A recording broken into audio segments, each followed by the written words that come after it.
The Lost World, by Sir Arthur Conan Doyle. I have wrought my simple plan, if I give 1 hour of joy to the boy who's half a man, or the man who's half a boy. Foreword. Mr. E. D. Malone desires to state that both the injunction for restraint and the libel action have been withdrawn unreservedly by Professor G. E. Challenger, who, being satisfied that no criticism or comment in this book is meant in an offensive spirit, has guaranteed that he will place no impediment to its publication and circulation. Chapter 1. There are heroisms all round us. Mr. Hungerton, her father, really was the most tactless person upon earth. A fluffy, feathery, untidy cockadoo of a man, perfectly good-natured, but absolutely centred upon his own silly self. If anything could have driven me from Gladys, it would have been the thought of such a father-in-law. I am convinced that he really believed in his heart that I came round to the Chestnuts 3 days a week for the pleasure of his company, and very especially to hear his views upon bimetallism, a subject upon which he was by way of being an authority. For an hour or more that evening I listened to his monotonous chirrup about bad money driving out good, the token value of silver, the depreciation of the rupee, and the true standards of exchange. "Suppose," he cried with feeble violence, "that all the debts in the world were called up simultaneously, and immediate payment insisted upon. What, under our present conditions, would happen then?" I gave the self-evident answer that I should be a ruined man, upon which he jumped from his chair, reproved me for my habitual levity, which made it impossible for him to discuss any reasonable subject in my presence, and bounced off out of the room to dress for a Masonic meeting. At last I was alone with Gladys, and the moment of fate had come. All that evening I had felt like the soldier who awaits the signal which will send him on a forlorn hope of victory and fear of repulse alternating in his mind. She sat with that proud, delicate profile of hers outlined against the red curtain. How beautiful she was, and yet how aloof! We had been friends, quite good friends, but never could I get beyond the same comradeship which I might have established with one of my fellow reporters upon the Gazette.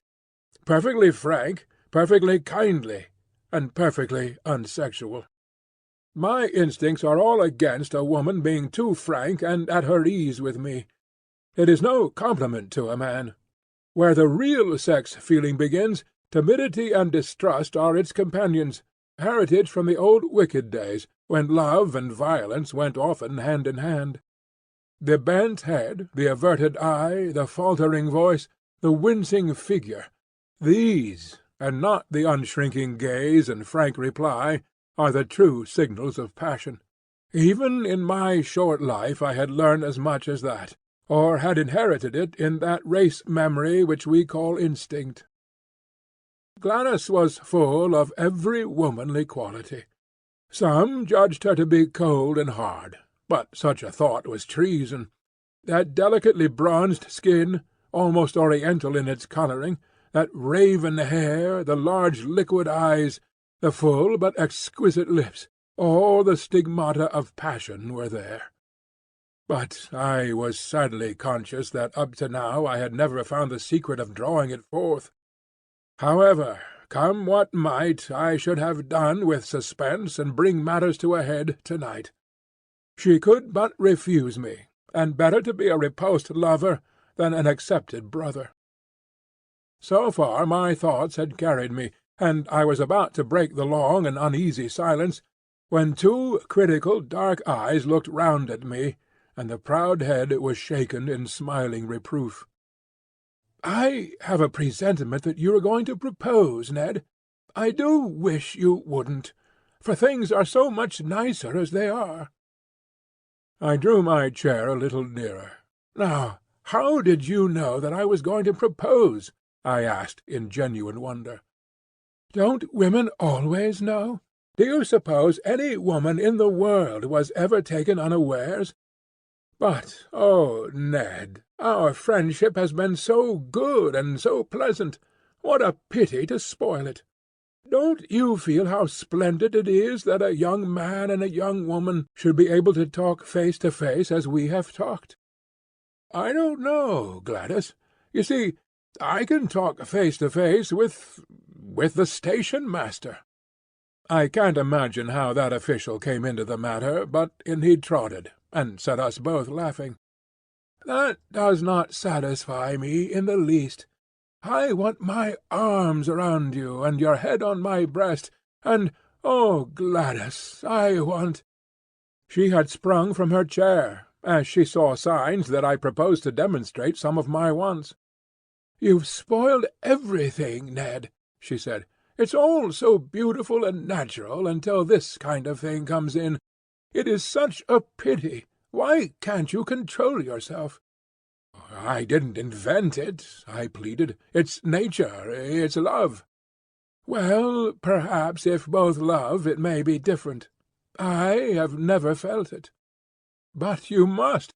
You with your beauty, with your soul. Oh, Gladys, you were made for love. You must love." "One must wait till it comes." "But why can't you love me, Gladys? Is it my appearance, or what?"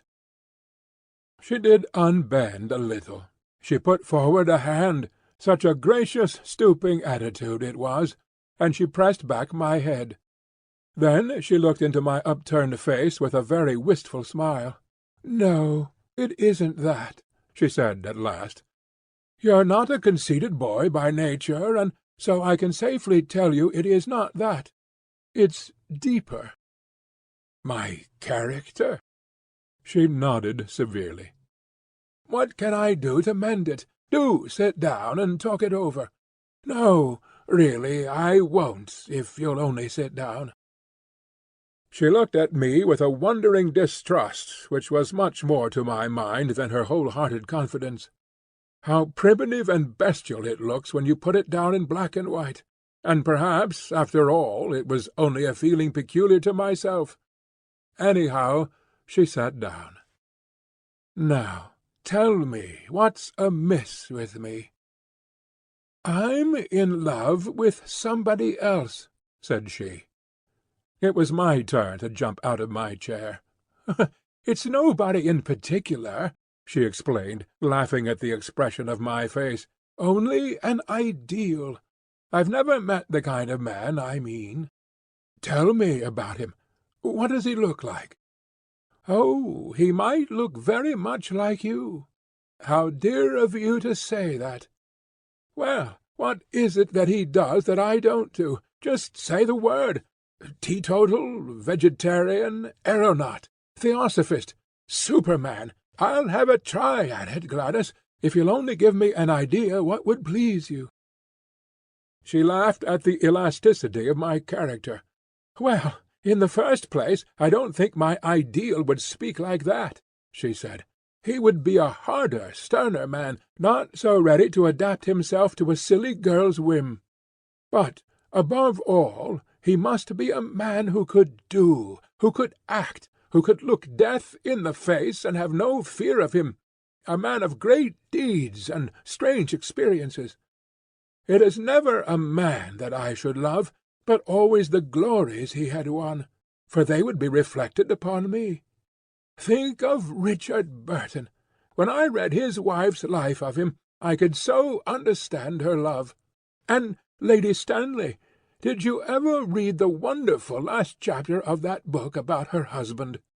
These are the sort of men that a woman could worship with all her soul, and yet be the greater, not the less, on account of her love, honoured by all the world as the inspirer of noble deeds." She looked so beautiful in her enthusiasm that I nearly brought down the whole level of the interview. I gripped myself hard, and went on with the argument. "We can't all be Stanleys and Burtons," said I. "Besides, we don't get the chance. At least, I never had the chance. If I did, I should try to take it." But chances are all around you. It is the mark of the kind of man I mean that he makes his own chances. You can't hold him back. I've never met him, and yet I seem to know him so well. There are heroisms all round us waiting to be done. It's for men to do them, and for women to reserve their love as a reward for such men. Look at that young Frenchman who went up last week in a balloon. It was blowing a gale of wind, but because he was announced to go, he insisted on starting. The wind blew him 1,500 miles in 24 hours, and he fell in the middle of Russia. That was the kind of man I mean. Think of the woman he loved, and how other women must have envied her. That's what I should like to be, envied for my man. I'd have done it to please you. But you shouldn't do it merely to please me. You should do it because you can't help yourself, because it's natural to you, because the man in you is crying out for heroic expression. Now, when you described the Wigan coal explosion last month, could you not have gone down and helped those people, in spite of the choke damp? I did. You never said so. There was nothing worth bucking about. I didn't know. She looked at me with rather more interest. That was brave of you. I had to. If you want to write good copy, you must be where the things are. What a prosaic motive! It seems to take all the romance out of it. But still, whatever your motive, I am glad that you went down that mine. She gave me her hand, but with such sweetness and dignity that I could only stoop and kiss it. I dare say I am merely a foolish woman with a young girl's fancies, and yet it is so real with me, so entirely part of my very self, that I cannot help acting upon it. If I marry, I do want to marry a famous man." "Why should you not?" I cried. "It is women like you who brace men up. Give me a chance and see if I will take it.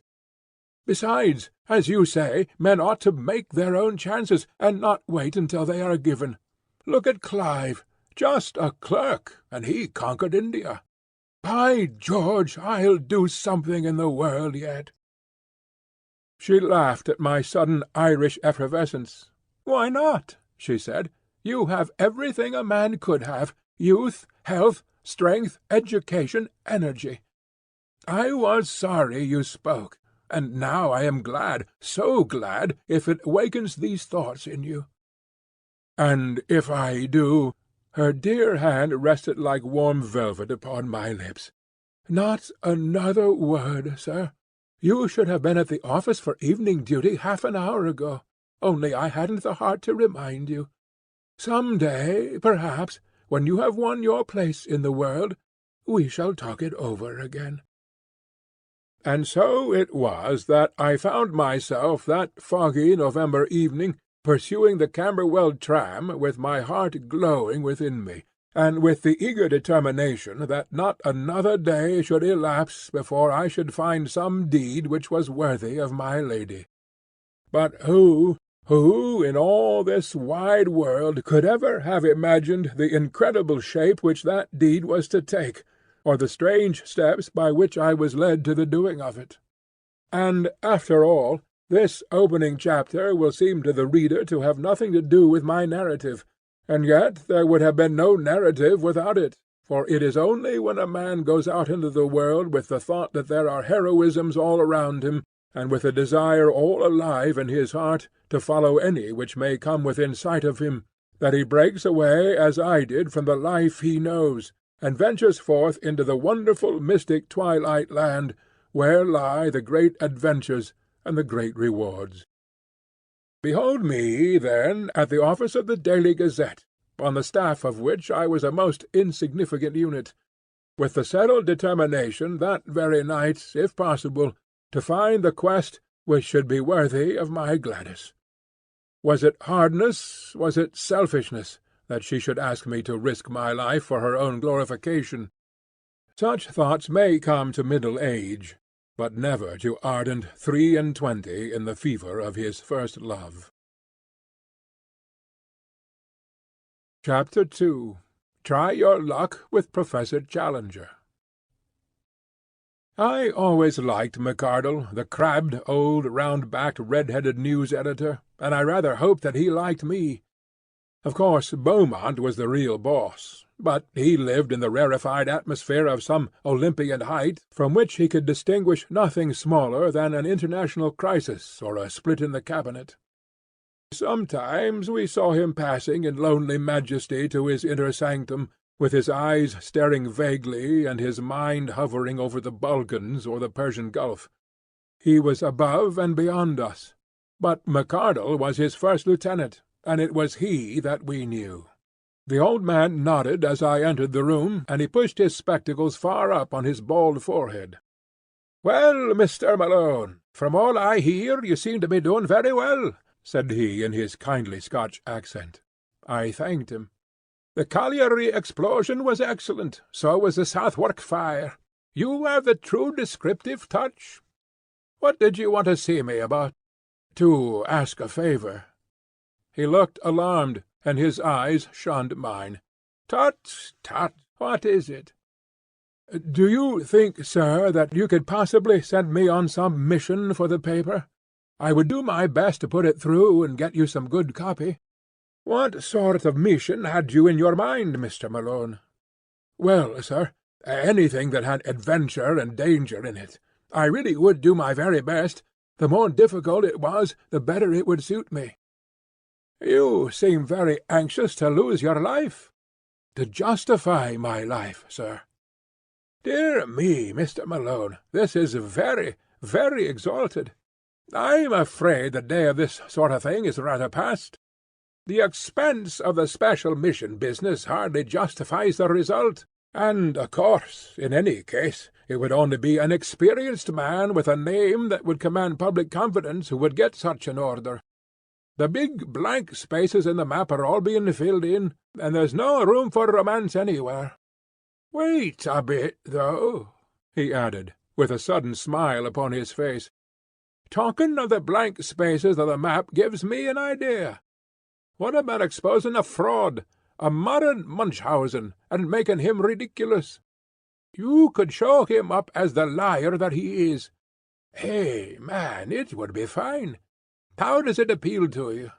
"Anything, anywhere, I care nothing." McArdle was plunged in thought for some minutes. "I wonder whether you could get on friendly, or at least on talking terms with the fellow," he said at last. "You seem to have a sort of genius for establishing relations with people. Sympathy, I suppose, or animal magnetism, or youthful vitality, or something. I am conscious of it myself." "You are very good, sir." "So why should you not try your luck with Professor Challenger of Enmore Park?" I dare say I looked a little startled. "Challenger!" I cried. "Professor Challenger, the famous zoologist? Wasn't he the man who broke the skull of Blundell of the Telegraph?" The news editor smiled grimly. "Do you mind? Didn't you say it was adventures you were after?" "It is all in the way of business, sir," I answered. "Exactly. I don't suppose he can always be so violent as that. I'm thinking that Blundell got him at the wrong moment, maybe, or in the wrong fashion. You may have better luck, or more tact in handling him. There's something in your line there, I am sure, and the Gazette should work it." "I really know nothing about him," said I. "I only remember his name in connection with the police court proceedings for striking Blundell." "I have a few notes for your guidance, Mr. Malone. I've had my eye on the Professor for some little time." He took a paper from a drawer. "Here is a summary of his record. I give it to you briefly. Challenger, George Edward, born Largs, New Brunswick, 1863. Education, Largs Academy, Edinburgh University. British Museum assistant, 1892. Assistant keeper of Comparative Anthropology Department, 1893. Resigned after acrimonious correspondence, same year. Winner of the Crichton Medal for Zoological Research. Foreign member of, well, quite a lot of things. About 2 inches of small type. Société Belge, American Academy of Sciences, La Plata, etc., etc. Ex-President Paleontological Society, Section H, British Association, so on, so on. Publications: some observations upon a series of Kalmuck skulls, outlines of vertebrate evolution, and numerous papers, including the underlying fallacy of Weismannism, which caused heated discussion at the Zoological Congress of Vienna. Recreations: walking, alpine climbing. Address: Enmore Park, Kensington, West. There, take it with you. I've nothing more for you tonight. I pocketed the slip of paper. "One moment, sir," I said, as I realized it was a pink bald head, and not a red face which was fronting me. "I am not very clear yet why I am to interview this gentleman. What has he done?" The face flashed back again. "Went to South America on a solitary expedition 2 years ago. Came back last year. Had undoubtedly been to South America, but refused to say exactly where. Began to tell his adventures in a vague way, but somebody started to pick holes, and he just shot up like an oyster. Something wonderful happened, or the man's a champion liar, which is the more probable supposition. Had some damaged photographs, said to be fakes. Got so touchy that he assaults anyone who asks questions, and heaves reporters down the stairs. In my opinion, he's just a homicidal megalomaniac with a turn for science. That's your man, Mr. Malone. Now off you run, and see what you can make of him. You're big enough to look after yourself. Anyway, you are all safe. Employers' Liability Act, you know." A grinning red face turned once more into a pink oval, fringed with gingery fluff. The interview was at an end. I walked across to the Savage Club, but instead of turning into it, I leaned upon the railings of Adelphi Terrace, and gazed thoughtfully for a long time at the brown, oily river. I can always think most sanely and clearly in the open air. I took out the list of Professor Challenger's exploits, and I read it over under the electric lamp. Then I had what I can only regard as an inspiration. As a pressman, I felt sure from what I had been told that I could never hope to get into touch with this cantankerous professor. But these recriminations, twice mentioned in his skeleton biography, could only mean that he was a fanatic in science. Was there not an exposed margin thereupon which he might be accessible? I would try. I entered the club. It was just after 11, and the big room was fairly full, though the rush had not yet set in. I noticed a tall, thin, angular man seated in an armchair by the fire. He turned as I drew my chair up to him. It was the man of all others whom I should have chosen, Tarp Henry, of the staff of Nature, a thin, dry, leathery creature, who was full, to those who knew him, of kindly humanity. I plunged instantly into my subject. "What do you know of Professor Challenger?" "Challenger?" He gathered his brows in scientific disapproval. "Challenger was the man who came with some cock-and-bull story from South America." "What story?"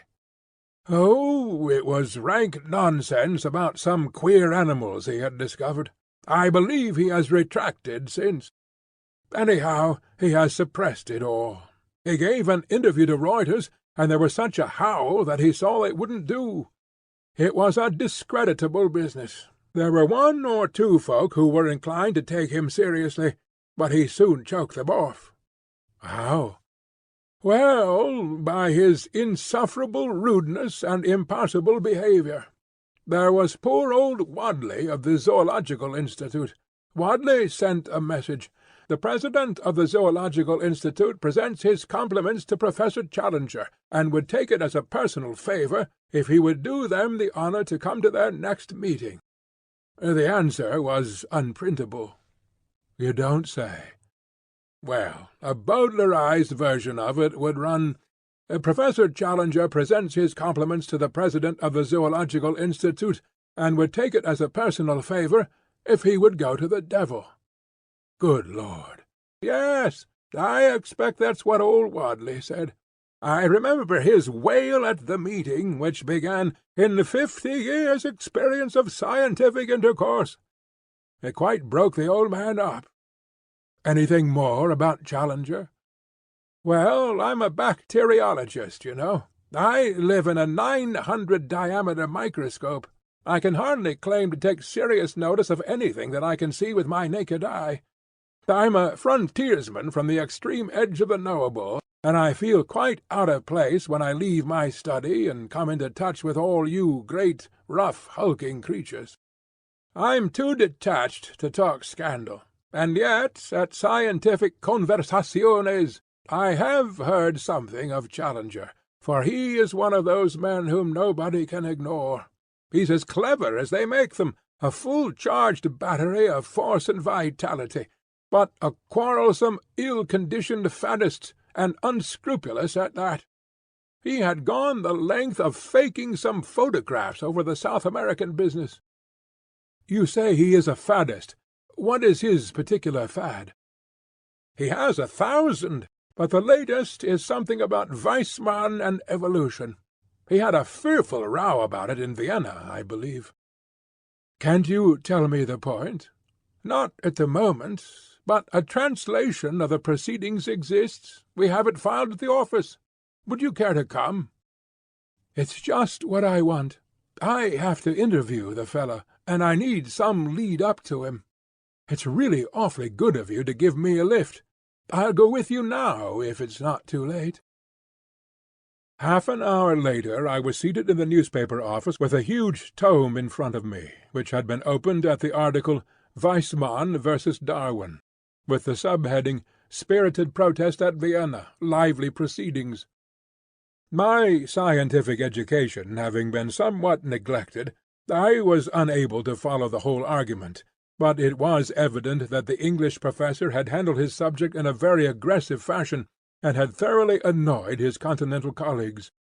Protests, uproar, and general appeal to the chairman were 3 of the first brackets which caught my eye. Most of the matter might have been written in Chinese for any definite meaning it conveyed to my brain. "I wish you could translate it into English for me," I said pathetically to my helpmate. "Well, it is a translation." "Then I'd better try my luck with the original. It is certainly rather deep for a layman. If I could only get a single good meaty sentence which seemed to convey some sort of definite human idea, it would serve my turn. Ah, yes, this one will do. I seem in a vague way almost to understand it. I'll copy it out. This shall be my link with the terrible professor. Nothing else I can do? Well, yes. I propose to write to him. If I could frame the letter here, and use your address, it would give me atmosphere. We'll have the fellow round here making a row and breaking the furniture. No, you'll see the letter. Nothing contentious, I assure you. Well, that's my chair and desk. You'll find paper there. I'd like to censor it before it goes. It took some doing, but I flatter myself that it wasn't such a bad job when it was finished. I read it aloud to the critical bacteriologist with some pride in my handiwork. "Dear Professor Challenger," it said, "as a humble student of nature, I have always taken the most profound interest in your speculations as to the differences between Darwin and Weissmann. I have recently had occasion to refresh my memory by re-reading—" "You infernal liar!" murmured Top Henry. "By re-reading your masterly address at Vienna. That lucid and admirable statement seems to be the last word in the matter. There is one sentence in it, however, namely, I protest strongly against the insufferable and entirely dogmatic assertion that each separate id is a microcosm possessed of an historical architecture elaborated slowly through the series of generations. Have you no desire, in view of later research, to modify this statement? Do you not think that it is over-accentuated? With your permission, I would ask the favour of an interview, as I feel strongly upon the subject, and have certain suggestions which I could only elaborate in a personal conversation." With your consent, I trust to have the honour of calling at 11 o'clock the day after tomorrow, Wednesday morning. I remain, sir, with assurances of profound respect, yours very truly, Edward D. Malone. "How's that?" I asked, triumphantly. "Well, if your conscience can stand it. It has never failed me yet. But what do you mean to do? To get there? Once I am in his room I may see some opening. I may even go the length of open confession. If he is a sportsman, he will be tickled. Tickled, indeed! He's much more likely to do the tickling. Chain mail or an American football suit, that's what you'll want. Well, good-bye. I'll have the answer for you here on Wednesday morning, if he ever deigns to answer you. He is a violent, dangerous, cantankerous character, hated by everyone who comes across him, and the butt of the students, so far as they dare take a liberty with him. Perhaps it would be best for you if you never heard from the fellow at all." End of Chapter 2. Chapters 3 and 4 of The Lost World, by Sir Arthur Conan Doyle.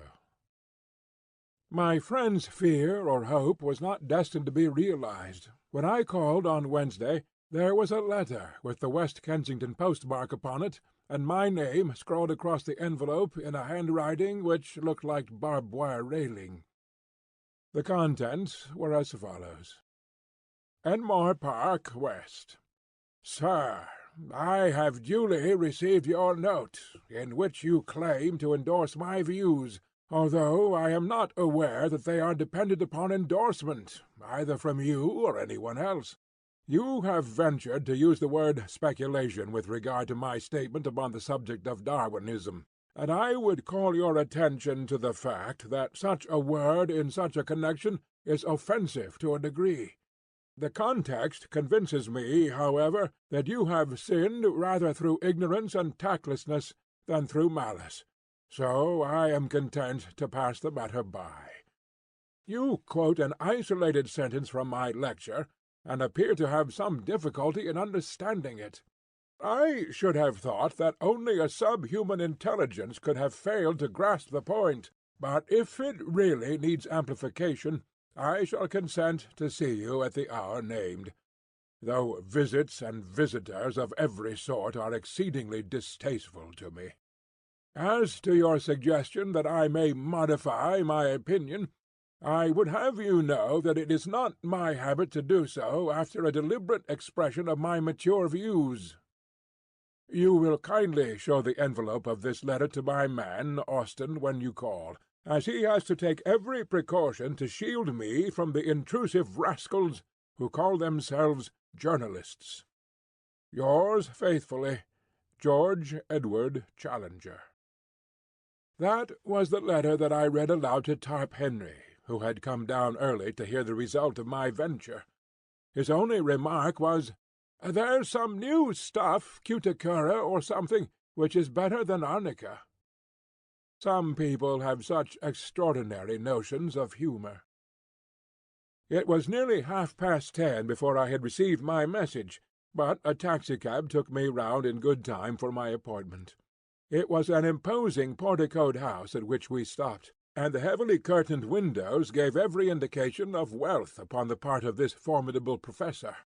The door was opened by an odd, swarthy, dried-up person of uncertain age, with a dark pilot jacket and brown leather gaiters. I found afterwards that he was the chauffeur, who filled the gaps left by a succession of fugitive butlers. He looked me up and down with a searching light blue eye. "Expected?" he asked. "An appointment. Got your letter?" I produced the envelope. "Right." He seemed to be a person of few words. Following him down the passage, I was suddenly interrupted by a small woman, who stepped out from what proved to be the dining-room door. She was a bright, vivacious, dark-eyed lady, more French than English in her type. "One moment," she said. "You can wait, Austin. Step in here, sir. May I ask if you have met my husband before?" No, madam, I have not had the honour." "Then I apologize to you in advance. I must tell you that he is a perfectly impossible person, absolutely impossible. If you are forewarned, you will be more ready to make allowances." "It is most considerate of you, madam." "Get quickly out of the room if he seems inclined to be violent. Don't wait to argue with him. Several people have been injured through doing that. Afterwards there is a public scandal, and it reflects upon me and all of us. I suppose it wasn't about South America you wanted to see him?" I could not lie to the lady. "Dear me! That is his most dangerous subject. You won't believe a word he says. I'm sure I don't wonder. But don't tell him so, for it makes him very violent. Pretend to believe him, and you may get through all right. Remember, he believes it himself. Of that you may be assured. A more honest man never lived. Don't wait any longer, or he may suspect. If you find him dangerous, really dangerous, ring the bell and hold him off until I come. Even at his worst I can usually control him." With these encouraging words the lady handed me over to the taciturn Austen, who had waited like a bronze statue of discretion during our short interview, and I was conducted to the end of the passage. There was a tap at a door, a bull's bellow from within, and I was face to face with the Professor. He sat in a rotating chair behind a broad table, which was covered with books, maps, and diagrams. As I entered, his seat spun round to face me. His appearance made me gasp. I was prepared for something strange, but not for so overpowering a personality as this. It was his size which took one's breath away, his size and his imposing presence. His head was enormous, the largest I have ever seen upon a human being. I am sure that his top hat, had I ever ventured to don it, would have slipped over me entirely and rested on my shoulders. He had the face and beard which I associate with an Assyrian bull, the former florid, the latter so black as almost to have a suspicion of blue, spade-shaped, and rippling down over his chest. The hair was peculiar, plastered down in front, in a long curving wisp over his massive forehead. The eyes were blue-grey under great black tufts, very clear, very critical, and very masterful. A huge spread of shoulders, and a chest like a barrel were the other parts of him which appeared above the table, save for two enormous hands, covered with long black hair. This, and a bellowing, roaring, rumbling voice made up my first impression of the notorious Professor Challenger. "Well," said he, with a most insolent stare, "what now?" I must keep up my deception for at least a little time longer, otherwise here was evidently an end of the interview. "You were good enough to give me an appointment, sir," said I, humbly, producing his envelope. He took my letter from his desk and laid it out before him. "Oh, you are the young person who cannot understand plain English, are you? My general conclusions you are good enough to approve, as I understand." "Entirely, sir, entirely." I was very emphatic. "Dear me, that strengthens my position very much, does it not? Your age and your appearance make your support doubly valuable. Well, at least you are better than that herd of swine in Vienna, whose gregarious grunt is, however, not more offensive than the isolated effort of the British hog." He glared at me as the present representative of the beast. "They seem to have behaved abominably," said I. "I assure you that I can fight my own battles, and that I have no possible need of your sympathy. Put me alone, sir, and with my back to the wall. G.E.C. is happiest then. Well, sir, let us do what we can to curtail this visit, which can hardly be agreeable to you, and is inexpressibly irksome to me. You had, as I have been led to believe, some comments to make upon the proposition which I advanced in my thesis." There was a brutal directness about his methods which made evasion difficult. I must still make play, and wait for a better opening. It had seemed simple enough at a distance. Oh, my Irish wits! Could they not help me now, when I needed help so sorely? He transfixed me with two sharp steely eyes. "Come, come!" he rumbled. "I am, of course, a mere student," said I, with a fatuous smile. "Hardly more, I might say, than an earnest inquirer. At the same time, it seems to me that you were a little severe upon Weissmann in this matter. Has not the general evidence since that date tended to strengthen his position?" "What evidence?" He spoke with a menacing calm. "Well, of course, I am aware that there is not any what you might call definite evidence. I alluded merely to the trend of modern thought and the general scientific point of view, if I might so express it." He leaned forward with great earnestness. "I suppose you are aware," said he, checking off points upon his fingers, "that the cranial index is a constant factor?" "Naturally," said I. "And that telegony is still sub judice?" "Undoubtedly." "And that the germ plasm is different from the parthenogenetic egg?" "Why, surely!" I cried, and gloried in my own audacity. "But what does that prove?" he asked, in a gentle, persuasive voice. "Ah, what indeed?" I murmured. "What does it prove?" "Shall I tell you?" he cooed. "Pray do."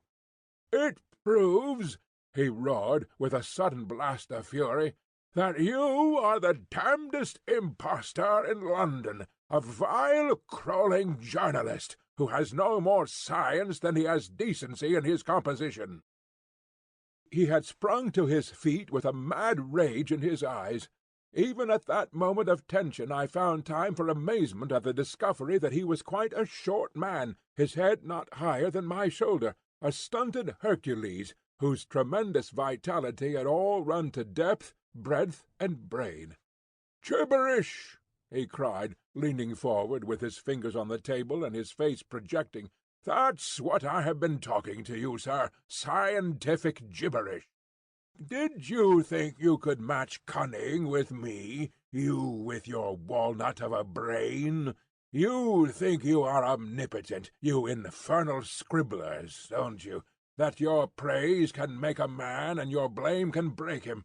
We must all bow to you and try to get a favourable word, must we? This man shall have a leg up, and this man shall have a dressing down. Creeping vermin, I know you. You've got out of your station. Time was when your ears were clipped. You've lost your sense of proportion. Swollen gas-bags. I'll keep you in your proper place.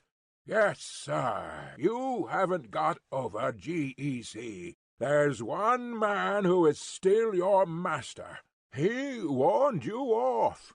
But if you will come, by the Lord you do it at your own risk. Forfeit, my good Mr. Malone, I claim forfeit. You have played a rather dangerous game, and it strikes me that you have lost it." "Look here, sir," said I, backing to the door and opening it. "You can be as abusive as you like, but there is a limit. You shall not assault me."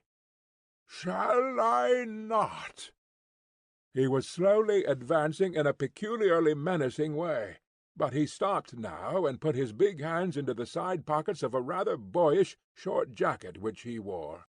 "I have thrown several of you out of the house. You will be the fourth or fifth. £3.15 each, that is how it averaged. Expensive, but very necessary.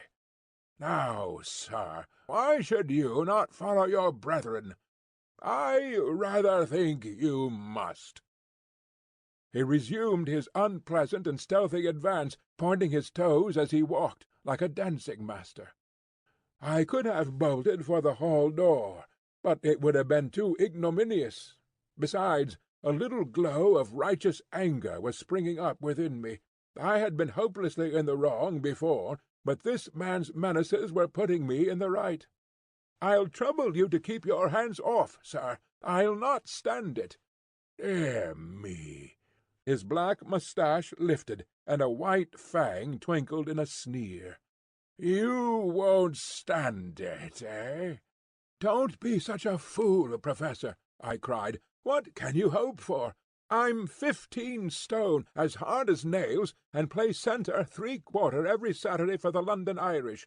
I'm not the man—" It was at that moment that he rushed me. It was lucky that I had opened the door, or we should have gone through it. We did a Catherine wheel together down the passage. Somehow we gathered up a chair upon our way, and bounded on with it towards the street. My mouth was full of his beard, our arms were locked, our bodies intertwined, and that infernal chair radiated its legs all round us. The watchful Austin had thrown open the hall door. We went with a back somersault down the front steps. I have seen the two Macs attempt something of the kind at the halls, but it appears to make some practice to do it without hurting oneself. The chair went to matchwood at the bottom, and we rolled apart into the gutter. He sprang to his feet, waving his fists and wheezing like an asthmatic. "Had enough?" he panted. "You infernal bully!" I cried, as I gathered myself together. Then and there we should have tried the thing out, for he was effervescing with fight. But fortunately I was rescued from an odious situation. A policeman was beside us, his notebook in his hand. "What's all this? You ought to be ashamed," said the policeman. It was the most rational remark which I had heard in Enmore Park. "Well," he insisted, turning to me, "what is it, then?" "This man attacked me," said I. "Did you attack him?" asked the policeman. The Professor breathed hard and said nothing. "It's not the first time, either," said the policeman, severely, shaking his head. "You were in trouble last month for the same thing. You've blackened this young man's eye. Do you give him in charge, sir?" I relented. "No," said I do not." "What's that?" said the policeman. "I was to blame myself. I intruded upon him. He gave me fair warning." The policeman snapped up his notebook. "Don't let us have any more such goings-on," said he. "Now then, move on there, move on." This to a butcher's boy, a maid, and one or two loafers who had collected. He clamped heavily down the street, driving this little flock before him. The Professor looked at me, and there was something humorous at the back of his eyes. "Come in," said he. "I've not done with you yet." The speech had a sinister sound, but I followed him none the less into the house. The manservant, Austin, like a wooden image, closed the door behind us. Chapter 4. It's just the biggest thing in the world. Hardly was it shut when Mrs. Challenger darted out from the dining-room. The small woman was in a furious temper. She barred her husband's way like an enraged chicken in front of a bulldog. It was evident that she had seen my exit, but had not observed my return. "You brute, George!" she screamed. "You've hurt that nice young man." He jerked backwards with his thumb. "Here he is, safe and sound behind me." She was confused, but not unduly so. "I am so sorry. I didn't see you." "I assure you, madam, that it is all right." "He has marked your poor face. Oh, George, what a brute you are! Nothing but scandals from one end of the week to the other. Every one hating and making fun of you. You've finished my patience. This ends it." "Dirty linen," he rumbled. "It's not a secret," she cried. "Do you suppose that the whole street, The whole of London, for that matter.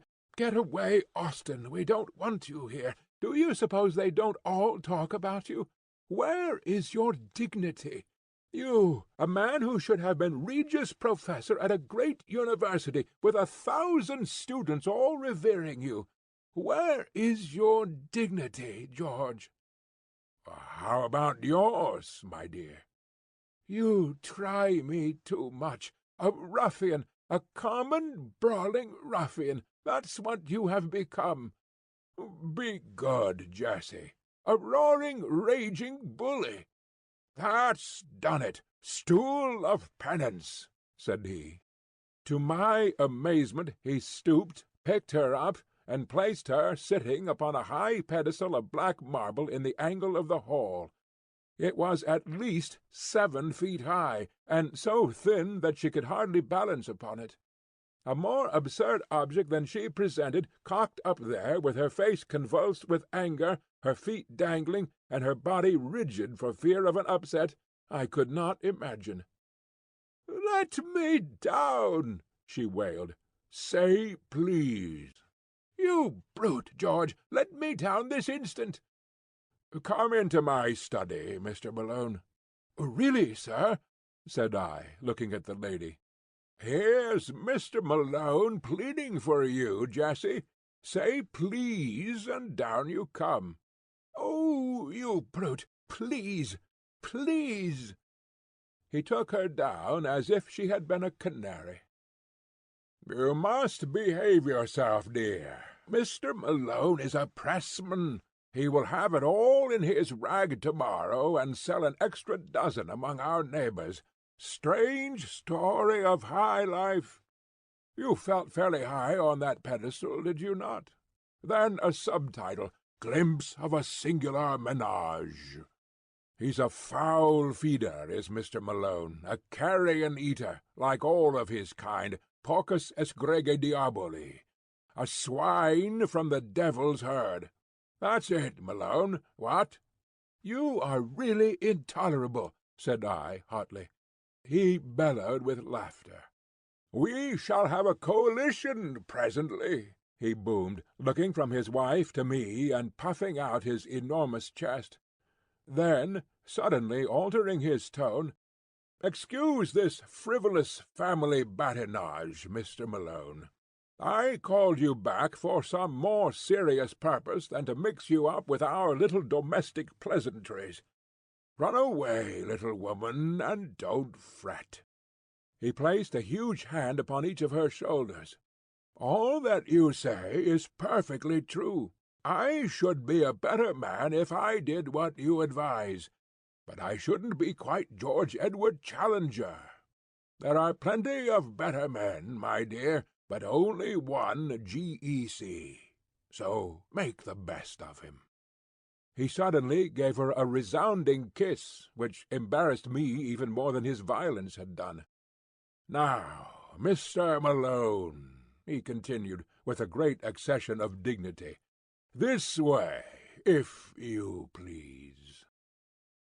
We re-entered the room which we had left so tumultuously 10 minutes before. The Professor closed the door carefully behind us, motioned me into an arm-chair, and pushed a cigar-box under my nose. "Real San Juan Colorado," he said. "Excitable people like you are the better for narcotics. Heavens, don't bite it! Cut, and cut with reverence. Now, lean back and listen attentively to whatever I may care to say to you. If any remark should occur to you, you can reserve it for some more opportune time.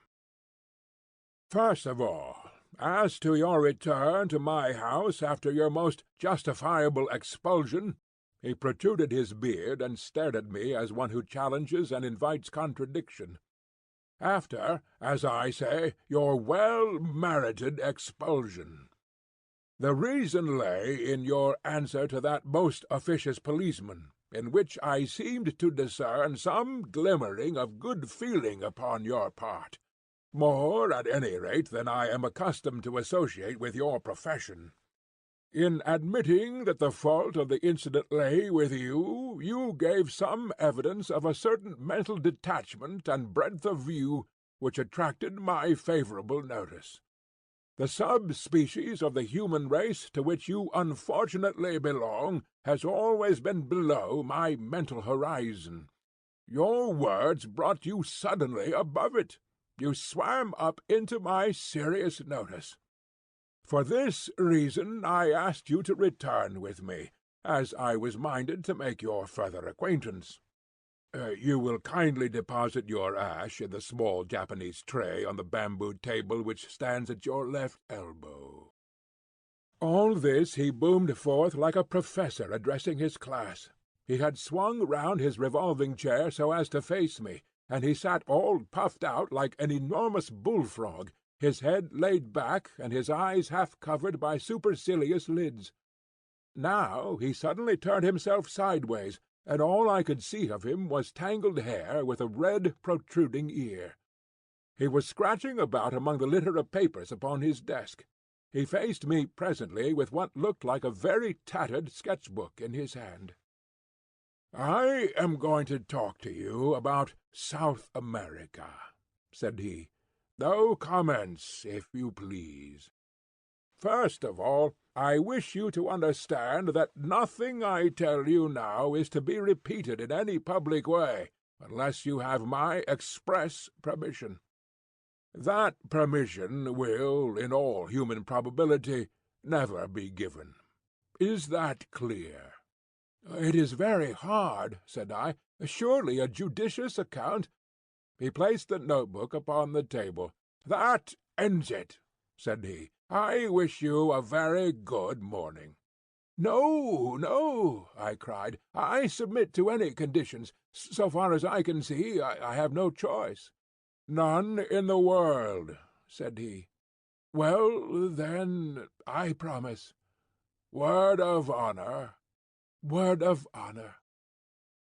He looked at me with doubt in his insolent eyes. "After all, what do I know about your honour?" said he. "Upon my word, sir," I cried angrily, "you take very great liberties. I have never been so insulted in my life." He seemed more interested than annoyed at my outbreak. "Round-headed," he muttered. "Brachycephalic, grey-eyed, black-haired, with suggestion of the negroid. Celtic, I presume." "I am an Irishman, sir." "Irish, Irish?" "Yes, sir." "That, of course, explains it.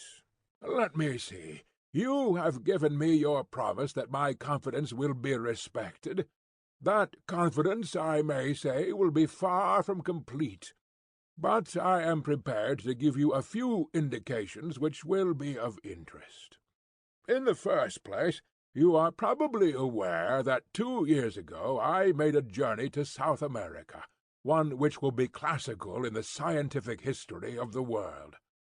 The object of my journey was to verify some conclusions of Wallace and of Bates, which could only be done by observing their reported facts under the same conditions in which they had themselves noted them.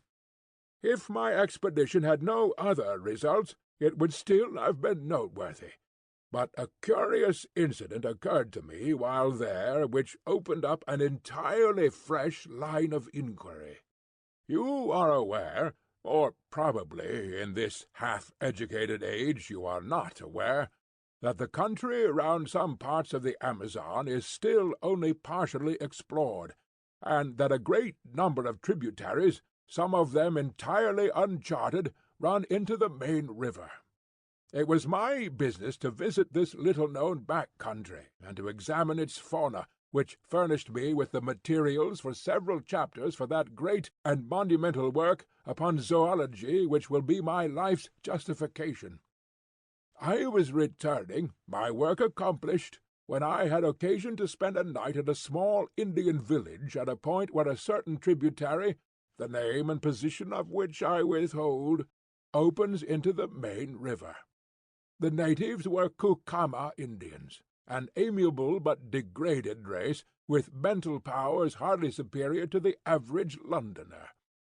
I had effected some cures among them upon my way up the river, and had impressed them considerably with my personality, so that I was not surprised to find myself eagerly awaited upon my return. I gathered from their signs that some one had urgent need of my medical services, and I followed the chief to one of his huts.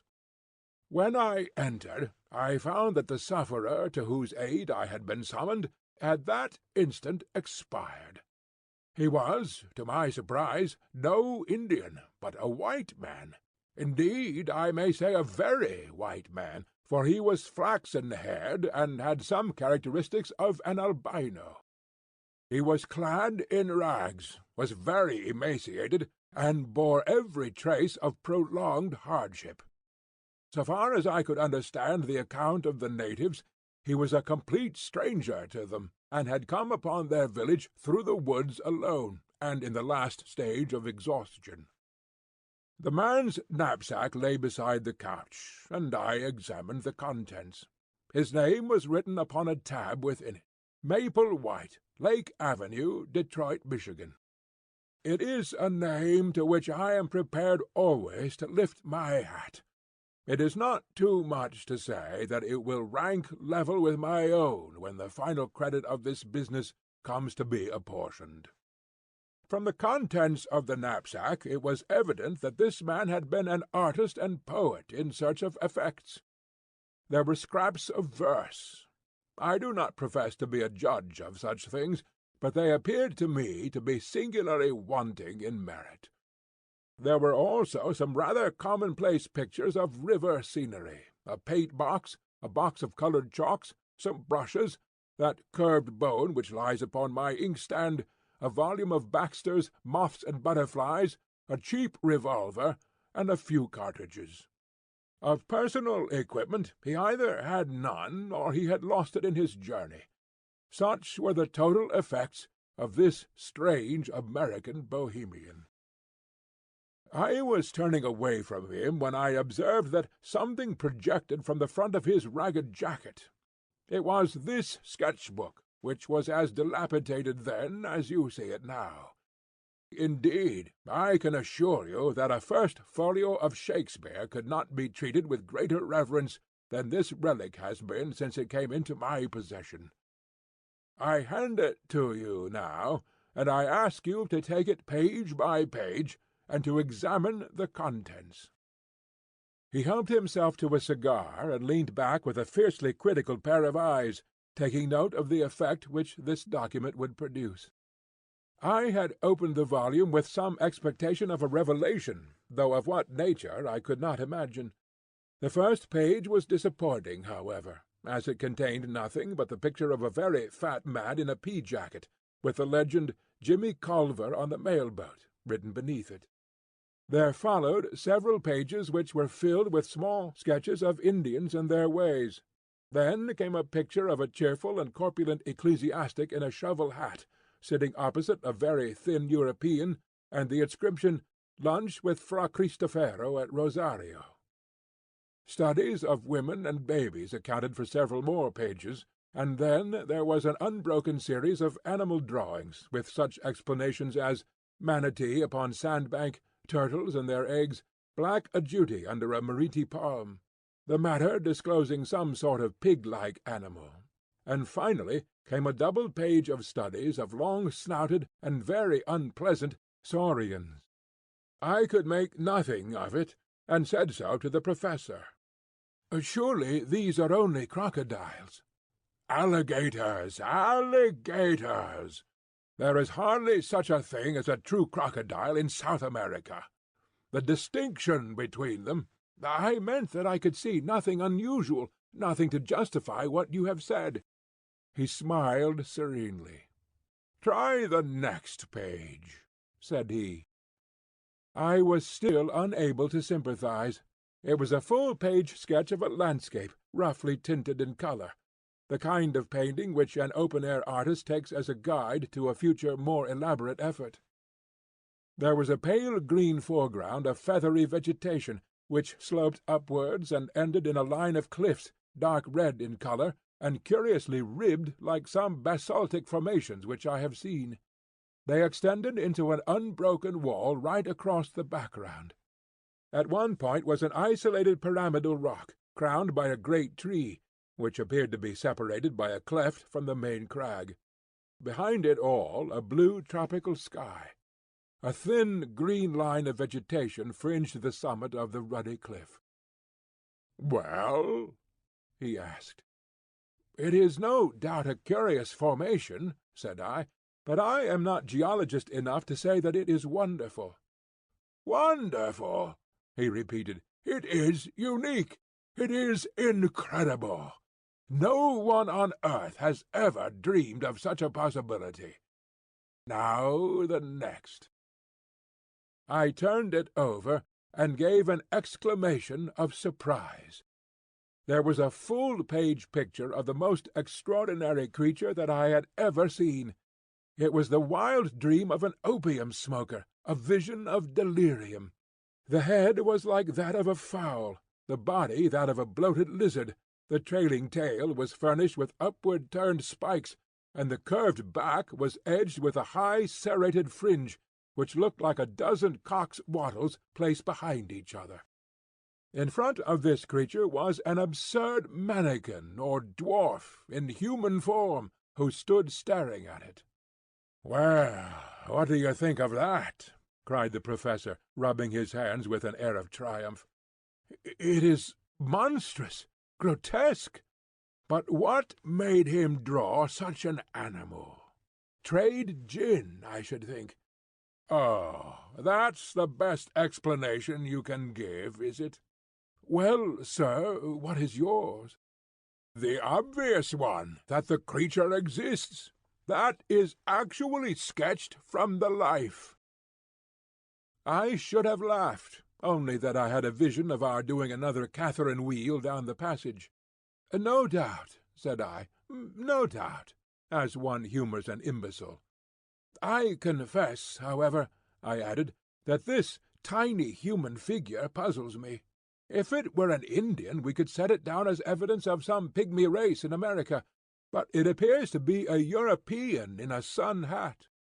The Professor snorted like an angry buffalo. "You really touch the limit," said he. "You enlarge my view of the possible. Cerebral paresis, mental inertia. Wonderful."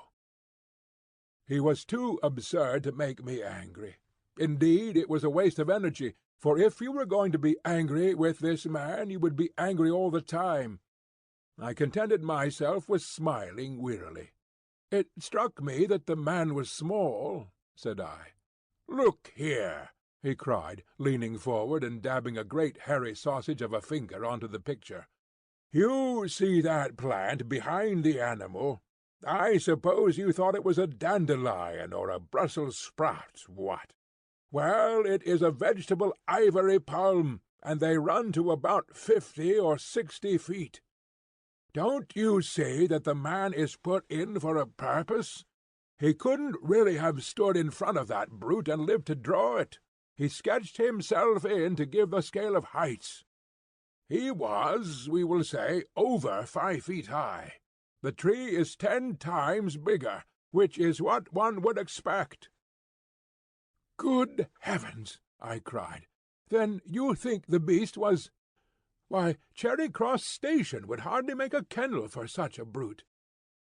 "Apart from exaggeration, he is certainly a well-grown specimen," said the Professor complacently. "But," I cried, "surely the whole experience of the human race is not to be set aside on account of a single sketch." I had turned over the leaves and ascertained that there was nothing more in the book. A single sketch by a wandering American artist who may have done it under hashish, or in the delirium of fever, or simply in order to gratify a freakish imagination. You can't, as a man of science, defend such a position as that." For answer, the Professor took a book down from a shelf. "This is an excellent monograph by my gifted friend, Ray Lancaster," said he. "There is an illustration here which would interest you. Ah, yes, here it is. The inscription beneath it runs, "Probable appearance in life of the Jurassic dinosaur Stegosaurus. The hind leg alone is twice as tall as a full-grown man. Well, what do you make of that?" He handed me the open book. I started as I looked at the picture. In this reconstructed animal of a dead world there was certainly a very great resemblance to the sketch of the unknown artist. "That is certainly remarkable," said I. "But you won't admit that it is final?" "Surely it might be a coincidence. Or this American may have seen a picture of the kind and carried it in his memory. It would be likely to recur to a man in a delirium." "Very good," said the Professor, indulgently. "We leave it at that. I will now ask you to look at this bone." He handed over the one which he had already described as part of the dead man's possessions. It was about 6 inches long, and thicker than my thumb, with some indications of dried cartilage at one end of it. "To what known creature does this bone belong?" asked the Professor. I examined it with care, and tried to recall some half-forgotten knowledge. "It might be a very thick human collar-bone," I said. My companion waved his hand in contemptuous deprecation. "The human collar-bone is curved. This is straight. There is a groove upon its surface, showing that a great tendon played across it, which could not be the case with a clavicle." "Then I must confess that I don't know what it is." "You need not be ashamed to expose your ignorance, for I don't suppose the whole South Kensington staff could give a name to it." He took a little bone the size of a bean out of a pill-box. "So far as I am a judge, this human bone is the analogue of the one which you hold in your hand. That will give you some idea of the size of the creature. You will observe from the cartilage that this is no fossil specimen, but recent. What do you say to that?" "Surely an elephant." He winced as if in pain. Don't talk of elephants in South America, even in these days of board schools." "Well," I interrupted, "any large South American animal, a tapir, for example." "You may take it, young man, that I am versed in the elements of my business. This is not a conceivable bone either of a tapir or of any other creature known to zoology. It belongs to a very large, a very strong, and, by all analogy, a very fierce animal which exists upon the face of the earth, but has not yet come under the notice of science. You are still unconvinced?" "I am at least deeply interested." "Then your case is not hopeless. I feel that there is reason lurking in you somewhere, so we will patiently grope round for it.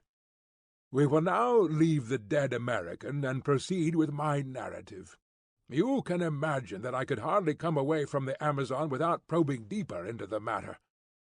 There were indications as to the direction from which the dead traveller had come. Indian legends would alone have been my guide, for I found that rumours of a strange land were common among all the riverine tribes. You have heard, no doubt, of Kurupuri?" "Never." "Kurupuri is the spirit of the woods, something terrible, something malevolent, something to be avoided. None can describe its shape or nature, but it is a word of terror along the Amazon. Now, all tribes agree as to the direction in which Kurupuri lives. It was the same direction from which the American had come. Something terrible lay that way. It was my business to find out what it was." "What did you do?" My flippancy was all gone. This massive man compelled one's attention and respect. I overcame the extreme reluctance of the natives, a reluctance which extends even to talk upon the subject, and by judicious persuasion and gifts, aided, I will admit, by some threats of coercion, I got two of them to act as guides. After many adventures, which I need not describe, and after travelling a distance which I will not mention, in a direction which I withhold, we came at last to a tract of country which has never been described, nor indeed visited, save by my unfortunate predecessor. Would you kindly look at this?" He handed me a photograph, half-plate size. "The unsatisfactory appearance of it is due to the fact," said he, "that on descending the river the boat was upset, and the case which contained the undeveloped films was broken, with disastrous results. Nearly all of them were totally ruined, an irreparable loss. This is one of the few which partially escaped. This explanation of deficiencies or abnormalities you will kindly accept. There was talk of faking. I am not in the mood to argue such a point." The photograph was certainly off-coloured. An unkind critic might easily have misinterpreted that dim surface.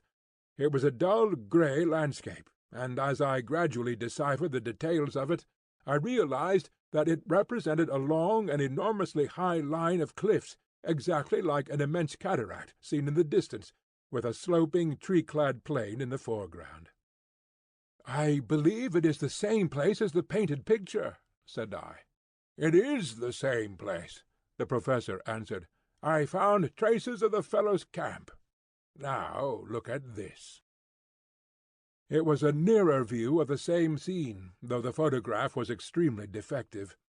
I could distinctly see the isolated tree-crowned pinnacle of rock which was detached from the crag. "I have no doubt of it at all," said I. "Well, that is something gained," said he. "We progress, do we not? Now, will you please look at the top of that rocky pinnacle? Do you observe something there?" "An enormous tree." "But on the tree?" "A large bird," said I. He handed me a lens. "Yes," I said, peering through it, "a large bird stands on the tree. It appears to have a considerable beak. I should say it was a pelican." "I cannot congratulate you upon your eyesight," said the professor. "It is not a pelican, nor indeed is it a bird. It may interest you to know that I succeeded in shooting that particular specimen. It was the only absolute proof of my experiences which I was able to bring away with me." "You have it, then?" Here at last was tangible corroboration. "I had it. It was unfortunately lost with so much else in the same boat accident which ruined my photographs. I clutched at it as it disappeared in the swirl of the rapids, and part of its wing was left in my hand. I was insensible when washed ashore, but the miserable remnant of my superb specimen was still intact. I now lay it before you." From a drawer he produced what seemed to me to be the upper portion of the wing of a large bat. It was at least 2 feet in length, a curved bone, with a membranous veil beneath it. "A monstrous bat," I suggested. "Nothing of the sort," said the professor severely. "Living, as I do, in an educated and scientific atmosphere, I could not have conceived that the first principles of zoology were so little known. Is it possible that you do not know the elementary fact in comparative anatomy that the wing of a bird is really the forearm, while the wing of a bat consists of 3 elongated fingers with membranes between? Now, in this case, the bone is certainly not the forearm, and you can see for yourself that this is a single membrane hanging upon a single bone, and therefore it cannot belong to a bat. But if it is neither bird nor bat, what is it?" My small stock of knowledge was exhausted. "I really do not know," said I. He opened the standard work to which he had already referred me. "Here," said he, pointing to the picture of an extraordinary flying monster, is an excellent reproduction of the Dimorphodon, or pterodactyl, a flying reptile of the Jurassic period. On the next page is a diagram of the mechanism of its wing. Kindly compare it with the specimen in your hand." A wave of amazement passed over me as I looked. I was convinced. There could be no getting away from it. The cumulative proof was overwhelming. The sketch, the photographs, the narrative, and now the actual specimen, the evidence was complete. I said so. I said so warmly, for I felt that the Professor was an ill-used man. He leaned back in his chair with drooping eyelids and a tolerant smile, basking in this sudden gleam of sunshine. "It's just the very biggest thing that I ever heard of," said I, though it was my journalistic rather than my scientific enthusiasm that was roused. "It is colossal. You are a Columbus of science who has discovered a lost world. I'm awfully sorry if I seem to doubt you. It is all so unthinkable. But I understand evidence when I see it, and this should be good enough for anyone." The Professor purred with satisfaction. "And then, sir, what did you do next?" "It was the wet season, Mr. Malone, and my stores were exhausted. I explored some portion of this huge cliff, but I was unable to find any way to scale it. The pyramidal rock upon which I saw and shot the pterodactyl was more accessible. Being something of a cragsman, I did manage to get halfway to the top of that. From that height I had a better idea of the plateau upon the top of the crags. It appeared to be very large. Neither to east nor to west could I see any end to the vista of green-capped cliffs. Below it was a swampy, jungly region, full of snakes, insects, and fever. It is a natural protection to this singular country." "Did you see any other trace of life?" "No, sir, I did not. But during the week that we lay encamped at the base of the cliff, we heard some very strange noises from above." "But the creature that the American drew, how do you account for that?" "We can only suppose that he must have made his way to the summit and seen it there. We know, therefore, that there is a way up. We know equally that it must be a very difficult one, otherwise the creatures would have come down and overrun the surrounding country. Surely that is clear." "But how did they come to be there?" "I do not think that the problem is a very obscure one," said the Professor. "There can only be one explanation. South America is, as you may have heard, a granite continent. At this single point in the interior there has been, in some far-distant age, a great sudden volcanic upheaval. These cliffs, I may remark, are basaltic, and therefore plutonic. An area, as large perhaps as Sussex, has been lifted up en bloc with all its living contents, and cut off by perpendicular precipices of a hardness which defies erosion from all the rest of the continent. What is the result? Why, the ordinary laws of nature are suspended. The various checks which influence the struggle for existence in the world at large are all neutralized or altered. Creatures survive which would otherwise disappear. You will observe that both the pterodactyl and the stegosaurus are Jurassic, and therefore of a great age in the order of life. They have been artificially conserved by those strange accidental conditions." "But surely your evidence is conclusive. You have only to lay it before the proper authorities." "So, in my simplicity, I had imagined," said the Professor bitterly. "I can only tell you that it was not so, that I was met at every turn by incredulity, born partly of stupidity and partly of jealousy. It is not my nature, sir, to cringe to any man, or to seek to prove a fact if my word has been doubted. After the first, I have not condescended to show such corroborative proofs as I possess. The subject became hateful to me. I would not speak of it.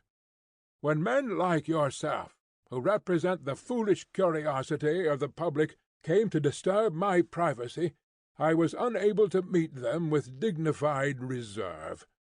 By nature I am, I admit it, somewhat fiery, and, under provocation, I am inclined to be violent. I fear you may have remarked it." I nursed my eye and was silent. "My wife has frequently remonstrated with me upon the subject, and yet I fancy that any man of honour would feel the same. To-night, however, I propose to give an extreme example of the control of the will over the emotions. I invite you to be present at the exhibition." He handed me a card from his desk. "You will perceive that Mr. Percival Waldron, a naturalist of some popular repute, is announced to lecture at 8:30 at the Zoological Institute's Hall upon the Record of the Ages. I have been specially invited to be present upon the platform, and to move a vote of thanks to the lecturer. While doing so, I shall make it my business, with infinite tact and delicacy, to throw out a few remarks which may arouse the interest of the audience, and cause some of them to desire to go more deeply into the matter. Nothing contentious, you understand, but only an indication that there are greater deeps beyond. I shall hold myself strongly in leash, and see whether by this self-restraint I attain a more favourable result." "And I may come?" I asked eagerly. "Why, surely," he answered cordially. He had an enormously massive genial manner, which was almost as overpowering as his violence. His smile of benevolence was a wonderful thing, when his cheeks would suddenly bunch into two red apples between his half-closed eyes and his great black beard. "By all means come. It will be a comfort to me to know that I have one ally in the hall, however inefficient and ignorant of the subject he may be. I fancy there will be a large audience, for Waldron, though an absolute charlatan, has a considerable popular following. Now, Mr. Malone, I have given you rather more of my time than I had intended. The individual must not monopolize what is meant for the world. I shall be pleased to see you at the lecture to-night. In the meantime, you will understand that no public use is to be made of any of the material that I have given you. But Mr. McArdle, my news editor, you know, will want to know what I have done." "Tell him what you like. You can say, among other things, that if he sends anyone else to intrude upon me, I shall call upon him with a riding-whip. But I leave it to you that nothing of all this appears in print. Very good. Then the Zoological Institute's Hall at 8:30 to-night." I had a vast impression of red cheeks, blue rippling beard, and intolerant eyes as he waved me out of the room.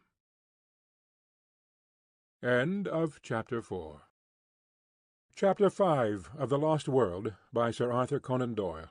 Question.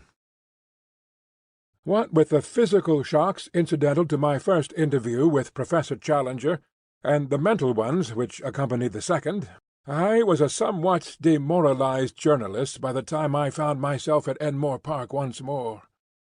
In my aching head the one thought was throbbing that there really was truth in this man's story, that it was of tremendous consequence, and that it would work up into inconceivable copy for the Gazette when I could obtain permission to use it. A taxicab was waiting at the end of the road, so I sprang into it and drove down to the office. McArdle was at his post as usual. "Well," he cried expectantly, "what may it run to? I'm thinking, young man, you have been in the wars. Don't tell me that he assaulted you." "We had a little difference at first." "What a man it is! What did you do?" "Well, he became more reasonable, and we had a chat. But I got nothing out of him, nothing for publication." "I'm not so sure about that. You've got a black eye out of him, and that's for publication. We can't have this reign of terror, Mr. Malone. We must bring the man to his bearings. I'll have a leaderette on him to-morrow that will raise a blister. Just give me the material, and I will engage to brand the fellow forever. Professor Munchausen, how's that for an inset headline? Sir John Mandeville, Redivivis, Cagliostro, all the impostors and bullies in history. I'll show him up for the fraud he is. I wouldn't do that, sir. Why not? Because he is not a fraud at all. What? Roared McArdle. You don't mean to say you really believe this stuff of his about mammoths and mastodons and great sea serpents? Well, I don't know about that. I don't think he makes any claims of that kind, but I do believe he has got something new. Then, for heaven's sake, man, write it up. I'm longing to, but all I know he gave me in confidence, and on condition that I didn't. I condensed into a few sentences the professor's narrative. That's how it stands. McArdle looked deeply incredulous. Well, Mr. Malone, he said at last, about this scientific meeting to-night, there can be no privacy about that, anyhow. I don't suppose any paper will want to report it, for Waldron has been reported already a dozen times, and no one is aware that Challenger will speak. We may get a scoop if we are lucky. You'll be there in any case, so you'll just give us a pretty full report. I'll keep space up to midnight. My day was a busy one, and I had an early dinner at the Savage Club with Tarp Henry, to whom I gave some account of my adventures. He listened with a sceptical smile on his gaunt face, and roared with laughter on hearing that the professor had convinced me. My dear chap, things don't happen like that in real life.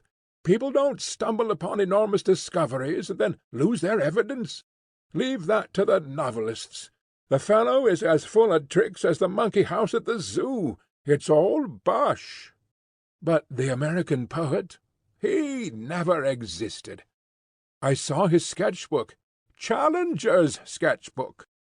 You think he drew that animal? Of course he did. Who else? Well, then, the photographs. There was nothing in the photographs. By your own admission you only saw a bird, a pterodactyl. Well, that's what he says. He put the pterodactyl into your head. Well, then, the bones. First one out of an Irish stew, second one vamped up for the occasion. If you are clever and know your business, you can fake a bone as easily as you can a photograph. I began to feel uneasy. Perhaps, after all, I had been premature in my acquiescence. Then I had a sudden happy thought. "Will you come to the meeting?" I asked. Tarp Henry looked thoughtful. "He is not a popular person, the genial Challenger," said he. "A lot of people have accounts to settle with him. I should say he is about the best-hated man in London. If the medical students turn out, there will be no end of a rag. I don't want to get into a bear garden. You might at least do him the justice to hear him state his own case." "Well, perhaps it's only fair. All right. I'm your man for the evening." When he had arrived at the hall, we found a much greater concourse than I had expected. A line of electric broughams discharged their little cargoes of white-bearded professors, while the dark stream of humbler pedestrians, who crowded through the arched doorway, showed that the audience would be popular as well as scientific. Indeed, it became evident to us as soon as we had taken our seats that a youthful and even boyish spirit was abroad in the gallery and the back portions of the hall. Looking behind me, I could see rows of faces of the familiar medical student type. Apparently the great hospitals had each sent down their contingent. The behaviour of the audience at present was good-humoured but mischievous. Scraps of popular songs were chorused with an enthusiasm which was a strange prelude to the scientific lecture, and there was already a tendency to personal chaff which promised a jovial evening to others, however embarrassing it might be to the recipients of these dubious honours. Thus, when old Dr. Meldrum, with his well-known curly-brimmed opera hat, appeared upon the platform, there was such a universal query of "Where did you get that tile?" that he hurriedly removed it, and concealed it furtively under his chair. When gouty Professor Wadley limped down to his seat, there were general affectionate inquiries from all parts of the hall as to the exact state of his poor toe, which caused him obvious embarrassment. The greatest demonstration of all, however, was at the entrance of my new acquaintance, Professor Challenger, when he passed down to take his place at the extreme end of the front row of the platform. Such a yell of welcome broke forth when his black beard first protruded round the corner, that I began to suspect Tarp Henry was right in his surmise, and that this assemblage was there not merely for the sake of the lecture, but because it had got rumoured abroad that the famous professor would take part in the proceedings. There was some sympathetic laughter on his entrance among the front benches of well-dressed spectators, as though the demonstration of the students in this instance was not unwelcome to them. That greeting was, indeed, a frightful outburst of sound, the uproar of a carnivora cage when the step of the bucket-bearing keeper is heard in the distance. There was an offensive tone in it, perhaps, and yet, in the main, it struck me as mere riotous outcry, the noisy reception of one who amused and interested them, rather than of one they disliked or despised. Challenger smiled with weary and tolerant contempt, as a kindly man would meet the yapping of a litter of puppies. He sat slowly down, blew out his chest, passed his hand caressingly down his beard, and looked with drooping eyelids and supercilious eyes at the crowded hall before him. The uproar of his advent had not yet died away, when Professor Ronald Murray, the chairman, and Mr. Waldron, the lecturer, threaded their way to the front, and the proceedings began. Professor Murray will, I am sure, excuse me if I say that he has the common fault of most Englishmen of being inaudible. Why on earth people who have something to say which is worth hearing should not take the slight trouble to learn how to make it heard is one of the strange mysteries of modern life. Their methods are as reasonable as to try to pour some precious stuff from the spring to the reservoir through a non-conducting pipe, which could by the least effort be opened. Professor Murray made several profound remarks to his white tie and to the water carafe upon the table, with a humorous twinkling aside to the silver candlestick upon his right. Then he sat down, and Mr. Waldron, the famous popular lecturer, rose amid a general murmur of applause. He was a stern, gaunt man, with a harsh voice and an aggressive manner, but he had the merit of knowing how to assimilate the ideas of other men and to pass them on in a way which was intelligible and even interesting to the lay public, with a happy knack of being funny about the most unlikely objects, so that the precession of the equinox or the formation of a vertebrate became a highly humorous process as treated by him. It was a bird's-eye view of creation, as interpreted by science, which, in language always clear and sometimes picturesque, he unfolded before us. He told us of the globe, a huge mass of flaming gas flaring through the heavens. Then he pictured the solidification, the cooling, the wrinkling which formed the mountains, the steam which turned to water, the slow preparation of the stage upon which was to be played the inexplicable drama of life. On the origin of life itself he was discreetly vague. That the germs of it could hardly have survived the original roasting was, he declared, fairly certain. Therefore it had come later. Had it built itself out of the cooling inorganic elements of the globe? Very likely. Had the germs of it arrived from outside upon a meteor? It was hardly conceivable. On the whole, the wisest man was the least dogmatic upon the point. We could not, or at least we had not succeeded up to date, in making organic life in our laboratories out of inorganic materials. The gulf between the dead and the living was something which our chemistry could not as yet bridge. But there was a higher and subtler chemistry of nature, which, working with great forces over long epochs, might well produce results which were impossible for us. There the matter must be left.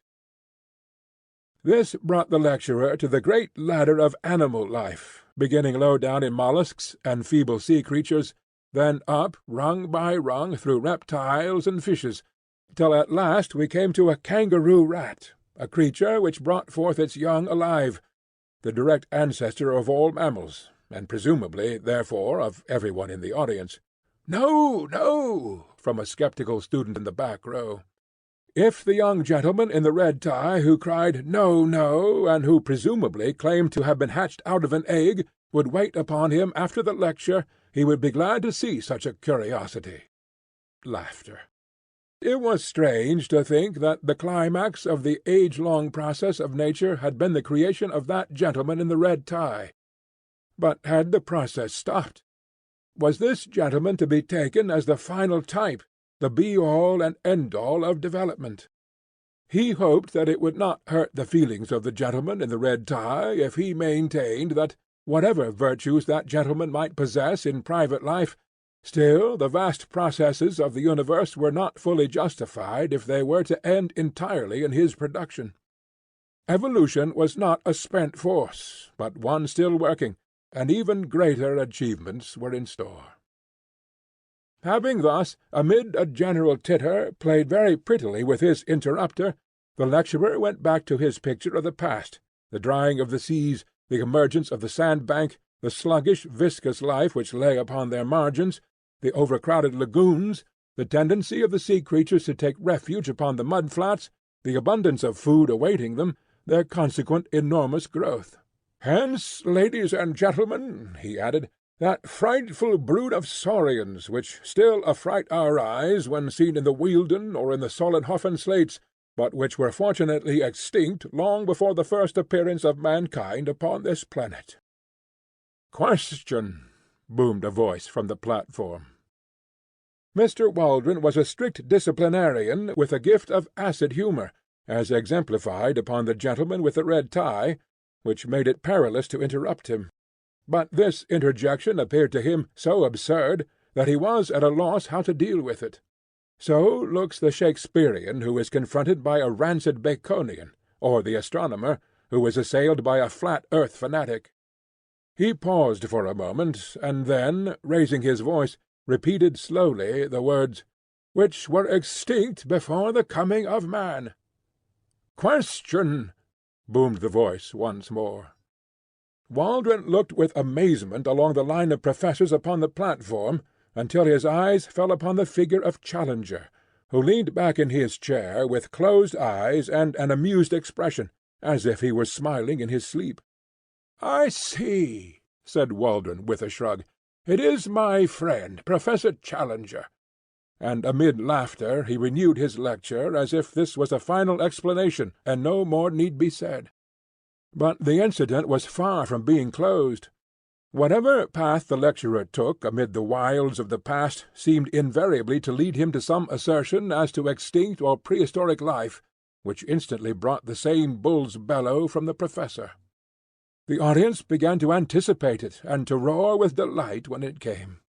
The packed benches of students joined in, and every time Challenger's beard opened, before any sound could come forth, there was a yell of "Question" from 100 voices, and an answering counter-cry of "Order" and "Shame" from as many more. Waldron, though a hardened lecturer and a strong man, became rattled. He hesitated, stammered, repeated himself, got snarled in a long sentence, and finally turned furiously upon the cause of his troubles. "This is really intolerable!" he cried, glaring across the platform.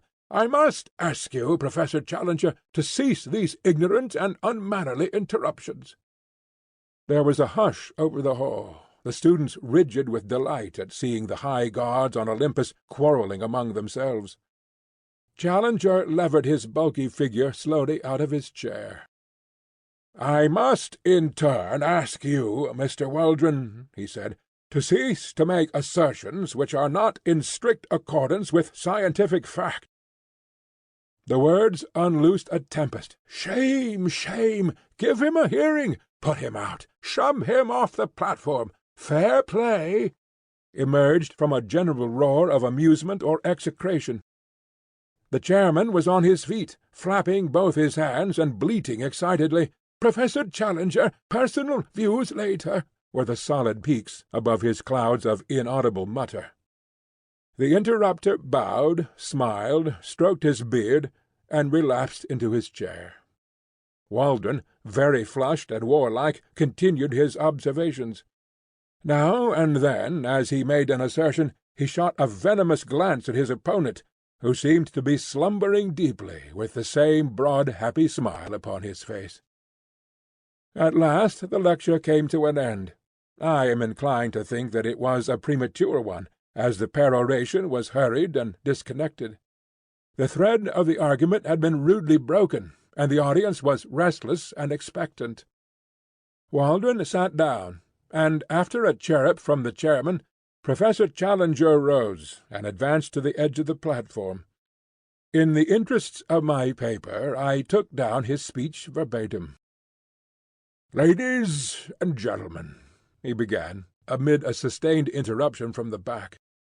"I beg pardon. Ladies, gentlemen, and children, I must apologize. I had inadvertently omitted a considerable section of this audience." Tumult, during which the professor stood with one hand raised, and his enormous head nodding sympathetically, as if he were bestowing a pontifical blessing upon the crowd.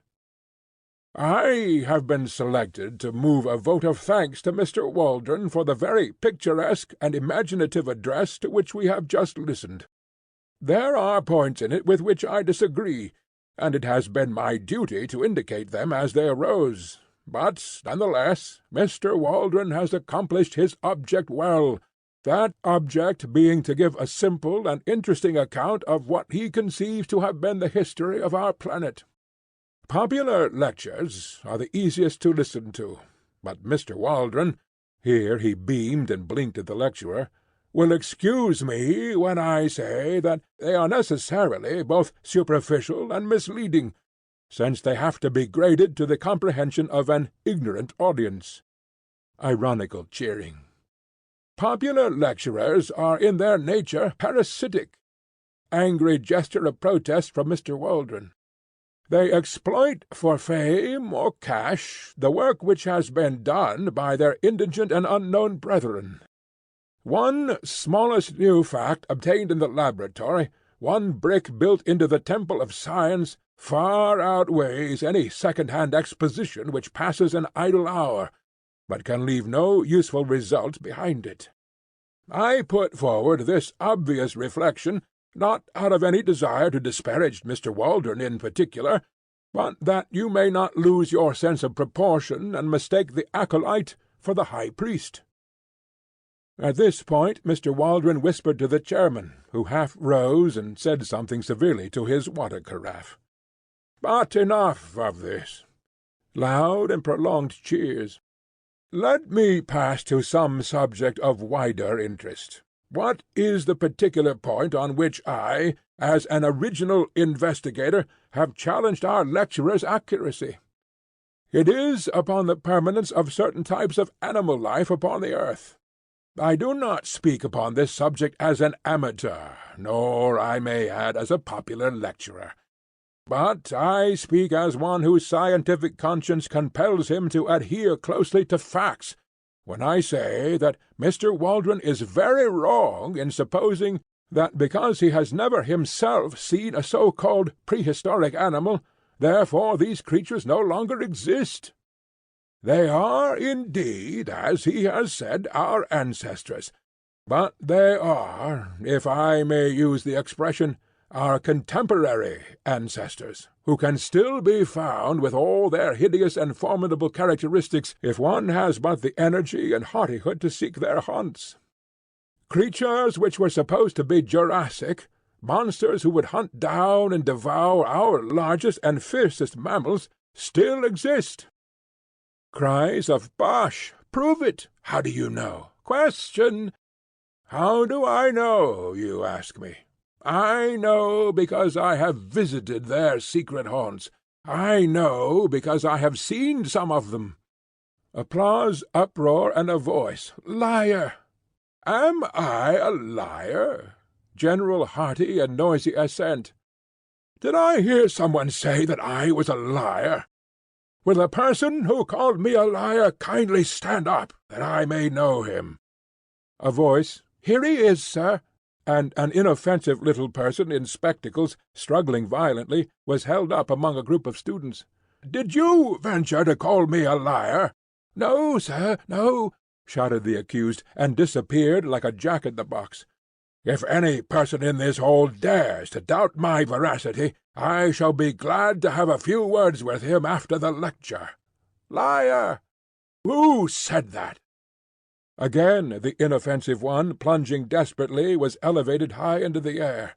"If I come down among you—" General chorus of "Come, love, come," which interrupted the proceedings for some moments, while the chairman, standing up and waving both his arms, seemed to be conducting the music. The professor, with his face flushed, his nostrils dilated, and his beard bristling, was now in a proper berserk mood. "Every great discoverer has been met with the same incredulity, the same brand of a generation of fools. When great facts are laid before you, you have not the intuition, the imagination, which would help you to understand them. You can only throw mud at the men who have risked their lives to open new fields to science. You persecute the prophets, Galileo, Darwin, and I." Prolonged cheering and complete interruption. All this is from my hurried notes taken at the time, which give little notion of the absolute chaos to which the assembly had by this time been reduced. So terrific was the uproar that several ladies had already beaten a hurried retreat. Grave and reverend seniors seemed to have caught the prevailing spirit as badly as the students, and I saw white-bearded men rising and shaking their fists at the obdurate professor. The whole great audience seethed and simmered like a boiling pot. The professor took a step forward and raised both his hands. There was something so big and arresting and virile in the man that the clatter and shouting died gradually away before his commanding gesture and his masterful eyes. He seemed to have a definite message. They hushed to hear it. "I will not detain you," he said. "It is not worth it. Truth is truth, and the noise of a number of foolish young men, and I fear I must add of their equally foolish seniors, cannot affect the matter. I claim that I have opened a new field of science. You dispute it." Cheers. "Then I put you to the test. Will you accredit one or more of your own number to go out as your representatives and test my statement in your name?" Mr. Summerlee, the veteran professor of comparative anatomy, rose among the audience, a tall, thin, bitter man with the withered aspect of a theologian. He wished, he said, to ask Professor Challenger whether the results to which he had alluded in his remarks had been obtained during a journey to the headwaters of the Amazon made by him 2 years before. Professor Challenger answered that they had. Mr. Summerlee desired to know how it was that Professor Challenger claimed to have made discoveries in those regions which had been overlooked by Wallace, Bates, and other previous explorers of established scientific repute. Professor Challenger answered that Mr. Summerlee appeared to be confusing the Amazon with the Thames, that it was in reality a somewhat larger river, that Mr. Summerlee might be interested to know that with the Orinoco, which communicated with it, some 50,000 miles of country were opened up, and that in so vast a space it was not impossible for one person to find what another had missed. Mr. Summerlee declared, with an acid smile, that he really appreciated the difference between the Thames and the Amazon, which lay in the fact that any assertion about the former could be tested, while about the latter it could not. He would be obliged if Professor Challenger would give the latitude and the longitude of the country in which prehistoric animals were to be found. Professor Challenger replied that he reserved such information for good reasons of his own, but would be prepared to give it, with proper precautions, to a committee chosen from the audience. Would Mr. Summerlee serve on such a committee and test his story in person? Mr. Summerlee: "Yes, I will." Great cheering. Professor Challenger: "Then I will guarantee that I will place in your hands such material as will enable you to find your way. It is only right, however, since Mr. Summerlee goes to check my statement, that I should have one or more with him who may check his. I will not disguise from you that there are difficulties and dangers. Mr. Summerlee will need a younger colleague. May I ask for volunteers?" It is thus that the great crisis of a man's life springs out at him. Could I have imagined when I entered that hall that I was about to pledge myself to a wilder adventure than had ever come to me in my dreams? But Gladys, was it not the very opportunity of which she spoke? Gladys would have told me to go. I had sprung to my feet, I was speaking, and yet I had prepared no words. Tarp Henry, my companion, was plucking at my skirts, and I heard him whispering, "Sit down, Malone. Don't make a public ass of yourself." At the same time I was aware that a tall, thin man, with dark gingery hair, a few seats in front of me, was also upon his feet. He glared back at me with hard, angry eyes, but I refused to give way. "I will go, Mr. Chairman," I kept repeating over and over again. "Name, name!" cried the audience. "My name is Edward Dunn Malone. I am the reporter of the Daily Gazette. I claim to be an absolutely unprejudiced witness." "What is your name, sir?" the chairman asked of my tall rival. "I am Lord John Roxton. I have already been up the Amazon. I know all the ground, and have special qualifications for this investigation." "Lord John Roxton's reputation as a sportsman and a traveller is, of course, world-famous," said the chairman. "At the same time, it would certainly be as well to have a member of the press upon such an expedition." "Then I move," said Professor Challenger, "that both these gentlemen be elected, as representatives of this meeting, to accompany Professor Summerlee upon his journey to investigate and to report upon the truth of my statements." And so, amid shouting and cheering, our fate was decided, and I found myself borne away in the human current which swirled towards the door, with my mind half stunned by the vast new project which had risen so suddenly before it. As I emerged from the hall I was conscious for a moment of a rush of laughing students down the pavement, and of an arm wielding a heavy umbrella, which rose and fell in the midst of them. Then, amid a mixture of groans and cheers, Professor Challenger's electric brougham slid from the curb, and I found myself walking under the silvery lights of Regent Street, full of thoughts of Gladys and of wonder as to my future. Suddenly there was a touch at my elbow. I turned, and found myself looking into the humorous, masterful eyes of the tall, thin man who had volunteered to be my companion on this strange quest. "Mr. Malone, I understand," said he. "We are to be companions, what? My rooms are just over the road in the Albany. Perhaps you would have the kindness to spare me half an hour, for there are one or two things that I badly want to say to you." End of Chapter 5. Chapters 6 and 7 of The Lost World, by Sir Arthur Conan Doyle. Chapter 6. I was the flail of the Lord. Lord John Roxton and I turned down Vigo Street together, and through the dingy portals of the famous aristocratic rookery. At the end of a long drab passage my new acquaintance pushed open a door, and turned on an electric switch. A number of lamps shining through tinted shades bathed the whole great room before us in a ruddy radiance.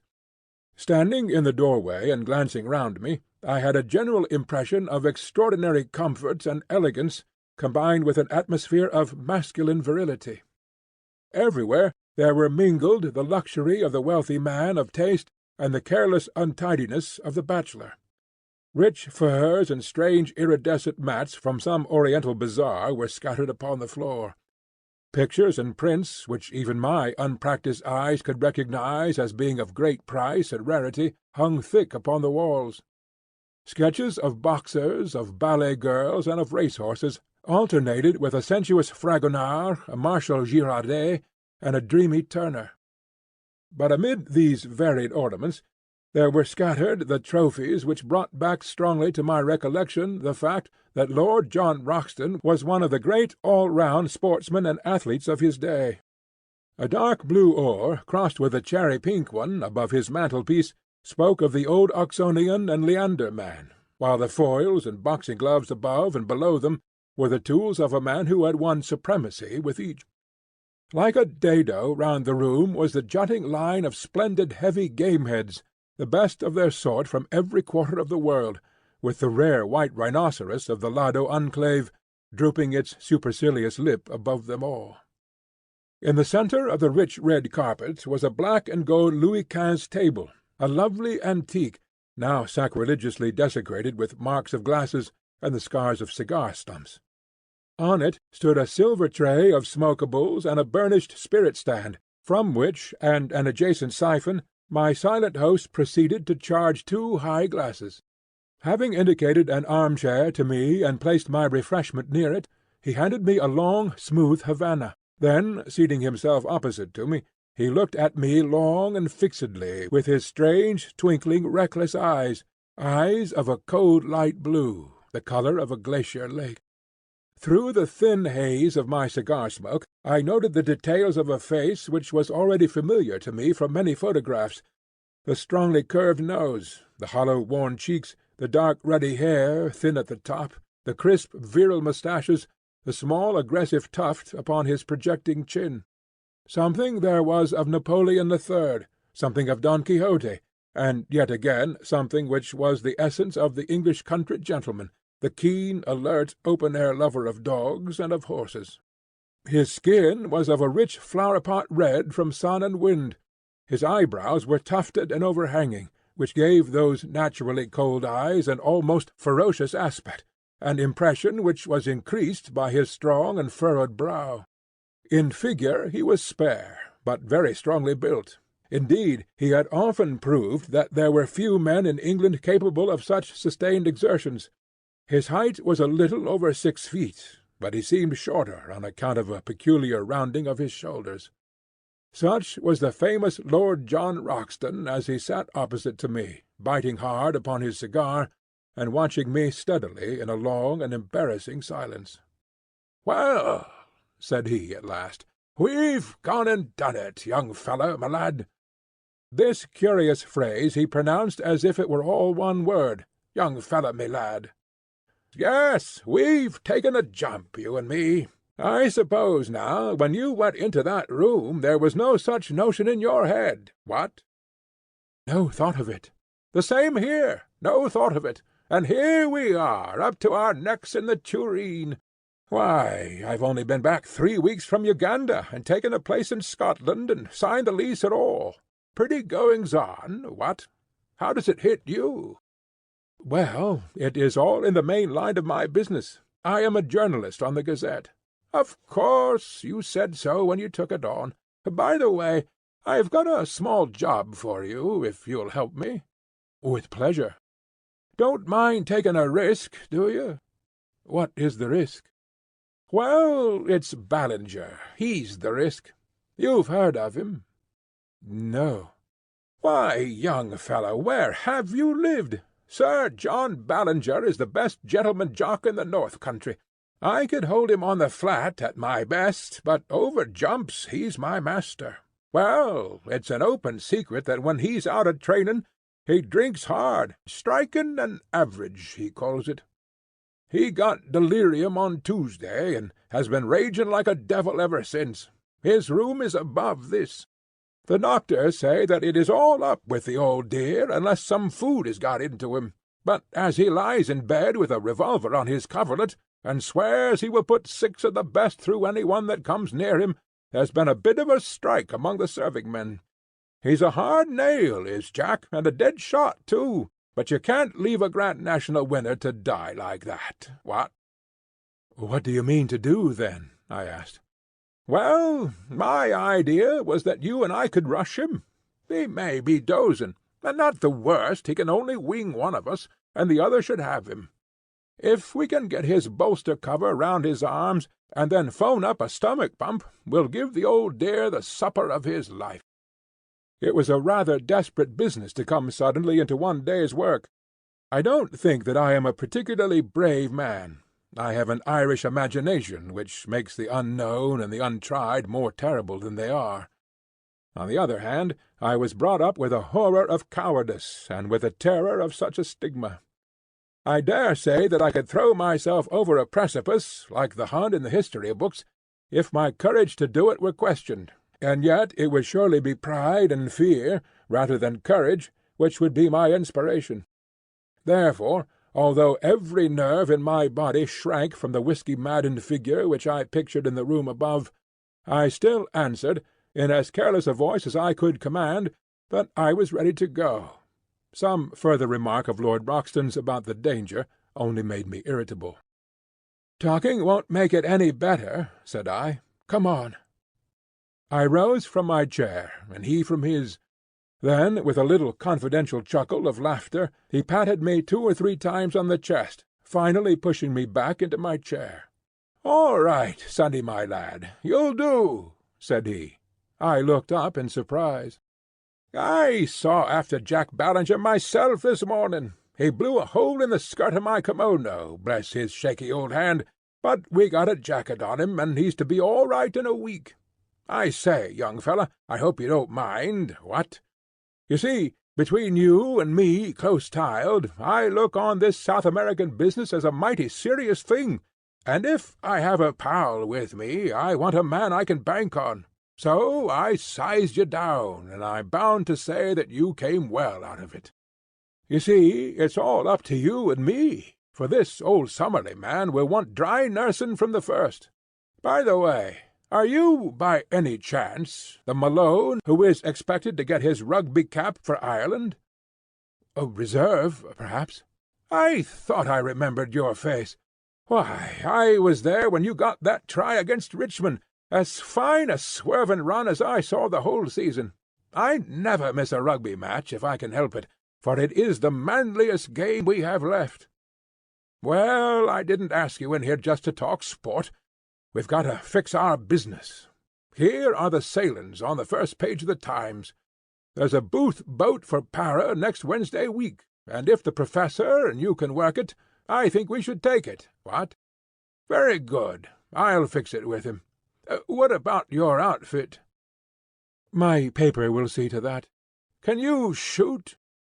"About average territorial standard." "Good Lord! As bad as that?"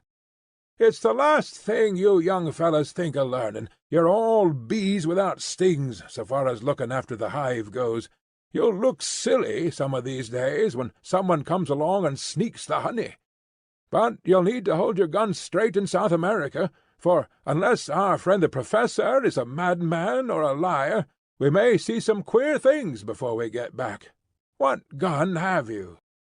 He crossed to an oaken cupboard, and as he threw it open, I caught a glimpse of glistening rows of parallel barrels, like the pipes of an organ. "I'll see what I can spare you out of my own battery," said he. One by one he took out a succession of beautiful rifles, opening and shutting them with a snap and a clang, and then patting them as he put them back into the rack as tenderly as a mother would fondle her children. "This is a Bland's 577 Axide Express," said he. "I got that big fellow with it." He glanced up at the white rhinoceros. 10 more yards, and he would have added me to his collection. On that conical bullet his one chance hangs. 'Tis the weak one's advantage fair. Hope you know your Gordon, for he's the poet of the horse and the gun, and the man that handles both. Now, here's a useful tool. 470, telescopic sight, double ejector, point blank up to 350. That's the rifle I used against the Peruvian slave drivers 3 years ago. I was the flail of the Lord up in those parts, I may tell you, though you won't find it in any blue book. There are times, young fellow, when every one of us must have a stand for human right and justice, or you never feel clean again. That's why I made a little war on my own, declared it myself, waged it myself, ended it myself. Each of those nicks is for a slave murderer, a good row of them, what? That big one is for Pedro Lopez, the king of them all, that I killed in a backwater of the Putumayo River. Now, here's something that would do for you." He took out a beautiful brown and silver rifle, well rubbered at the stock, sharply sighted, 5 cartridges to the clip. "You can trust your life to that." He handed it to me, and closed the door of his oak cabinet. "By the way," he continued, coming back to his chair, "what do you know of this Professor Challenger?" "I never saw him till to-day." "Well, neither did I. It's funny we should both sail under sealed orders from a man we don't know. He seemed an uppish old bird. His brothers of science don't seem too fond of him either. How came you to take an interest in the affair?" I told him shortly my experiences of the morning, and he listened intently. Then he drew out a map of South America and laid it on the table. "I believe every single word he said to you was the truth," said he, earnestly. "And, mind you, I have something to go on when I speak like that. South America is a place I love, and I think, if you take it right through from Darien to Fuego, it's the grandest, richest, most wonderful bit of earth upon this planet. People don't know it yet, and don't realize what it may become.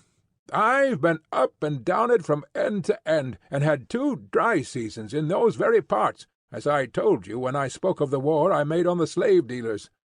Well, when I was up there, I heard some yarns of the same kind, traditions of Indians and the like, but with something behind them, no doubt. The more you know of that country, young fellow, the more you would understand that anything is possible, anything. There are just some narrow water-lanes along which folk travel, and outside that it is all darkness. Now, down here in Mato Grande," he swept his cigar over a part of the map, "or up in this corner where 3 countries meet, nothing would surprise me. As that chap said to-night, there are 50,000 miles of waterway running through a forest that is very near the size of Europe. You and I could be as far away from each other as Scotland is from Constantinople, and yet each of us be in the same great Brazilian forest. Man has just made a track here and a scrape there in the maze.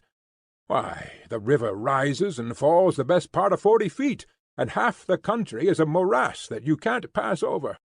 Why shouldn't something new and wonderful lie in such a country? And why shouldn't we be the men to find it out? Besides," he added, his queer gaunt face shining with delight, "there's a sport and risk in every mile of it. I'm like an old golf ball. I've had all the white paint knocked off me long ago. Life can whack me about now, and it can't leave a mark. But a sportin' risk, young feller, that's the salt of existence. Then it's worth livin' again. We're all getting a deal too soft and dull and comfy. Give me the great waste lands and the wide spaces, with a gun in my fist and something to look for that's worth finding. I've tried war and steeple-chasing and aeroplanes, but this hunting of beasts that look like a lobster-supper dream is a brand-new sensation." He chuckled with glee at the prospect. "Perhaps I have dwelt too long upon this new acquaintance, but he is to be my comrade for many a day, and so I have tried to set him down as I first saw him, with his quaint personality and his queer little tricks of speech and of thought. It was only the need of getting in the account of my meeting which drew me at last from his company. I left him seated amid his pink radiance, oiling the lock of his favourite rifle, while he still chuckled to himself at the thought of the adventures which awaited us. It was very clear to me that if dangers lay before us, I could not in all England have found a cooler head or a braver spirit with which to share them. That night, wearied as I was after the wonderful happenings of the day, I sat late with McArdle, the news editor, explaining to him the whole situation, which he thought important enough to bring next morning before the notice of Sir George Beaumont, the chief. It was agreed that I should write home full accounts of my adventures in the shape of successive letters to McArdle, and that these should either be edited for the Gazette as they arrived, or held back to be published later, according to the wishes of Professor Challenger, since we could not yet know what conditions he might attach to those directions which should guide us to the unknown land. In response to a telephone inquiry, we received nothing more definite than a fulmination against the press, ending up with the remark that if we would notify our boat, he would hand us any directions which he might think it proper to give us at the moment of starting. A second question from us failed to elicit any answer at all, save a plaintive bleat from his wife, to the effect that her husband was in a very violent temper already, and that she hoped we would do nothing to make it worse. A third attempt, later in the day, provoked a terrific crash, and a subsequent message from the Central Exchange that Professor Challenger's receiver had been shattered. After that we abandoned all attempt at communication. And now, my patient readers, I can address you directly no longer.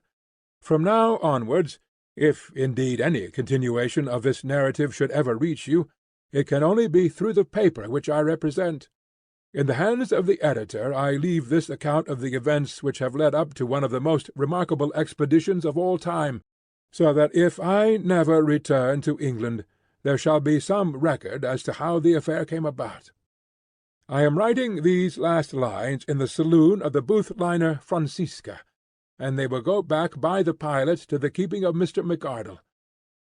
Let me draw one last picture before I close the notebook, a picture which is the last memory of the old country which I bear away with me. It is a wet, foggy morning in the late spring. A thin, cold rain is falling. 3 shining mackintoshed figures are walking down the quay, making for the gangplank of the great liner from which the Blue Peter is flying. In front of them a porter pushes a trolley piled high with trunks, wraps, and gun cases. Professor Summerlee, a long, melancholy figure, walks with dragging steps and drooping head, as one who is already profoundly sorry for himself. Lord John Roxton steps briskly, and his thin, eager face beams forth between his hunting-cap and his muffler. As for myself, I am glad to have got the bustling days of preparation and the pangs of leave-taking behind me, and I have no doubt that I show it in my bearing. Suddenly, just as we reach the vessel, there is a shout behind us. It is Professor Challenger, who had promised to see us off. He runs after us, a puffing, red-faced, irascible figure. "No, thank you," says he. "I should much prefer not to go aboard. I have only a few words to say to you, and they can very well be said where we are. I beg you not to imagine that I am in any way indebted to you for making this journey. I would have you to understand that it is a matter of perfect indifference to me, and I refuse to entertain the most remote sense of personal obligation. Truth is truth, and nothing which you can report can affect it in any way, though it may excite the emotions and allay the curiosity of a number of very ineffectual people. My directions for your instruction and guidance are in this sealed envelope. You will open it when you reach a town upon the Amazon which is called Manaus, but not until the date and hour which is marked upon the outside. Have I made myself clear? I leave the strict observance of my conditions entirely to your honour. No, Mr. Malone, I will place no restriction upon your correspondence, since the ventilation of the facts is the object of your journey. But I demand that you shall give no particulars as to your exact destination, and that nothing be actually published until your return. Good-bye, sir. You have done something to mitigate my feelings for the loathsome profession to which you unhappily belong. Good-bye, Lord John. Science is, as I understand, a sealed book to you, but you may congratulate yourself upon the hunting field which awaits you. You will, no doubt, have the opportunity of describing in the field how you brought down the rocketing Dimorphodon. And good-bye to you also, Professor Summerlee. If you are still capable of self-improvement, of which I am frankly unconvinced, you will surely return to London a wiser man." So he turned upon his heel, and a minute later from the deck I could see his short, squat figure bobbing about in the distance as he made his way back to his train. Well, we are well down Channel now. There's the last bell for letters, and it's good-bye to the pilot. We'll be down, hull down on the old trail from now on. God bless all we leave behind us, and send us safely back. Chapter 7. Tomorrow we disappear into the unknown. I will not bore those whom this narrative may reach by an account of our luxurious voyage upon the Booth liner, nor will I tell of our week's stay at Para, save that I should wish to acknowledge the great kindness of the Perea de Pinta Company in helping us to get together our equipment. I will also allude very briefly to our river journey, up a wide, slow-moving, clay-tinted stream, in a steamer which was little smaller than that which had carried us across the Atlantic. Eventually we found ourselves through the narrows of Obitos, and reached the town of Manaos. Here we were rescued from the limited attractions of the local inn by Mr. Shortman, the representative of the British and Brazilian Trading Company. In his hospital fazenda we spent our time, until the day when we were empowered to open the letter of instructions given to us by Professor Challenger. Before I reach the surprising events of that date, I would desire to give a clearer sketch of my comrades in this enterprise, and of the associates whom we had already gathered together in South America. I speak freely, and I leave the use of my material to your own discretion, Mr. McArdle, since it is through your hands that this report must pass before it reaches the world. The scientific attainments of Professor Summerlee are too well known for me to trouble to recapitulate them. He is better equipped for a rough expedition of this sort than one would imagine at first sight. His tall, gaunt, stringy figure is insensible to fatigue, and his dry, half-sarcastic, and often wholly unsympathetic manner is uninfluenced by any change in his surroundings. Though in his 66th year, I have never heard him express any dissatisfaction at the occasional hardships which we have had to encounter. I have regarded his presence as an encumbrance to the expedition, but, as a matter of fact, I am now well convinced that his power of endurance is as great as my own. In temper he is naturally acid and sceptical. From the beginning he has never concealed his belief that Professor Challenger is an absolute fraud, that we are all embarked upon an absurd wild-goose chase, and that we are likely to reap nothing but disappointment and danger in South America, and corresponding ridicule in England. Such are the views which, with much passionate distortion of his thin features and wagging of his thin goat-like beard, he poured into our ears all the way from Southampton to Manaos. Since landing from the boat he has obtained some consolation from the beauty and variety of the insect and bird life around him, for he is absolutely whole-hearted in his devotion to science. He spends his days flitting through the woods with his shotgun and his butterfly net, and his evenings in mounting the many specimens he has acquired. Among his minor peculiarities are that he is careless as to his attire, unclean in his person, exceedingly absent-minded in his habits, and addicted to smoking a short briar pipe, which is seldom out of his mouth. He has been on several scientific expeditions in his youth.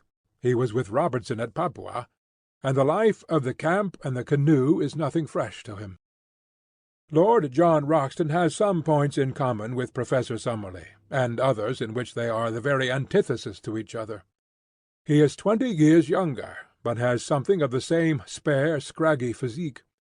As to his appearance, I have, as I recollect, described it in that portion of my narrative which I have left behind me in London. He is exceedingly neat and prim in his ways, dresses always with great care in white drill suits and high-brown mosquito boots, and shaves at least once a day.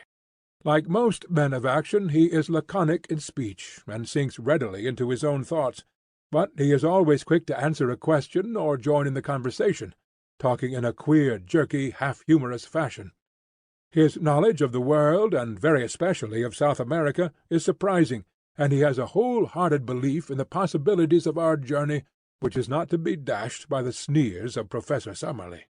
He has a gentle voice and a quiet manner, but behind his twinkling blue eyes there lurks a capacity for furious wrath and implacable resolution, the more dangerous because they are held in leash.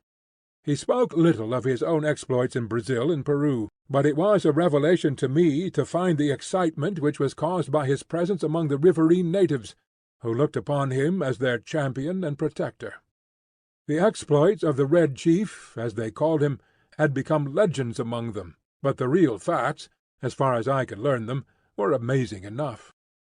These were that Lord John had found himself some years before in that no-man's land which is formed by the half-defined frontiers between Peru, Brazil, and Colombia. In this great district the wild rubber tree flourishes, and has become, as in the Congo, a curse to the natives, which can only be compared to their forced labour under the Spaniards upon the old silver mines of Darien. A handful of villainous half-breeds dominated the country, armed such Indians as would support them, and turned the rest into slaves, terrorizing them with the most inhuman tortures in order to force them to gather the India-rubber, which was then floated down the river to Para. Lord John Roxton expostulated on behalf of the wretched victims, and received nothing but threats and insults for his pains. He then formally declared war against Pedro Lopez, the leader of the slave-drivers, enrolled a band of runaway slaves in his service, armed them, and conducted a campaign, which ended by his killing with his own hands the notorious half-breed, and breaking down the system which he represented. No wonder that the ginger-headed man with the silky voice and the free and easy manners was now looked upon with deep interest upon the banks of the great South American river, though the feelings he inspired were naturally mixed, since the gratitude of the natives was equalled by the resentment of those who desired to exploit them. One useful result of his former experiences was that he could talk fluently in lingua geral, which is the peculiar talk, 1/3 Portuguese and 2/3 Indian, which is current all over Brazil. I have said before that Lord John Roxton was a South Americomaniac. He could not speak of that great country without ardour, and this ardour was infectious, for, ignorant as I was, he fixed my attention and stimulated my curiosity. How I wish I could reproduce the glamour of his discourses, the peculiar mixture of accurate knowledge and of racing imagination which gave them their fascination, until even the professor's cynical and sceptical smile would gradually vanish from his thin face as he listened. He would tell the history of the mighty river so rapidly explored, for some of the first conquerors of Peru actually crossed the entire continent upon its waters, and yet so unknown in regard to all that lay behind its ever-changing banks. "What is there?" he would cry, pointing to the north. "Wood and marsh and unpenetrated jungle. Who knows what it may shelter? And there, to the south, a wilderness of swampy forest, where no white man has ever been. The unknown is up against us on every side. Outside the narrow lines of the rivers, what does anyone know? Who will say what is possible in such a country? Why should old man Challenger not be right?" At which direct defiance the stubborn sneer would reappear upon Professor Summerlee's face, and he would sit, shaking his sardonic head in unsympathetic silence, behind the cloud of his briar-root pipe. So much for the moment for my two white companions, whose characters and limitations will be further exposed, as surely as my own, as this narrative proceeds. But already we have enrolled certain retainers who may play no small part in what is to come. The first is a gigantic negro named Zambo, who is a perfect Hercules, as willing as any horse, and about as intelligent. Him we enlisted at Para, on the recommendation of the steamship company, on whose vessels he had learned to speak a halting English. It was at Para also that we engaged Gomez and Manuel, two half-breeds from up the river, just come down with a cargo of redwood. They are swarthy fellows, bearded and fierce, as active and wiry as panthers. Both of them had spent their lives in those upper waters of the Amazon which we were about to explore, and it was this recommendation which had caused Lord John to engage them. One of them, Gomez, had the further advantage that he could speak excellent English. These men were willing to act as our personal servants, to cook, to row, or to make themselves useful in any way at a payment of $15 a month. Besides these, we had engaged 3 Mojo Indians from Bolivia, who are the most skilful at fishing and boat-work of all the river tribes. The chief of these we called Mojo, after his tribe, and the others are known as José and Fernando. 3 white men, then, 2 half-breeds, 1 negro, and 3 Indians made up the personnel of the little expedition which lay waiting for its instructions at Manaus before starting upon its singular quest. At last, after a weary week, the day had come, and the hour. I ask you to picture the shaded sitting-room of the Fazenda St. Ignacio, 2 miles inland from the town of Manaus. Outside lay the yellow, brassy glare of the sunshine, with the shadows of the palm-trees as black and definite as the trees themselves. The air was calm, full of the eternal hum of insects, a tropical chorus of many octaves, from the deep drone of the bee to the high, keen pipe of the mosquito. Beyond the veranda was a small cleared garden, bounded with cactus hedges and adorned with clumps of flowering shrubs, round which the great blue butterflies and the tiny humming-birds fluttered and darted in crescents of sparkling light. Within we were seated round the cane table, on which lay a sealed envelope. Inscribed upon it, in the jagged handwriting of Professor Challenger, were the words, "Instructions to Lord John Roxton and party, to be opened at Manaus upon July 15th, at 12 o'clock precisely." Lord John had placed his watch upon the table beside him. "We have 7 more minutes," said he. "The old dear is very precise." Professor Summerlee gave an acid smile as he picked up the envelope in his gaunt hand. "What can it possibly matter whether we open it now or in 7 minutes?" said he. "It is all part and parcel of the same system of quackery and nonsense, for which I regret to say that the writer is notorious." "Oh, come, we must play the game according to rules," said Lord John. "It's old man Challenger's show, and we be here by his good will, so it would be rotten bad form if we didn't follow his instructions to the letter." "A pretty business it is," cried the Professor bitterly. "It struck me as preposterous in London, but I'm bound to say that it seems even more so upon closer acquaintance.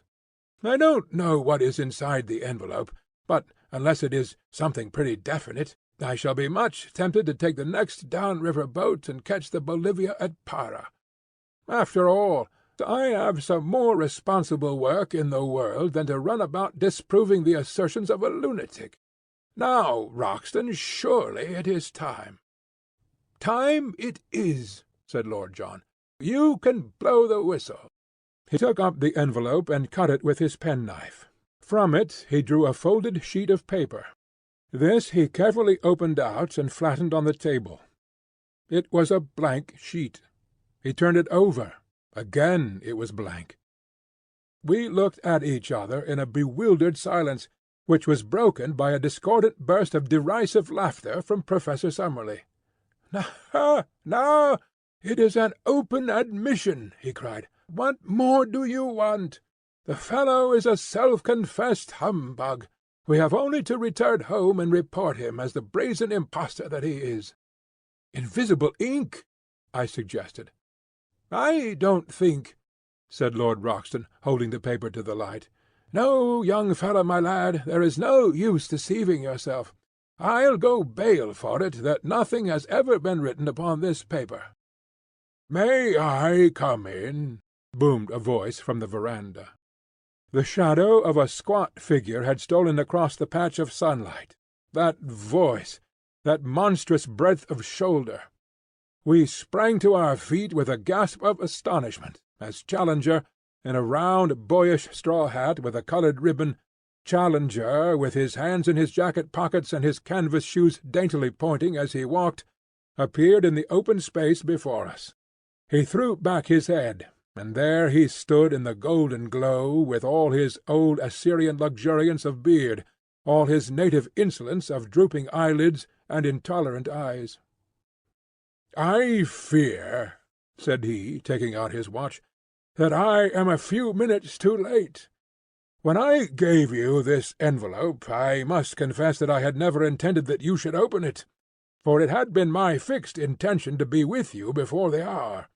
The unfortunate delay can be apportioned between a blundering pilot and an intrusive sandbank.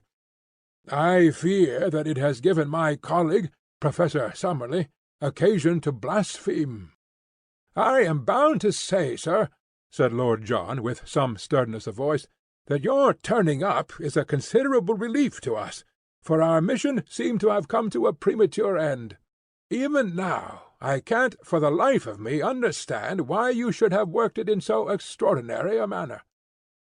Instead of answering, Professor Challenger entered, shook hands with myself and Lord John, bowed with ponderous insolence to Professor Summerlee, and sank back into a basket-chair, which creaked and swayed beneath his weight. "Is all ready for your journey?" he asked. "We can start to-morrow." "Then so you shall. You need no chart of directions now, since you will have the inestimable advantage of my own guidance. From the first I had determined that I would myself preside over your investigation. The most elaborate charts would, as you readily admit, be a poor substitute for my own intelligence and advice. As to the small ruse which I played upon you in the matter of the envelope, it is clear that, had I told you all my intentions, I should have been forced to resist unwelcome pressure to travel out with you." "Not from me, sir," exclaimed Professor Summerlee heartily, "so long as there was another ship upon the Atlantic." Challenger waved him away with his great hairy hand.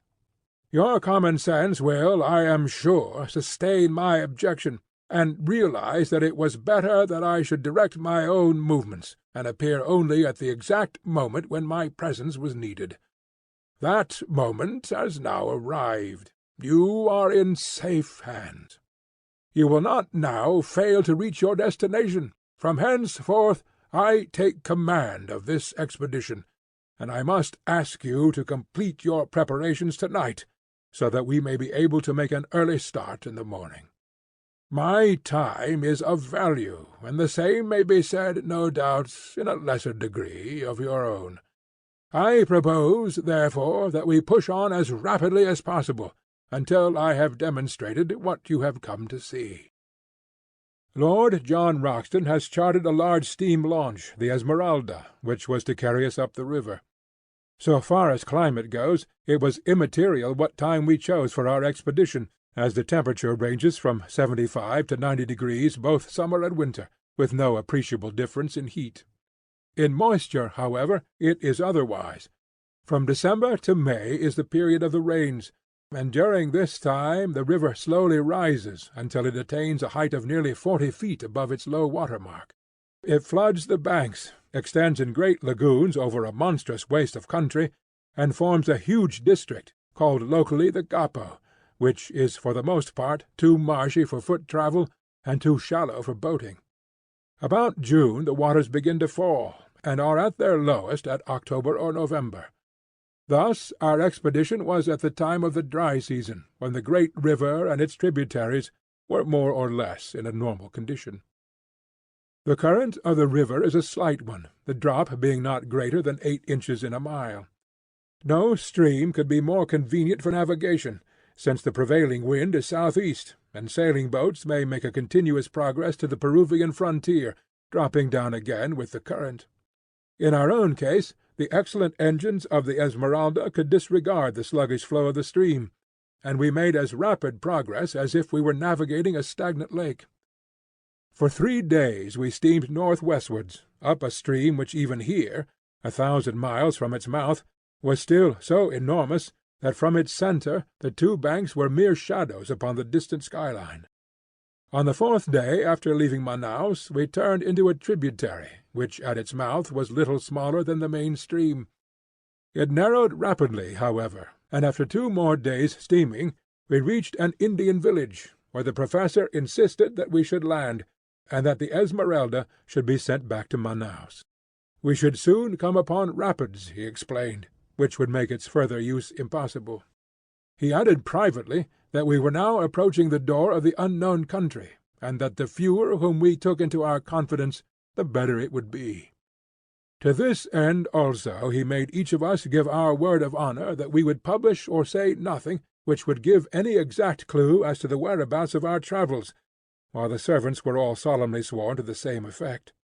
It is for this reason that I am compelled to be vague in my narrative, and I would warn my readers that in any map or diagram which I may give, the relation of places to each other may be correct, but the points of the compass are carefully confused, so that in no way can it be taken as an actual guide to the country.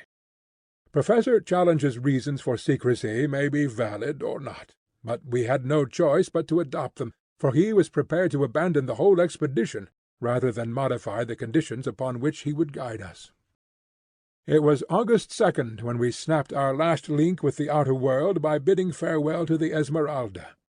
Since then 4 days have passed, during which we have engaged 2 large canoes from the Indians, made of so light a material, skins over a bamboo framework, that we should be able to carry them round any obstacle. These we have loaded with all our effects, and have engaged 2 additional Indians to help us in the navigation. I understand that they are the very 2, Ataka and Ipetu by name, who accompanied Professor Challenger upon his previous journey. They appeared to be terrified at the prospect of repeating it, but the chief has patriarchal powers in these countries, and if the bargain is good in his eyes, the clansman has little choice in the matter.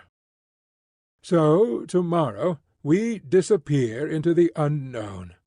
This account I am transmitting down the river by canoe, and it may be our last word to those who are interested in our fate. I have, according to our arrangement, addressed it to you, my dear Mr. McArdle, and I leave it to your discretion to delete, alter, or do what you like with it. From the assurance of Professor Challenger's manner, and in spite of the continued skepticism of Professor Summerlee, I have no doubt that our leader will make good his statement, and that we are really on the eve of some most remarkable experiences. End of Chapter 7. Chapter 8 of The Lost World, by Sir Arthur Conan Doyle. The Outlying Pickets of the New World. Our friends at home may well rejoice with us, for we are at our goal, and, up to a point at least, we have shown that the statement of Professor Challenger can be verified. We have not, it is true, ascended the plateau, but it lies before us, and even Professor Summerlee is in a more chastened mood. Not that he will for an instant admit his rival could be right, but he is less persistent in his incessant objections, and has sunk, for the most part, into an observant silence. I must hark back, however, and continue my narrative from where I dropped it. We are sending home one of our local Indians, who is injured, and I am committing this letter to his charge, with considerable doubts in my mind as to whether it will ever come to hand. When I wrote last, we were about to leave the Indian village where we had been deposited by the Esmeralda. I have to begin my report by bad news. For the first serious personal trouble, I pass over the incessant bickerings between the professors, occurred this evening, and might have had a tragic ending. I have spoken of our English-speaking half-breed Gomez, a fine worker and a willing fellow, but afflicted, I fancy, with the vice of curiosity, which is common enough among such men. On the last evening he seems to have hid himself near the hut in which we were discussing our plans, and, being observed by our huge negro, Zambo, who is as faithful as a dog, and has the hatred which all his race bear to the half-breeds, he was dragged out and carried into our presence. Gomez whipped out his knife, however, and, but for the huge strength of his captor, which enabled him to disarm him with one hand, he would certainly have stabbed him. The matter has ended in reprimands. The opponents have been compelled to shake hands, and there is every hope that all will be well. As to the feuds of the 2 learned men, they are contiguous and bitter. It must be admitted that Challenger is provocative in the last degree, but Summerlee has an acid tongue, which makes matters worse. Last night Challenger said that he never cared to walk on the Thames embankment and look up the river, as it was always sad to see one's own eventual goal. He is convinced, of course, that he is destined for Westminster Abbey. Summerlee rejoined, however, with a sour smile, by saying that he understood that Millbank Prison had been pulled down.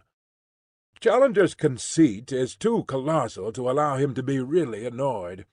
He only smiled in his beard, and repeated, "Really, really," in the pitying tone one would use to a child.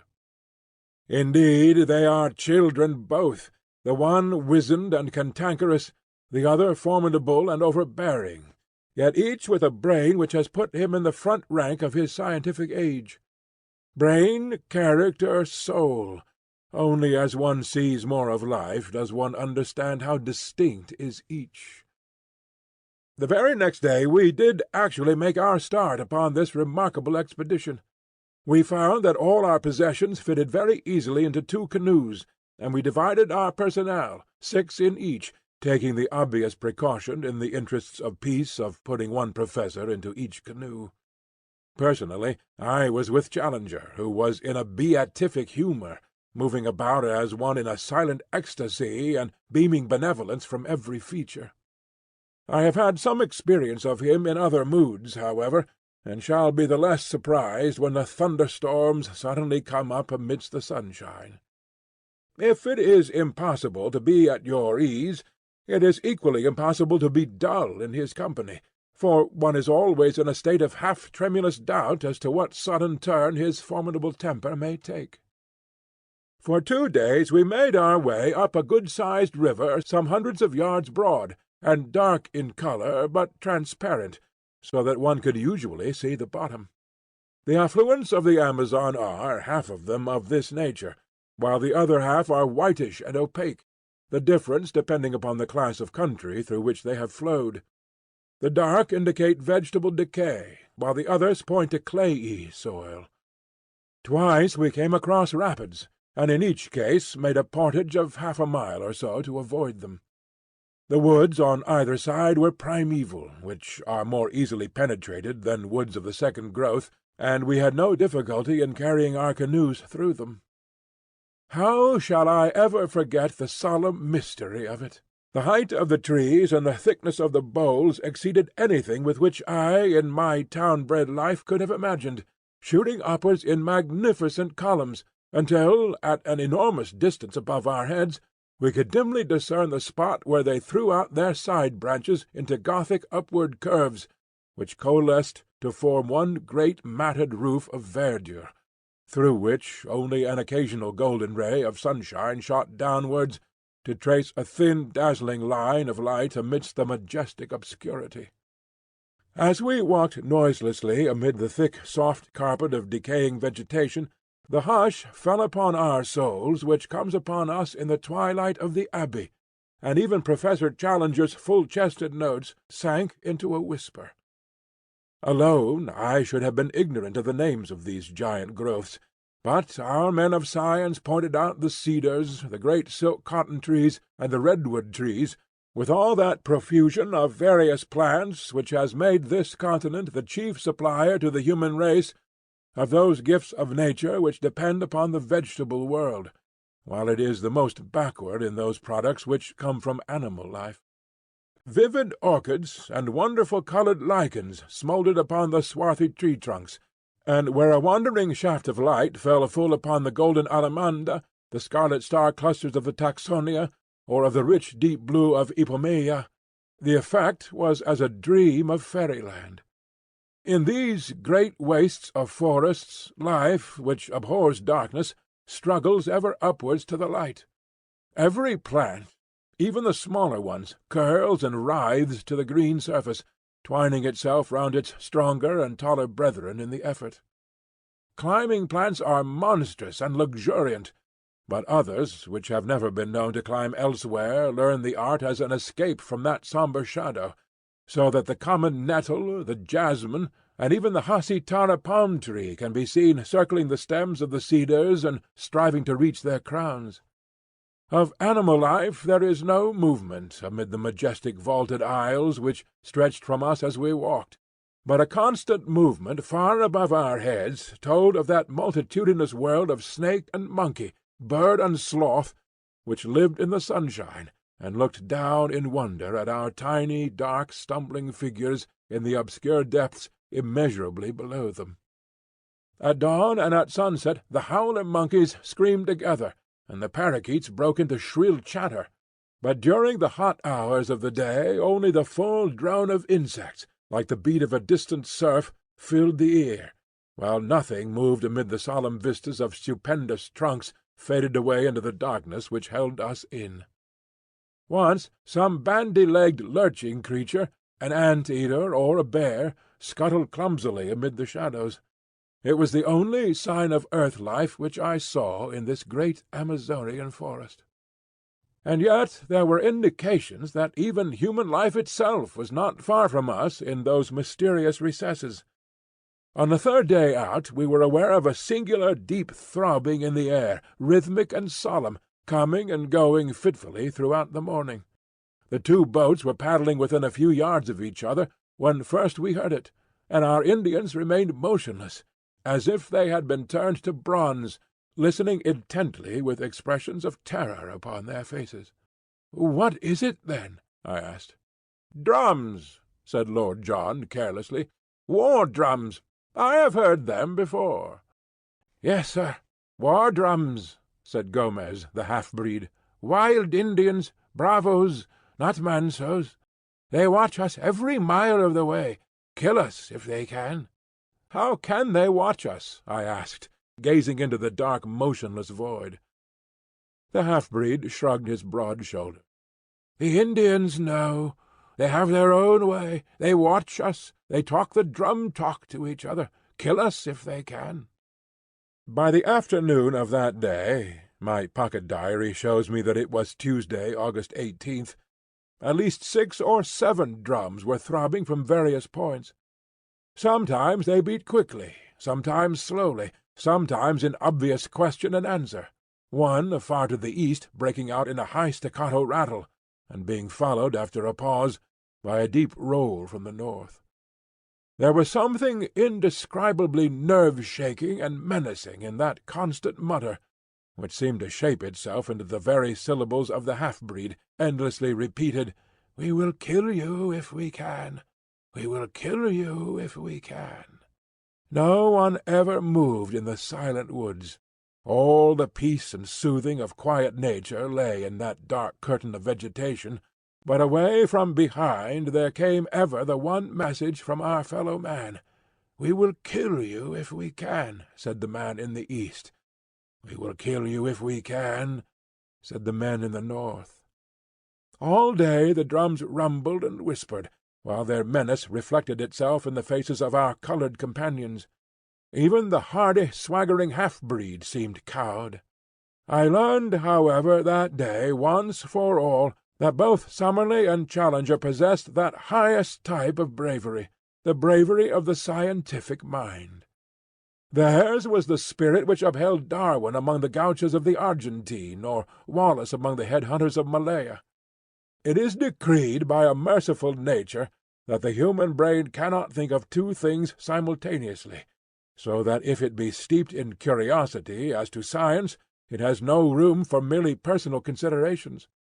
All day, amid that incessant and mysterious menace, our two professors watched every bird upon the wing, and every shrub upon the bank, with many a sharp, wordy contention, while the snarl of Summerlee came quick upon the deep growl of Challenger, but with no more sense of danger, and no more reference to drum-beating Indians, than if they were seated together in the smoking-room of the Royal Society's Club in St. James's Street.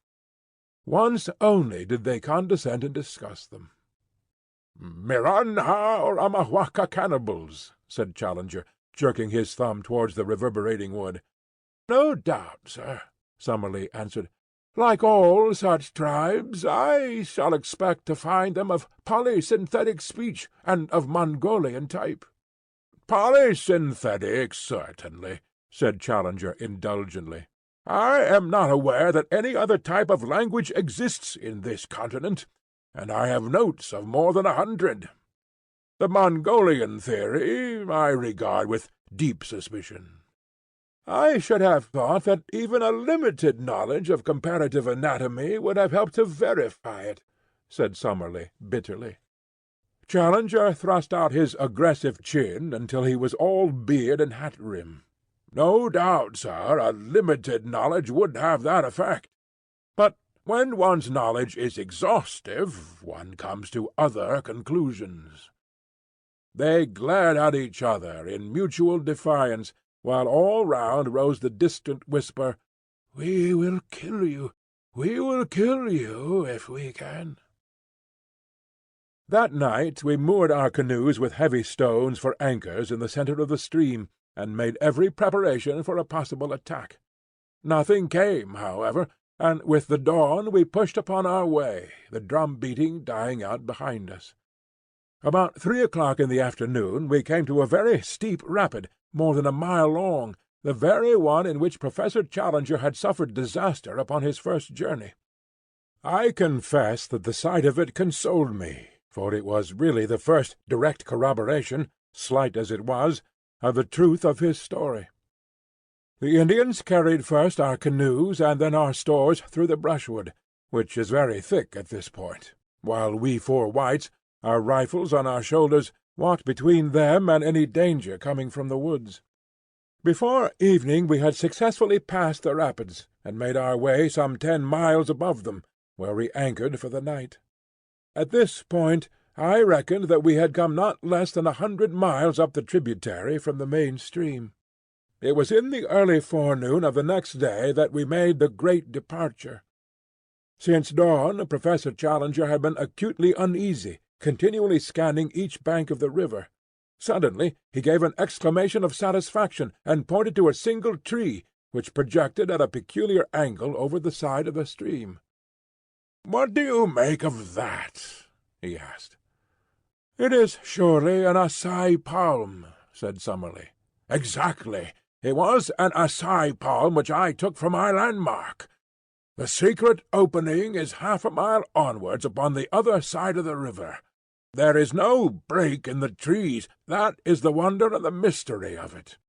There, where you see the light green rushes instead of dark green undergrowth, there between the great cottonwoods, that is my private gate into the unknown. Push through, and you will understand." It was indeed a wonderful place. Having reached the spot marked by a line of light green rushes, we pulled our 2 canoes through them for some hundreds of yards, and eventually emerged into a placid and shallow stream, running clear and transparent over a sandy bottom. It may have been 20 yards across, and was banked in on each side by most luxuriant vegetation. No one who had not observed that for a short distance reeds had taken place of shrubs could possibly have guessed the existence of such a stream, or dreamed of the fairyland beyond. For a fairyland it was, the most wonderful that the imagination of man could conceive. The thick vegetation met overhead, interlacing into a natural pergola, and through this tunnel of verdure in a golden twilight flowed the green pellucid river, beautiful in itself, but marvellous from the strange tints thrown by the vivid light from above, filtered and tempered in its fall. Clear as crystal, motionless as a sheet of glass, green as the edge of an iceberg, it stretched in front of us under its leafy archway, every stroke of our paddles sending 1,000 ripples across its shining surface. It was a fitting avenue to a land of wonders. All sign of the Indians had passed away, but animal life was more frequent, and the tameness of the creatures showed that they knew nothing of the hunter. Fuzzy little black velvet monkeys, with snow-white teeth and gleaming, mocking eyes, chattered at us as we passed. With a dull, heavy splash, an occasional cayman plunged in from the bank. Once a dark, clumsy tapir stared at us from a gap in the bushes, and then lumbered away through the forest. Once, too, the yellow, sinuous form of a great puma whisked amid the brushwood, and its green, baleful eyes glared hatred at us over its tawny shoulder. Bird life was abundant, especially the wading birds, stork, heron, and ibis gathering in little groups, blue, scarlet, and white, upon every log which jutted from the bank, while beneath us the crystal water was alive with fish of every shape and colour. For 3 days we made our way up this tunnel of hazy green sunshine. On the longer stretches one could hardly tell as one looked ahead where the distant green water ended and the distant green archway began. The deep peace of this strange waterway was unbroken by any sign of men. "No Indian here. Too much afraid. Curupuri," said Gomez. Kuripuri is the spirit of the woods, Lord John explained. It's a name for any kind of devil. The poor beggars think that there is something fearsome in this direction, and therefore they avoid it. On the third day it became evident that our journey in the canoes could not last much longer, for the stream was rapidly growing more shallow. Twice in as many hours we stuck upon the bottom. Finally we pulled the boats up among the brushwood, and spent the night on the bank of the river. In the morning Lord John and I made our way for a couple of miles through the forest, keeping parallel with the stream. But as it grew ever shallower, we returned and reported what Professor Challenger had already suspected, that we had reached the highest point to which the canoes could be brought. We drew them up, therefore, and concealed them among the bushes, blazing a tree with our axes, so that we should find them again. Then we distributed the various burdens among us, guns, ammunition, food, a tent, blankets, and the rest, and, shouldering our packages, we set forth upon the more laborious stage of our journey. An unfortunate quarrel between our pepper-pots marked the outset of our new stage. Challenger had from the moment of joining us issued directions to the whole party, much to the evident discontent of Summerlee. Now, upon his assigning some duty to his fellow-professor, it was only the carrying of an aneroid barometer, the matter suddenly came to a head. "May I ask, sir," said Summerlee, with vicious calm, "in what capacity you take it upon yourself to issue these orders?" Challenger glared and bristled. "I do it, Professor Summerlee, as a leader of this expedition." "I am compelled to tell you, sir, that I do not recognize you in that capacity." "Indeed!" Challenger bowed with unwieldy sarcasm. "Perhaps you would define my exact position." "Yes, sir. You are a man whose veracity is upon trial, and this committee is here to try it. You walk, sir, with your judges." "Dear me!" said Challenger, seating himself on the side of one of the canoes. "In that case you will, of course, go on your way, and I will follow at my leisure. If I am not the leader, you cannot expect me to lead." Thank heaven that there were two sane men, Lord John Roxton and myself, to prevent the petulance and folly of our learned professors from sending us back empty-handed to London. Such arguing and pleading and explaining before we could get them mollified. Then at last Summerlee, with his sneer and his pipe, would move forwards, and Challenger would come rolling and grumbling after. By some good fortune we discovered about this time that both our savants had the very poorest opinion of Dr. Illingworth of Edinburgh. Thenceforward that was our one safety, and every strained situation was relieved by our introducing the name of the Scotch zoologist, and both our professors would form a temporary alliance and friendship in their detestation and abuse of this common rival. Advancing in a single file along the bank of the stream, we soon found that it narrowed down to a mere brook, and finally that it lost itself in a great green morass of sponge-like mosses, into which we sank up to our knees. The place was horribly haunted by clouds of mosquitoes, and every form of flying pest, so we were glad to find solid ground again, and to make a circuit among the trees, which enabled us to outflank this pestilent morass, which droned like an organ in the distance, so loud was it with insect life. On the second day after leaving our canoes, we found that the whole character of the country changed. Our road was persistently upwards, and as we ascended, the woods became thinner and lost their tropical luxuriance. The huge trees of the alluvial Amazonian plain gave place to the phoenix and cocoa palms, growing in scattered clumps, with thick brushwood between. In the damper hollows the Mauritia palms threw out their graceful drooping fronds.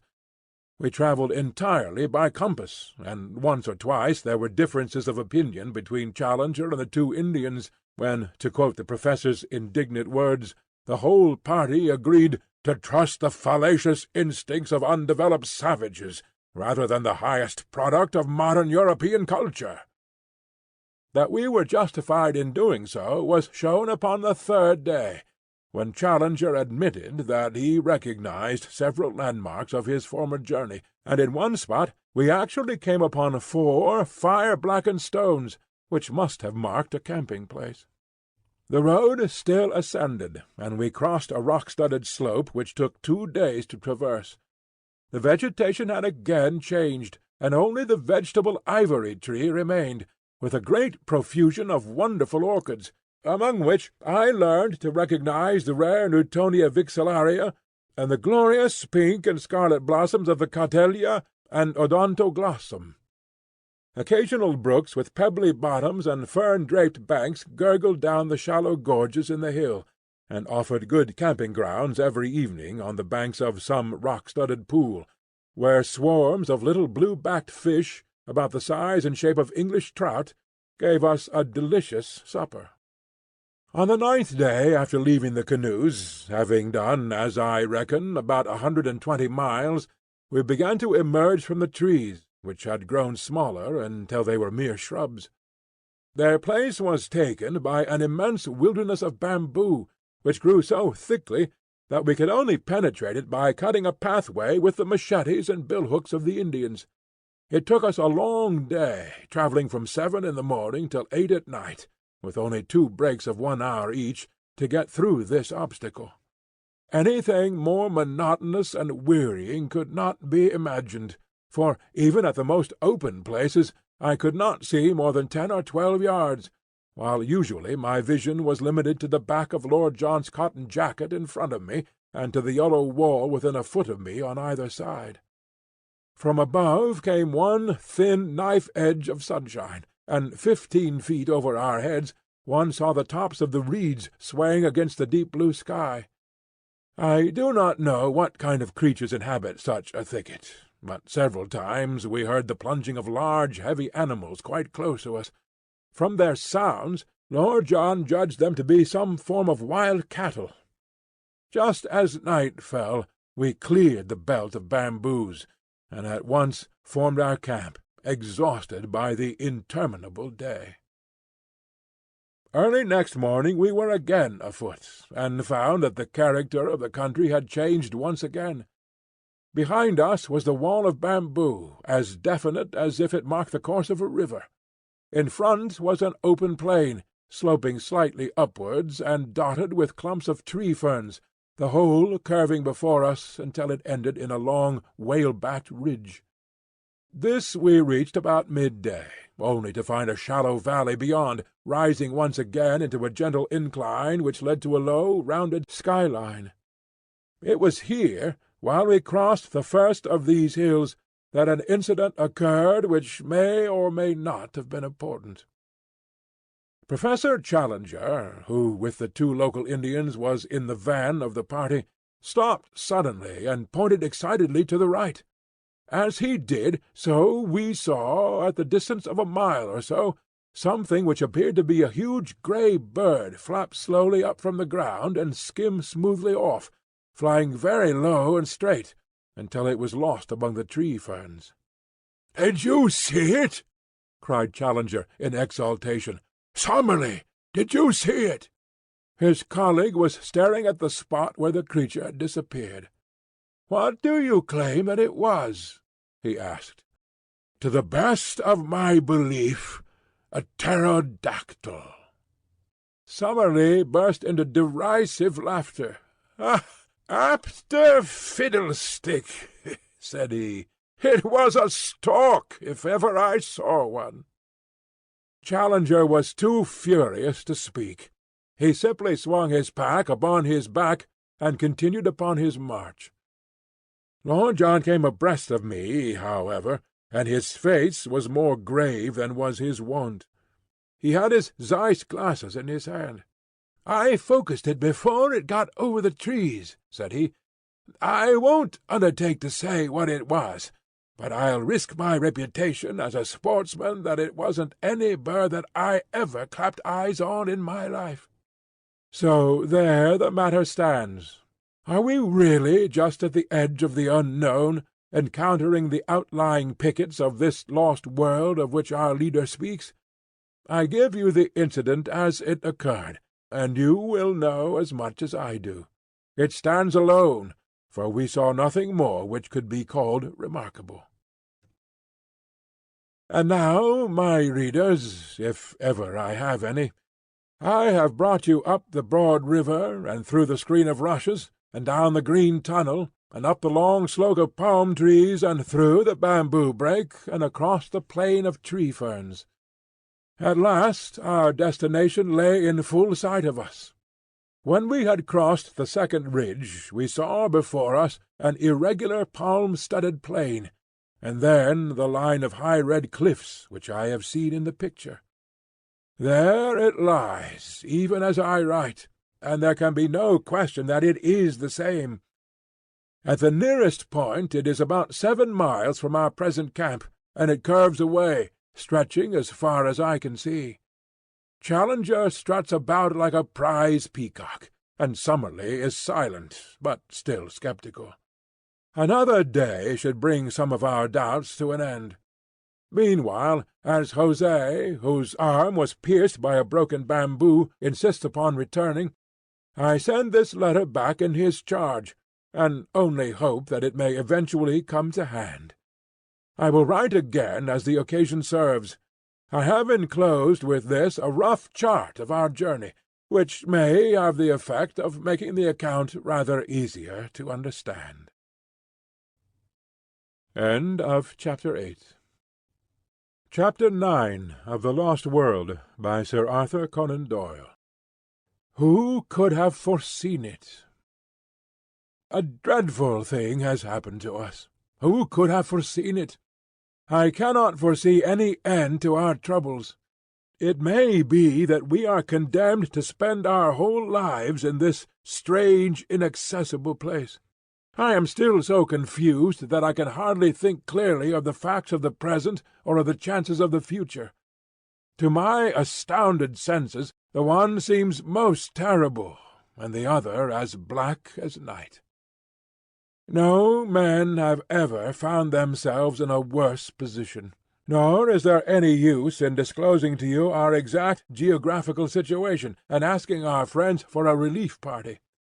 Even if they could send one, our fate will, in all human probability, be decided long before it could arrive in South America.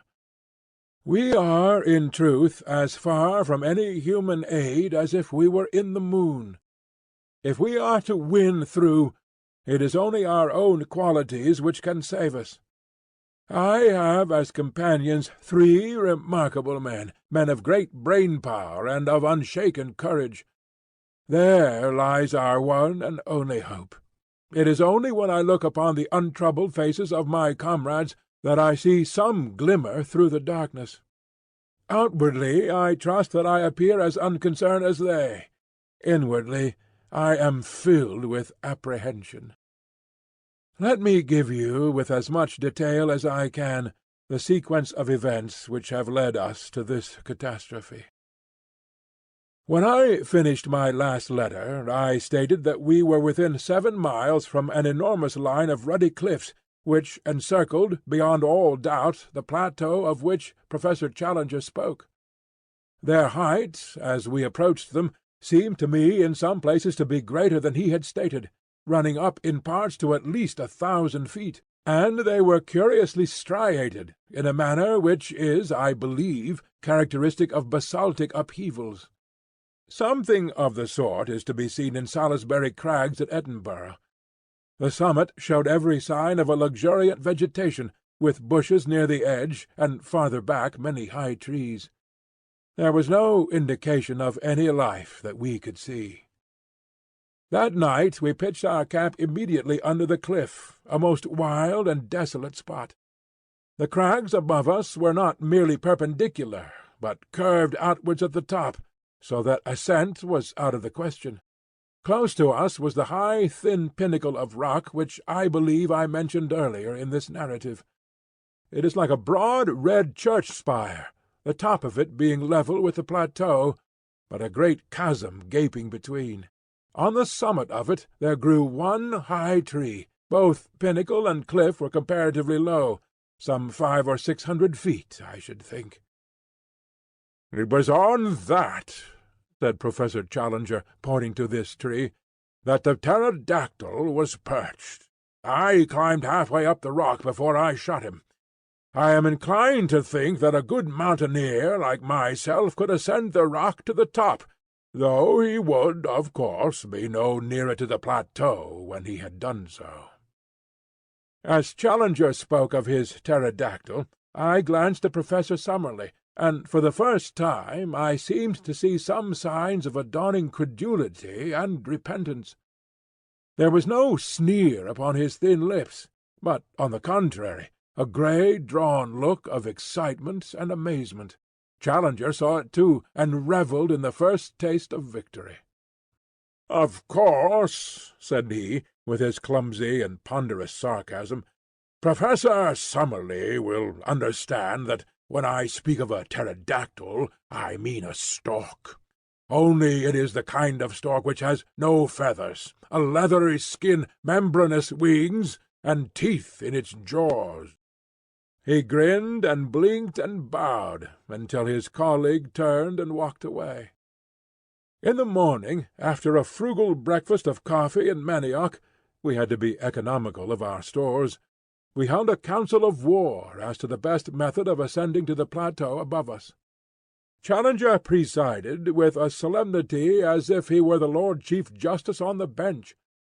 Picture him seated upon a rock, his absurd boyish straw hat tilted on the back of his head, his supercilious eyes dominating us from under his drooping lids, his great black beard wagging as he slowly defined our present situation and our future movements.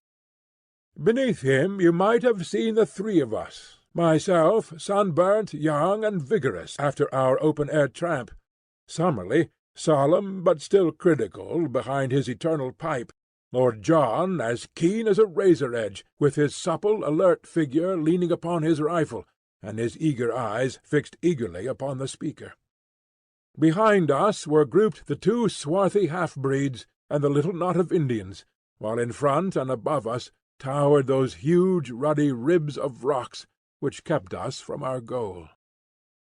"I need not say," said our leader, "that on the occasion of my last visit I exhausted every means of climbing the cliff, and where I failed I do not think that any one else is likely to succeed, for I am something of a mountaineer. I had none of the appliances of a rock climber with me, but I have taken the precaution to bring them now. With their aid I am positive I could climb that detached pinnacle to the summit. But so long as the main cliff overhangs, it is vain to attempt ascending that. I was hurried upon my last visit by the approach of the rainy season, and by the exhaustion of my supplies. These considerations limited my time, and I can only claim that I have surveyed about 6 miles of the cliff to the east of us, finding no possible way up. What then shall we now do?" "There seems to be only one reasonable course," said Professor Summerlee. "If you have explored the east, we should travel along the base of the cliff to the west, and seek for a practicable point for our ascent." "That's it," said Lord John. "The odds are that this plateau is of no great size, and we shall travel round it until we either find an easy way up it, or come back to the point from which we started." "I have already explained to our young friend here," said Challenger. He has a way of alluding to me as if I were a school-child 10 years old, "that it is quite impossible that there should be an easy way up anywhere, for the simple reason that if there were, the summit would not be so isolated, and these conditions would not obtain which have effected so singular an interference with the general laws of survival. Yet I admit there may very well be places where an expert human climber may reach the summit, and yet a cumbrous and heavy animal be unable to descend. It is certain that there is a point where an ascent is possible." "How do you know that, sir?" asked Summerlee sharply. "Because my predecessor, the American Maple White, actually made such an ascent. How otherwise could he have seen the monster which he sketched in his notebook?" "There you reason somewhat ahead of the proved facts," said the stubborn Summerlee. "I admit your plateau, because I have seen it. But I have not as yet satisfied myself that it contains any form of life whatever." "What you admit, sir, or what you do not admit, is really of inconceivably small importance. I am glad to perceive that the plateau itself has actually obtruded itself upon your intelligence." He glanced up at it, and then, to our amazement, he sprang from his rock, and seizing Summerlee by the neck, he tilted his face into the air.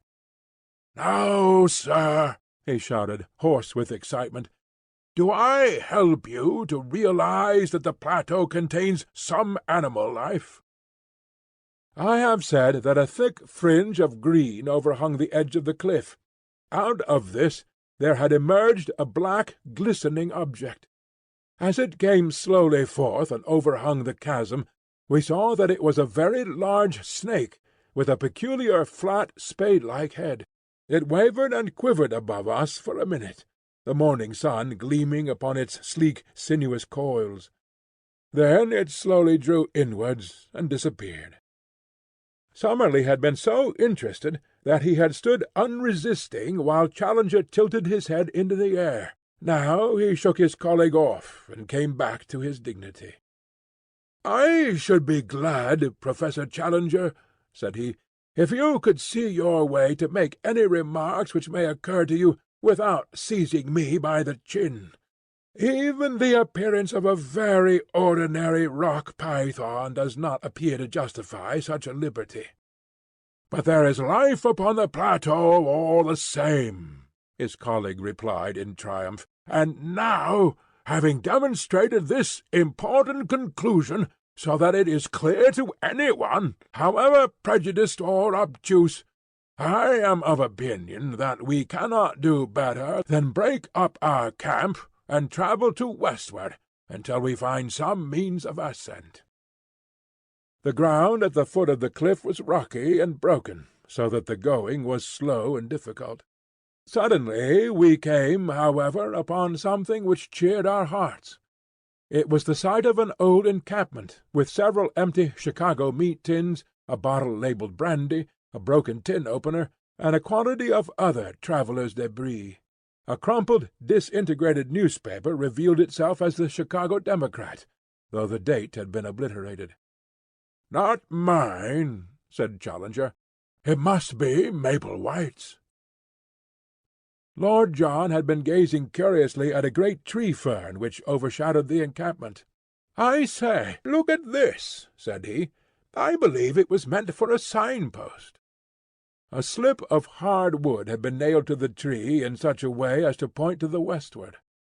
"Most certainly a signpost," said Challenger. "What else? Finding himself upon a dangerous errand, our pioneer has left this sign, so that any party which follows him may know the way he has taken. Perhaps we shall come upon some other indications as we proceed." We did indeed, but they were of a terrible and most unexpected nature. Immediately beneath the cliff there grew a considerable patch of high bamboo, like that which we had traversed in our journey. Many of these stems were 20 feet high, with sharp, strong tops, so that even as they stood they made formidable spears.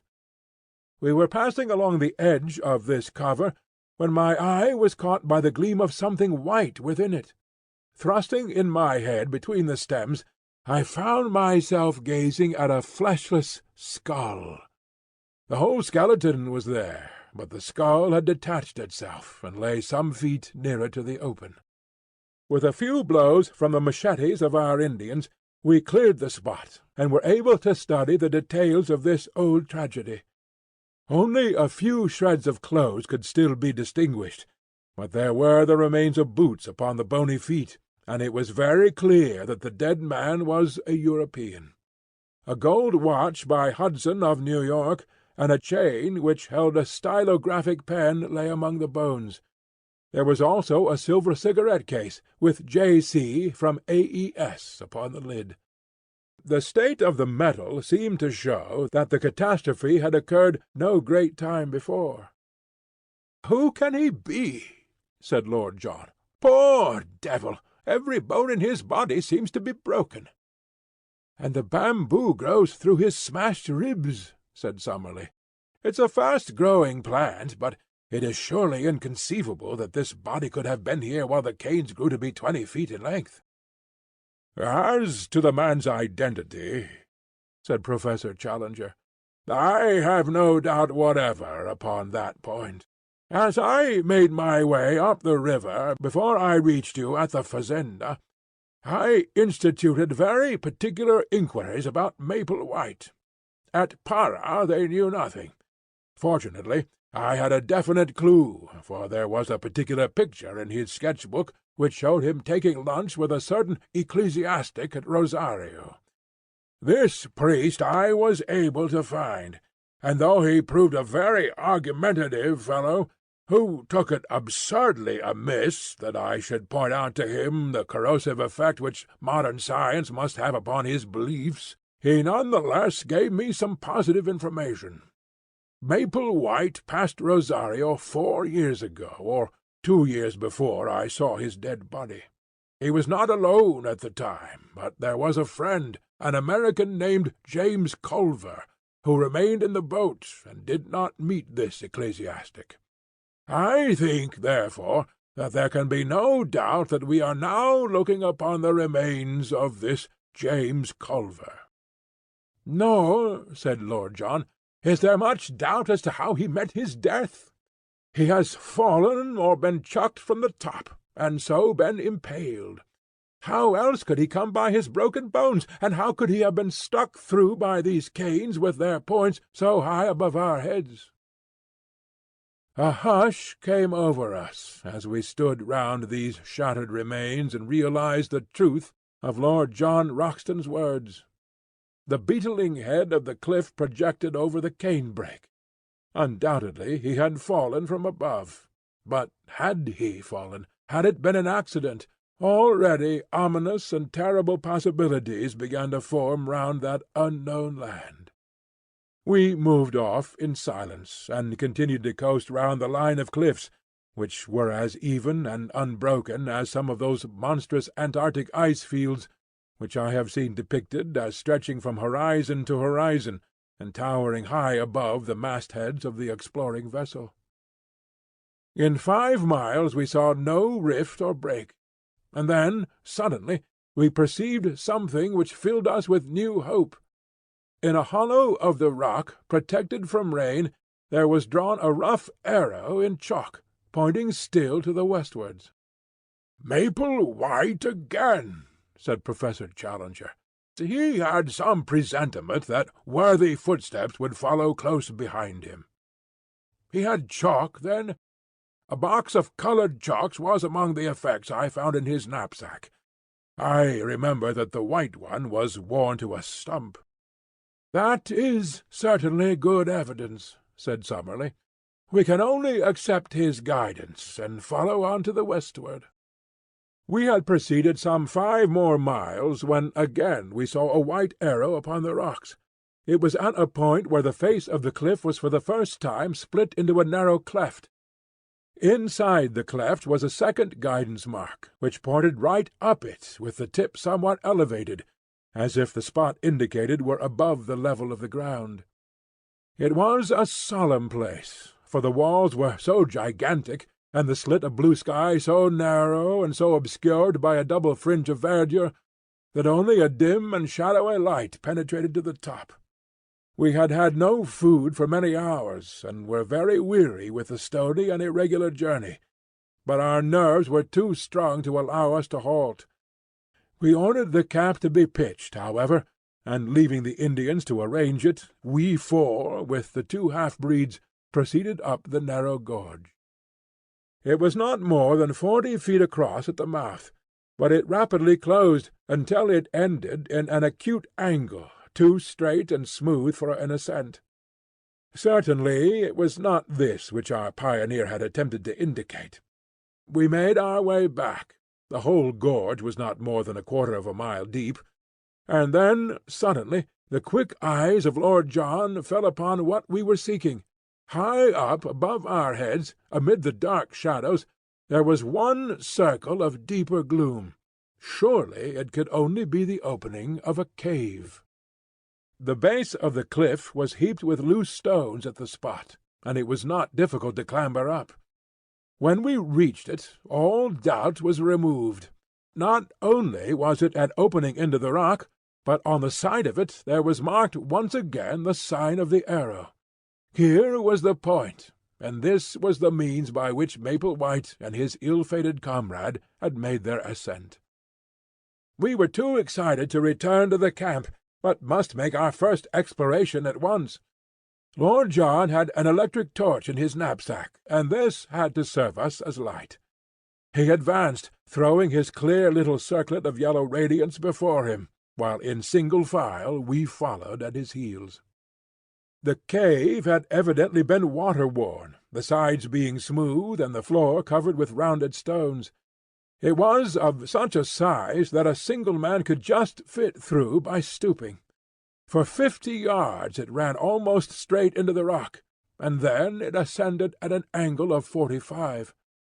Presently this incline became even steeper, and we found ourselves climbing upon hands and knees among loose rubble which slid from beneath us. Suddenly an exclamation broke from Lord Roxton. "It is blocked!" he said. Clustering behind him we saw in the yellow field of light a wall of broken basalt which extended to the ceiling. "The roof has fallen in!" In vain we dragged out some of the pieces. The only effect was that the larger ones became detached, and threatened to roll down the gradient and crush us. It was evident that the obstacle was far beyond any efforts which we could make to remove it. The road by which Maple White had ascended was no longer available. Too much cast down to speak, we stumbled down the dark tunnel and made our way back to the camp. One incident occurred, however, before we left the gorge, which is of importance in view of what came afterwards. We had gathered in a little group at the bottom of the chasm, some 40 feet beneath the mouth of the cave, when a huge rock rolled suddenly downwards, and shot past us with tremendous force. It was the narrowest escape for one or all of us. We could not ourselves see whence the rock had come, but our half-breed servants, who were still at the opening of the cave, said it had flown past them, and must therefore have fallen from the summit. Looking upwards, we could see no sign of movement above us amidst the green jungle which topped the cliff. There could be little doubt, however, that the stone was aimed at us. So the incident surely pointed to humanity, and malevolent humanity, upon the plateau. We withdrew hurriedly from the chasm, our minds full of this new development and its bearing upon our plans.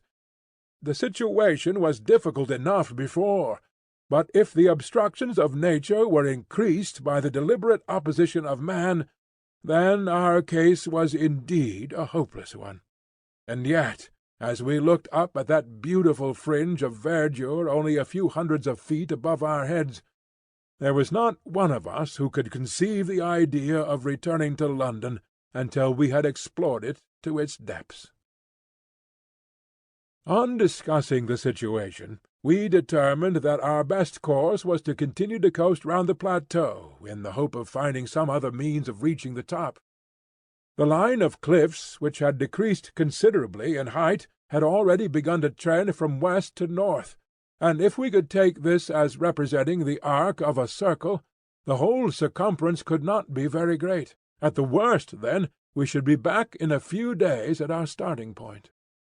We made a march that day which totalled some 22 miles, without any change in our prospects. I may mention that our aneroid shows us that in the continual incline which we have ascended since we abandoned our canoes, We have risen to no less than 3,000 feet above sea level. Hence there is a considerable change both in the temperature and in the vegetation. We have shaken off some of that horrible insect life which is the bane of tropical travel. A few palms still survive, and many tree ferns, but the Amazonian trees have been all left behind. It was pleasant to see the convolvulus, the passion-flower, and the begonia, all reminding me of home, here among these inhospitable rocks. There was a red begonia just the same colour as one that is kept in a pot in the window of a certain villa in Streatham. But I am drifting into private reminiscence. That night, I am still speaking of the first day of our circumnavigation of the plateau, a great experience awaited us, and one which forever set at rest any doubts which we could have had as to the wonders so near us. You will realize as you read it, my dear Mr. McArdle, and possibly for the first time, that the paper has not sent me on a wild-goose chase, and that there is inconceivably fine copy waiting for the world whenever we have the Professor's leave to make use of it. I shall not dare to publish these articles unless I can bring back my proofs to England, or I shall be hailed as the journalistic Munchausen of all time.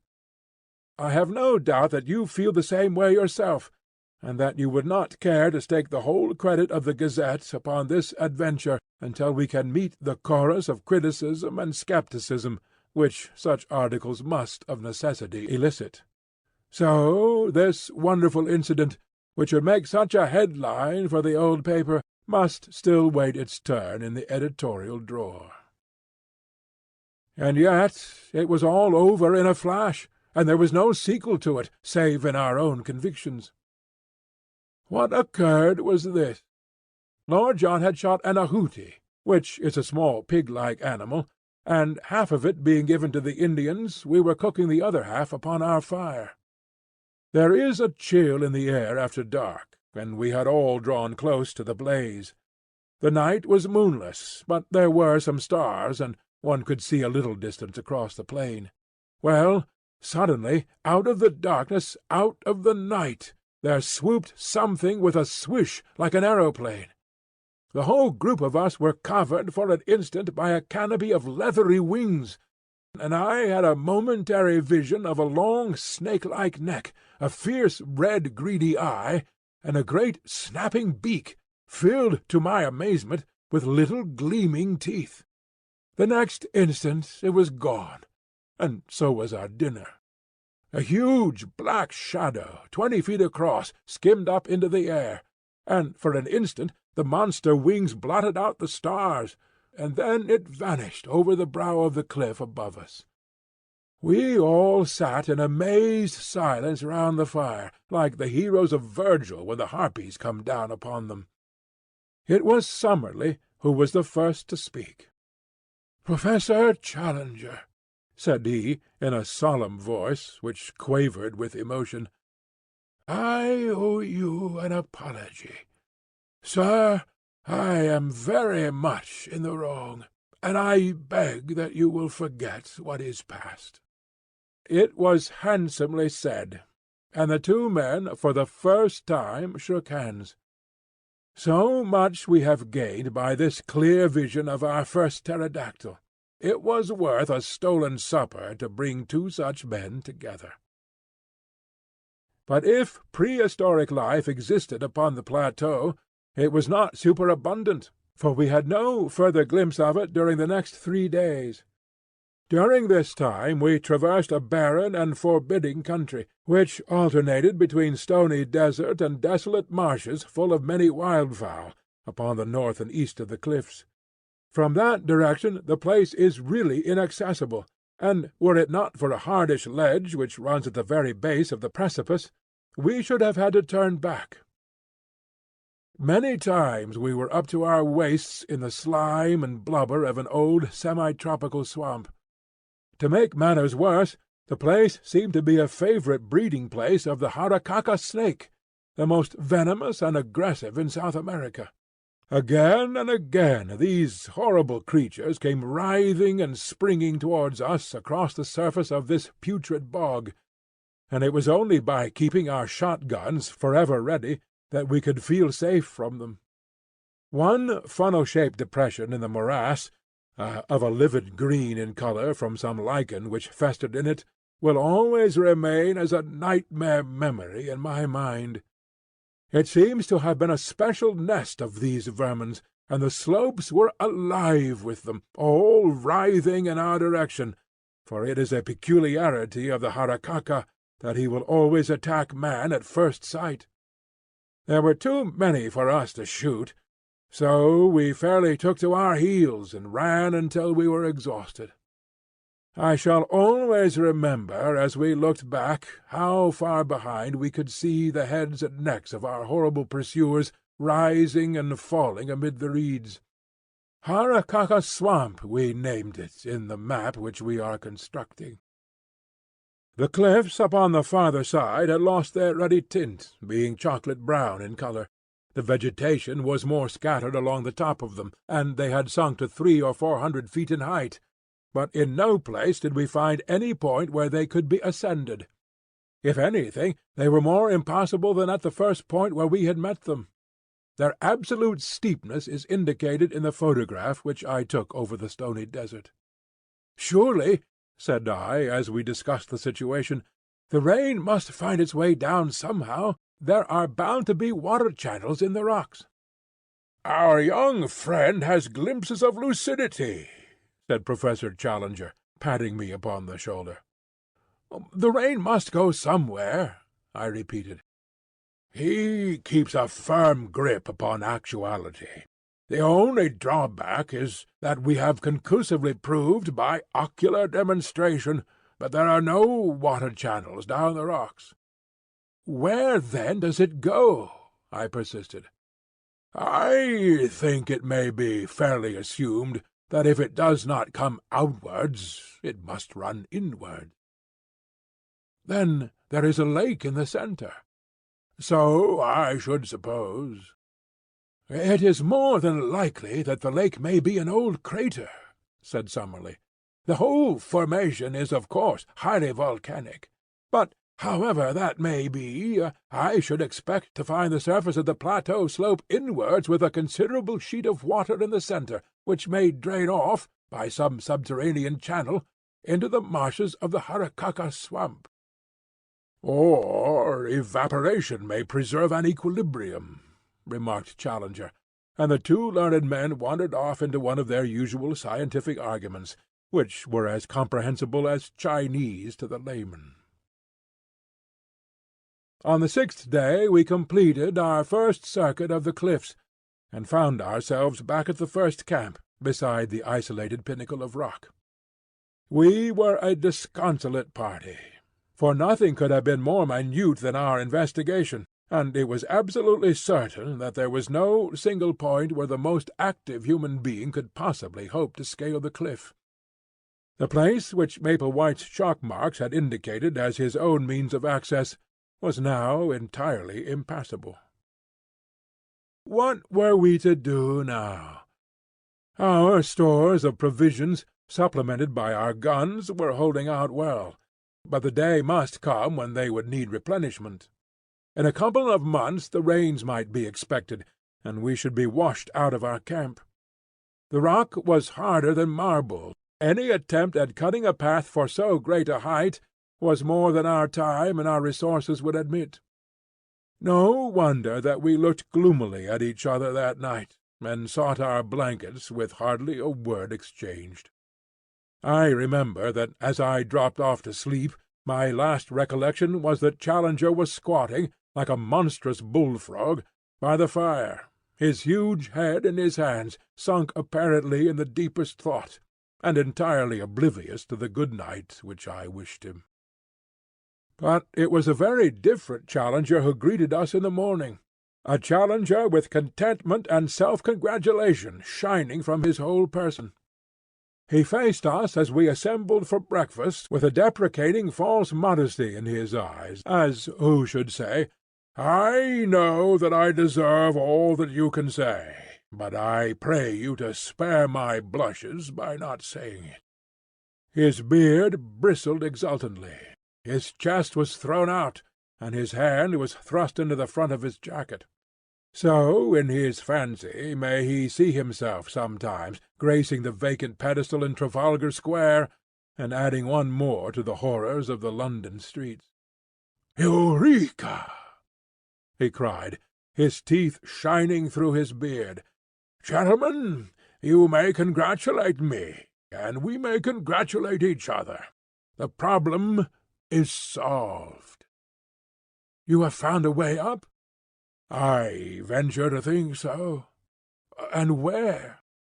For answer he pointed to the spire-like pinnacle upon our right. Our faces, or mine at least, fell as we surveyed it. That it could be climbed we had our companion's assurance, but a horrible abyss lay between it and the plateau. "We can never get across," I gasped. "We can at least all reach the summit," said he. "When we are up, I may be able to show you that the resources of an inventive mind are not yet exhausted." After breakfast we unpacked the bundle in which our leader had brought his climbing accessories. From it he took a coil of the strongest and lightest rope, 150 feet in length, with climbing irons, clamps, and other devices. Lord John was an experienced mountaineer, and Summerlee had done some rough climbing at various times, so that I was really the novice at rock work of the party. But my strength and activity may have made up for my want of experience. It was not in reality a very stiff task, though there were moments which made my hair bristle upon my head. The first half was perfectly easy, but from there upwards it became continually steeper, until for the last 50 feet we were literally clinging with our fingers and toes to tiny ledges and crevices in the rock. I could not have accomplished it, nor could Summerlee, if Challenger had not gained the summit. It was extraordinary to see such activity in so unwieldy a creature, and there fixed the rope round the trunk of the considerable tree which grew there. With this as our support, we were soon able to scramble up the jagged wall until we found ourselves upon the small grassy platform, some 25 feet each way, which formed the summit.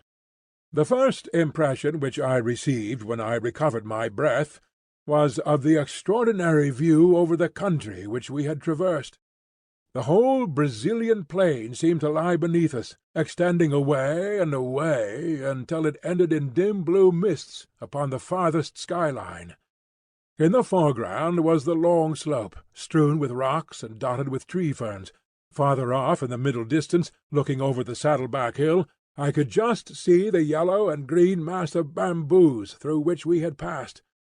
And then, gradually, the vegetation increased until it formed the huge forest which extended as far as the eyes could reach, and for a good 2,000 miles beyond. I was still drinking in this wonderful panorama when the heavy hand of the Professor fell upon my shoulder. "This way, my young friend," said he. "Vestigia nulla retrorsum. Never look rearwards, but always to your glorious goal." The level of the plateau, when I turned, was exactly that on which we stood, and the green bank of bushes, with occasional trees, was so near that it was difficult to realize how inaccessible it remained. At a rough guess the gulf was 40 feet across, but, so far as I could see, it might as well have been 40 miles. I placed one arm round the trunk of the tree and leaned over the abyss. Far down were the small dark figures of our servants, looking up at us. The wall was absolutely precipitous, as was that which faced me. "This is indeed curious," said the creaking voice of Professor Summerlee. I turned, and found that he was examining with great interest the tree to which I clung. That smooth bark and those small-ribbed leaves seemed familiar to my eyes. "Why," I cried, "it's a beech!"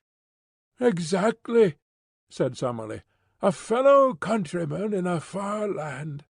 "Not only a fellow-countryman, my good sir," said Challenger, "but also, if I may be allowed to enlarge your simile, an ally of the first value.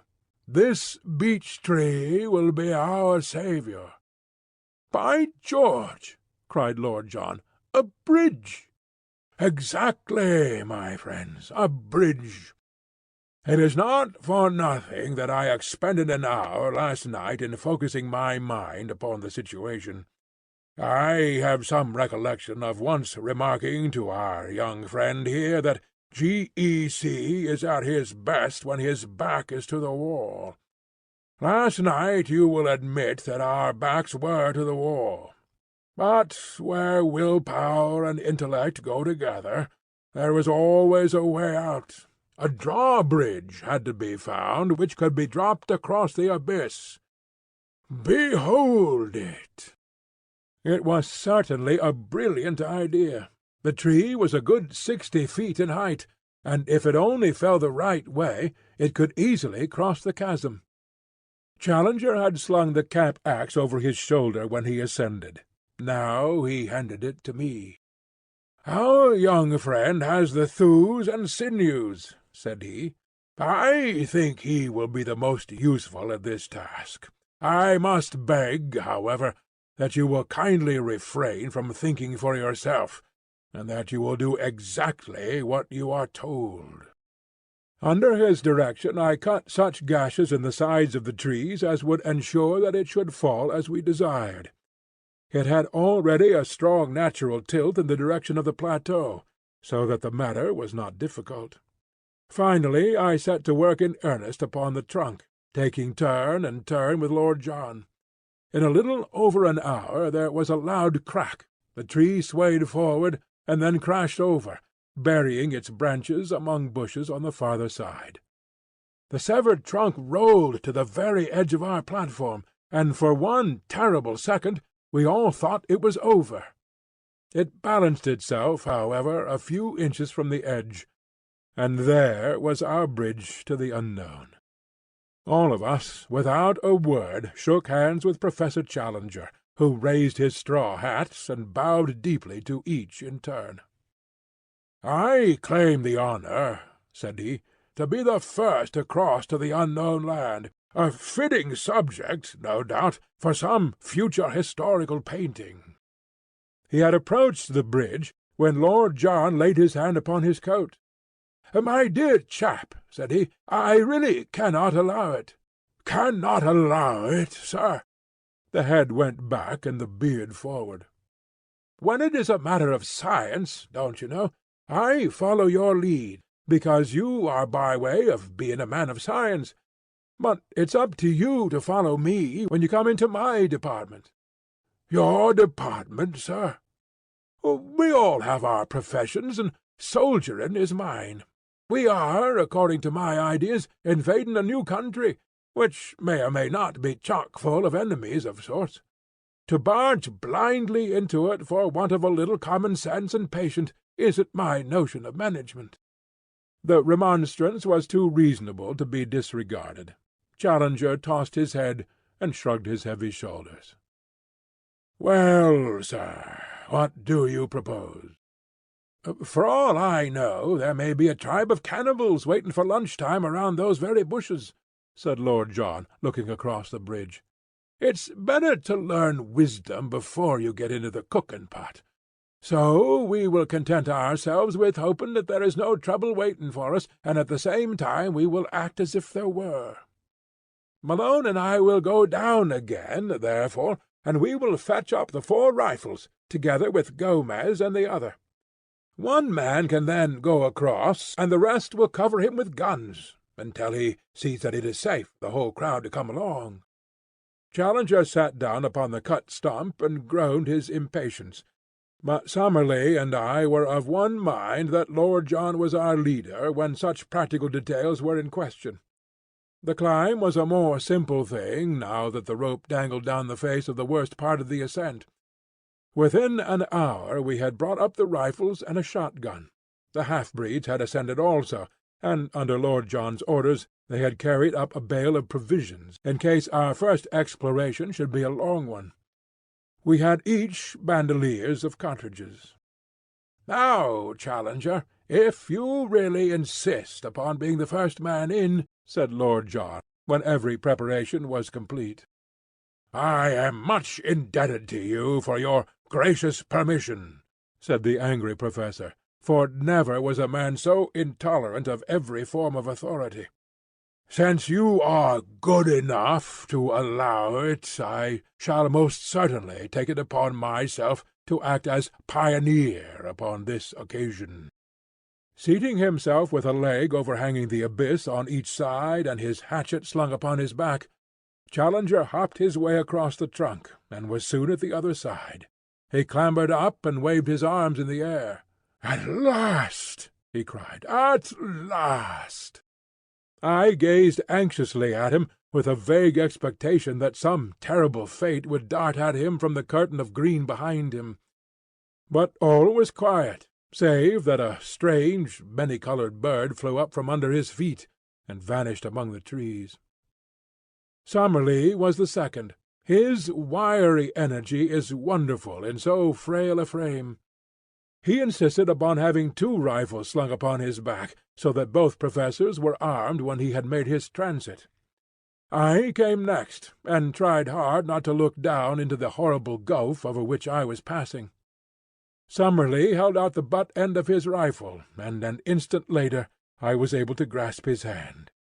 As to Lord John, he walked across, actually walked, without support. He must have nerves of iron. And there we were, the 4 of us, upon the dreamland, the lost world of Maple White. To all of us it seemed the moment of our supreme triumph. Who could have guessed that it was the prelude to our supreme disaster? Let me say in a few words how the crushing blow fell upon us. We had turned away from the edge, and had penetrated about 50 yards of close brushwood, when there came a frightful rending crash from behind us.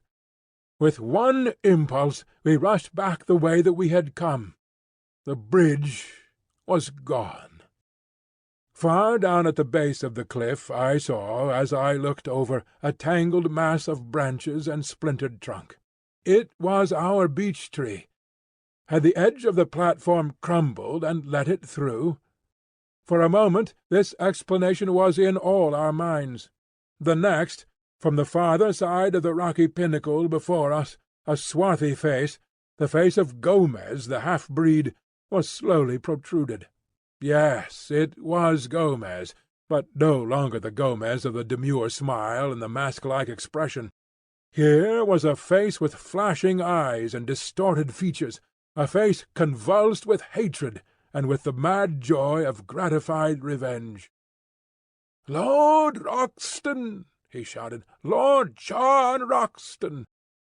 "Well," said our companion, "here I am." A shriek of laughter came across the abyss. "Yes, there you are, you English dog, and there you will remain. I have waited and waited, and now has come my chance. You found it hard to get up. You will find it harder to get down. You cursed fools, you are trapped, every one of you." We were too astounded to speak. We could only stand there, staring in amazement.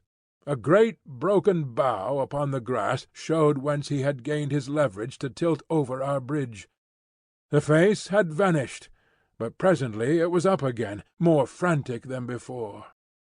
"We nearly killed you with a stone at the cave," he cried. "But this is better. It is slower and more terrible.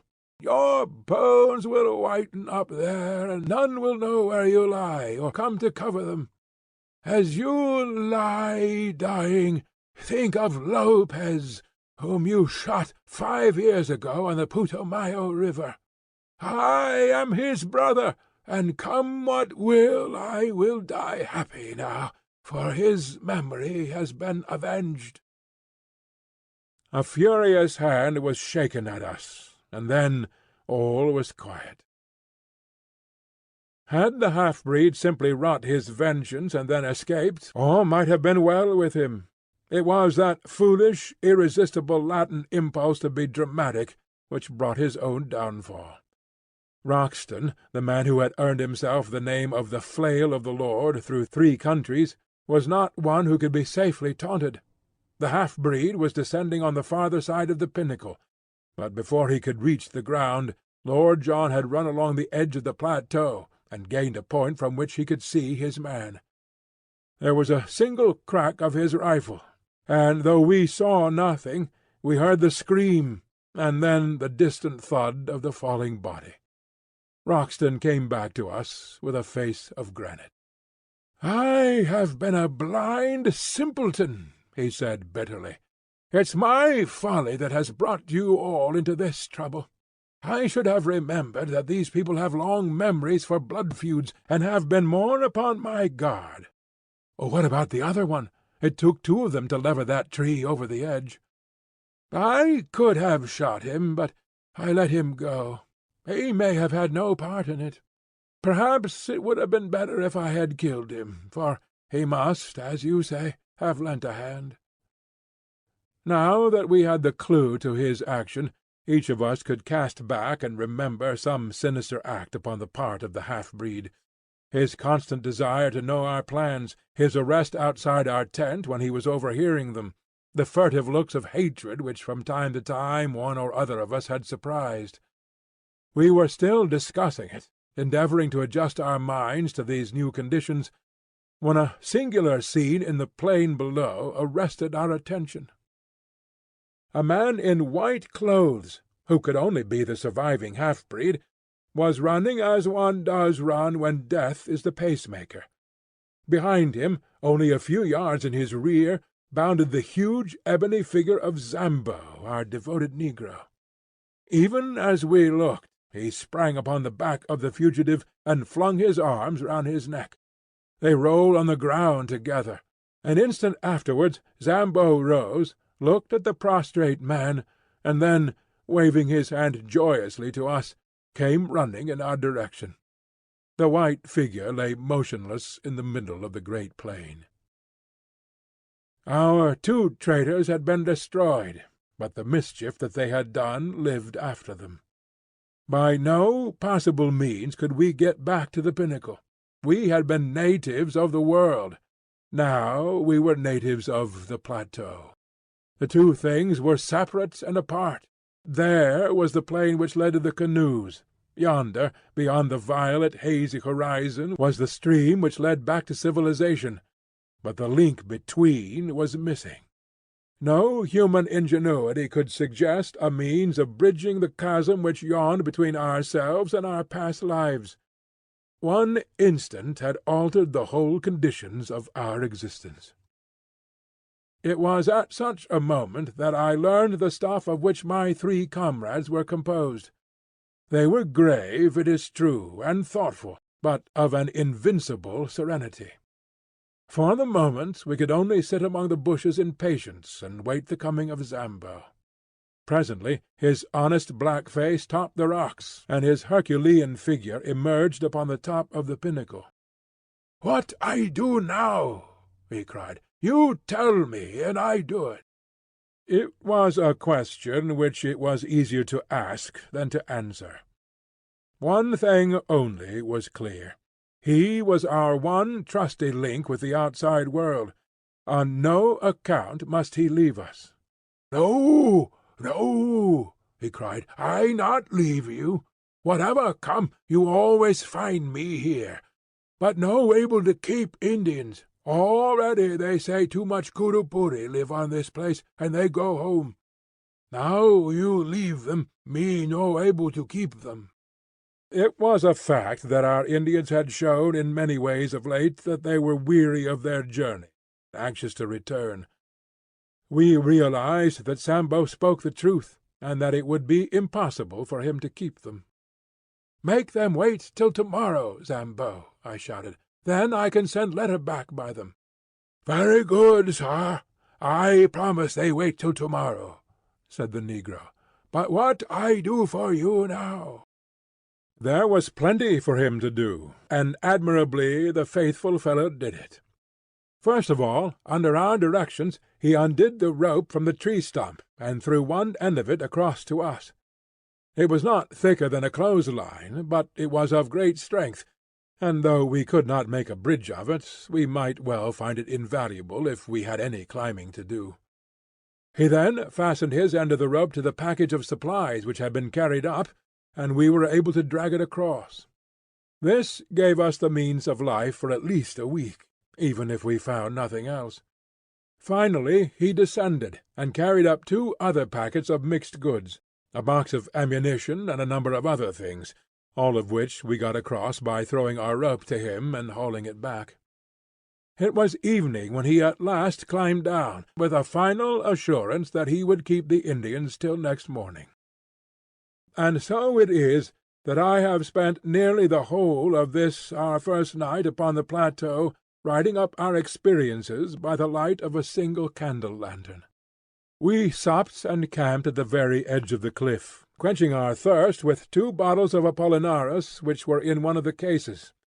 It is vital to us to find water, but I think even Lord John himself had had adventures enough for one day, and none of us felt inclined to make the first push into the unknown.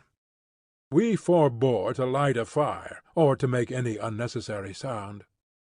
To-morrow, or to-day rather, for it is already dawn as I write, we shall make our first venture into this strange land.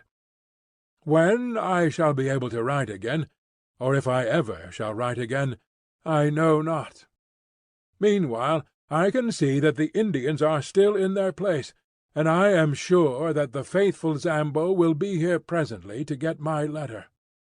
I only trust that it will come to hand. P.S. The more I think, the more desperate does our position seem. I see no possible hope of our return. If there were a high tree near the edge of the plateau, we might drop a return bridge across, but there is none within 50 yards. Our united strength could not carry a trunk which would serve our purpose. The rope, of course, is far too short that we could descend by it. No, our position is hopeless. End of Chapter 9. Chapter 10 of The Lost World. The most wonderful things have happened. The most wonderful things have happened, and are continually happening to us. All the paper that I possess consists of 5 old notebooks and a lot of scraps, and I have only the one stylographic pencil.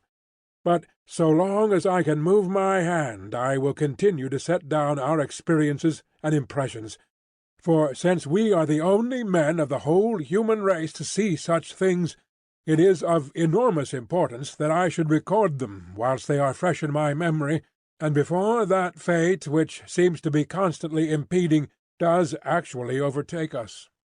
Whether Zambo can at last take these letters to the river, or whether I shall myself in some miraculous way carry them back with me, or finally whether some daring explorer, coming upon our tracks with the advantage, perhaps, of a perfected monoplane, should find this bundle of manuscript, in any case I can see that what I am writing is destined to immortality as a classic of true adventure.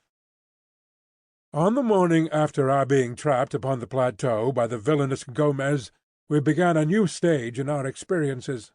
The first incident in it was not such as to give me a very favourable opinion of the place to which we had wandered. As I roused myself from a short nap after day had dawned, my eyes fell upon a most singular appearance upon my leg. My trouser had slipped up, exposing a few inches of my skin above my sock. On this there rested a large purplish grape.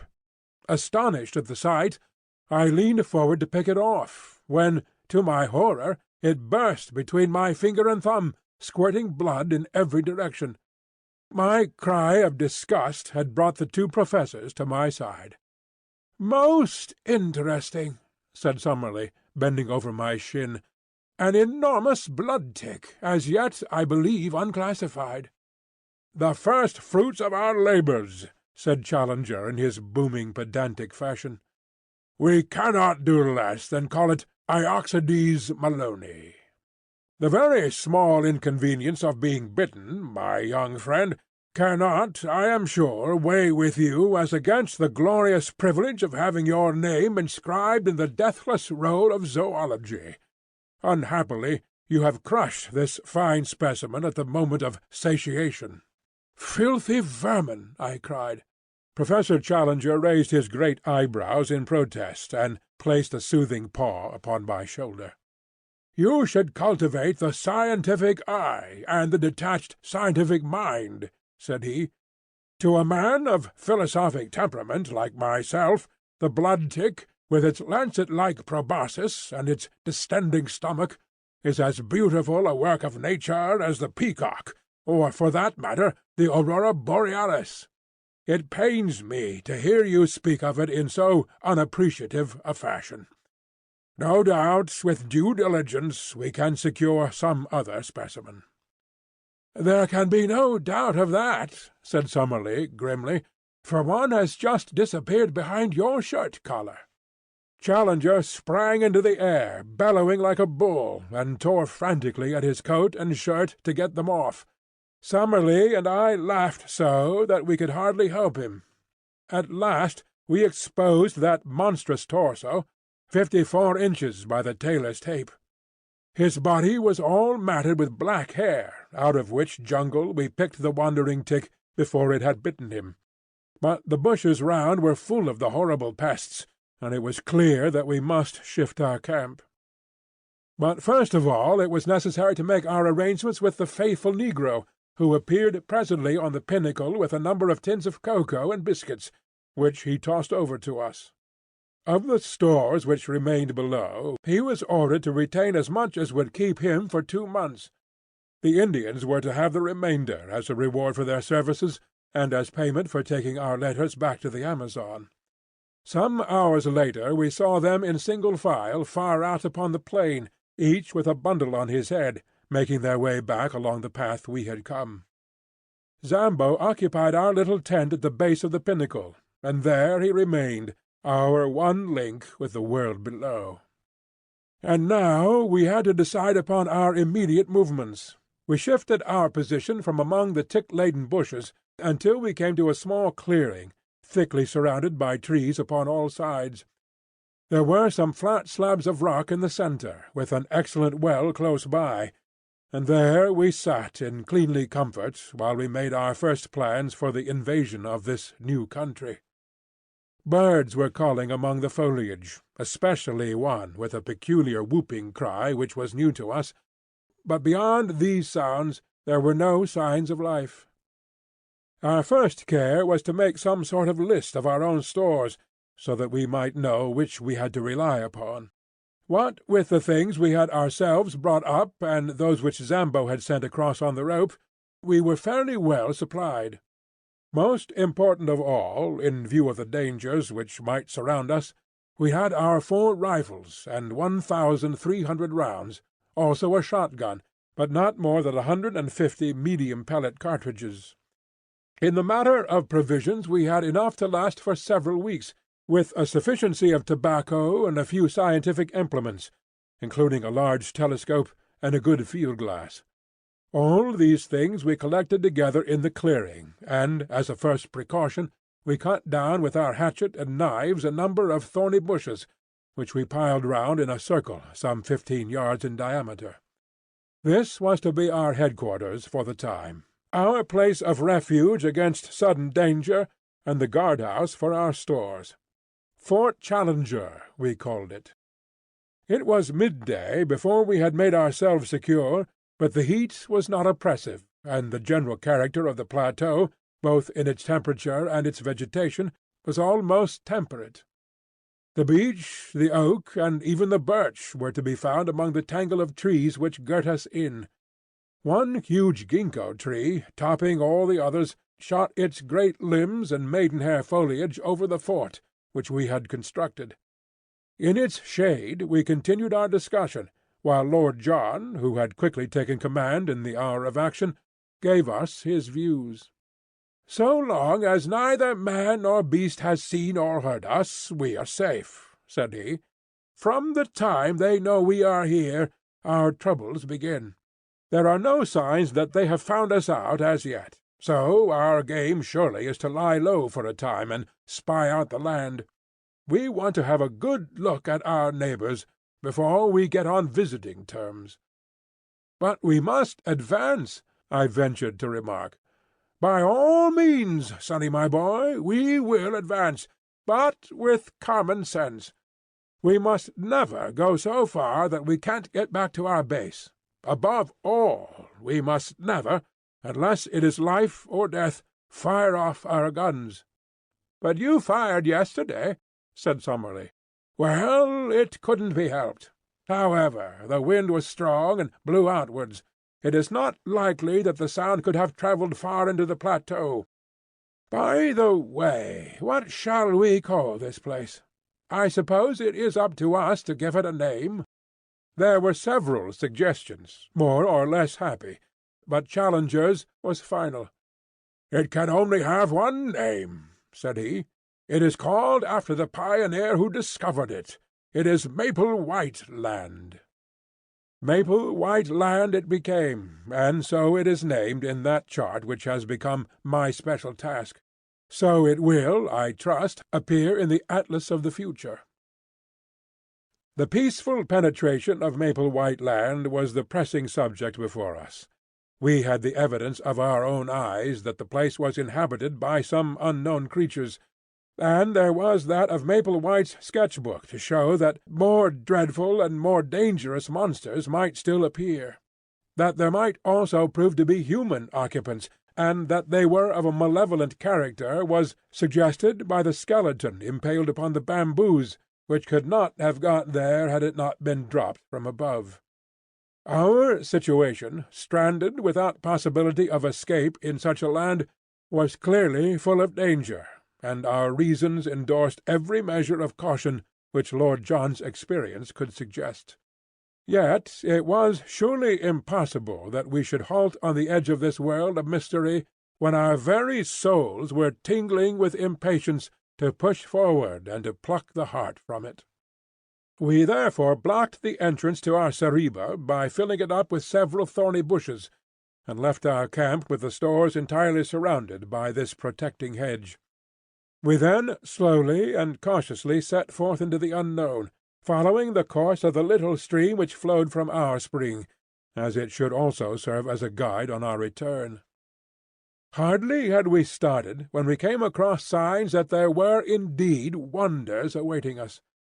After a few hundred yards of thick forest, containing many trees which were quite unknown to me, but which Summerlee, who was the botanist of the party, recognized as forms of conifera and cycadaceous plants which have long passed away in the world below, we entered a region where the stream widened out and formed a considerable bog.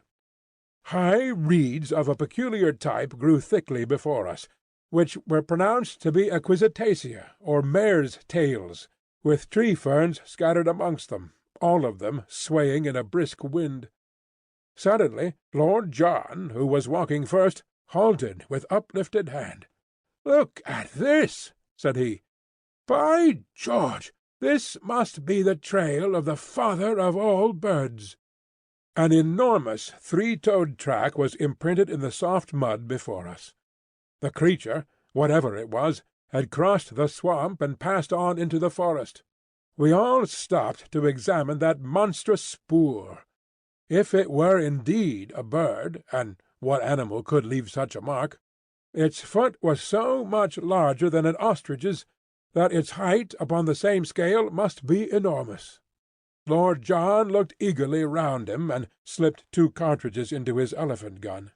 "I'll stake my good name as a shikaree," said he, "that the track is a fresh one. The creature has not passed 10 minutes.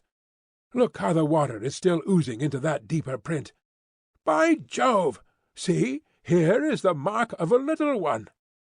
Sure enough, smaller tracks of the same general form were running parallel to the large ones. "But what do you make of this?" cried Professor Summerlee, triumphantly, pointing to what looked like the huge print of a 5-fingered human hand appearing among the 3-toed marks. "Wealden!" cried Challenger in an ecstasy. "I've seen them in the Wealden clay. It is a creature walking erect upon 3-toed feet, and occasionally putting one of its 5-fingered forepaws upon the ground.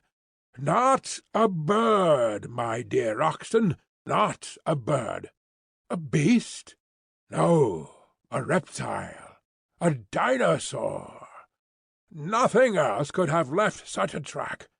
They puzzled a worthy Sussex doctor some 90 years ago, but who in the world could have hoped to have seen a sight like that?"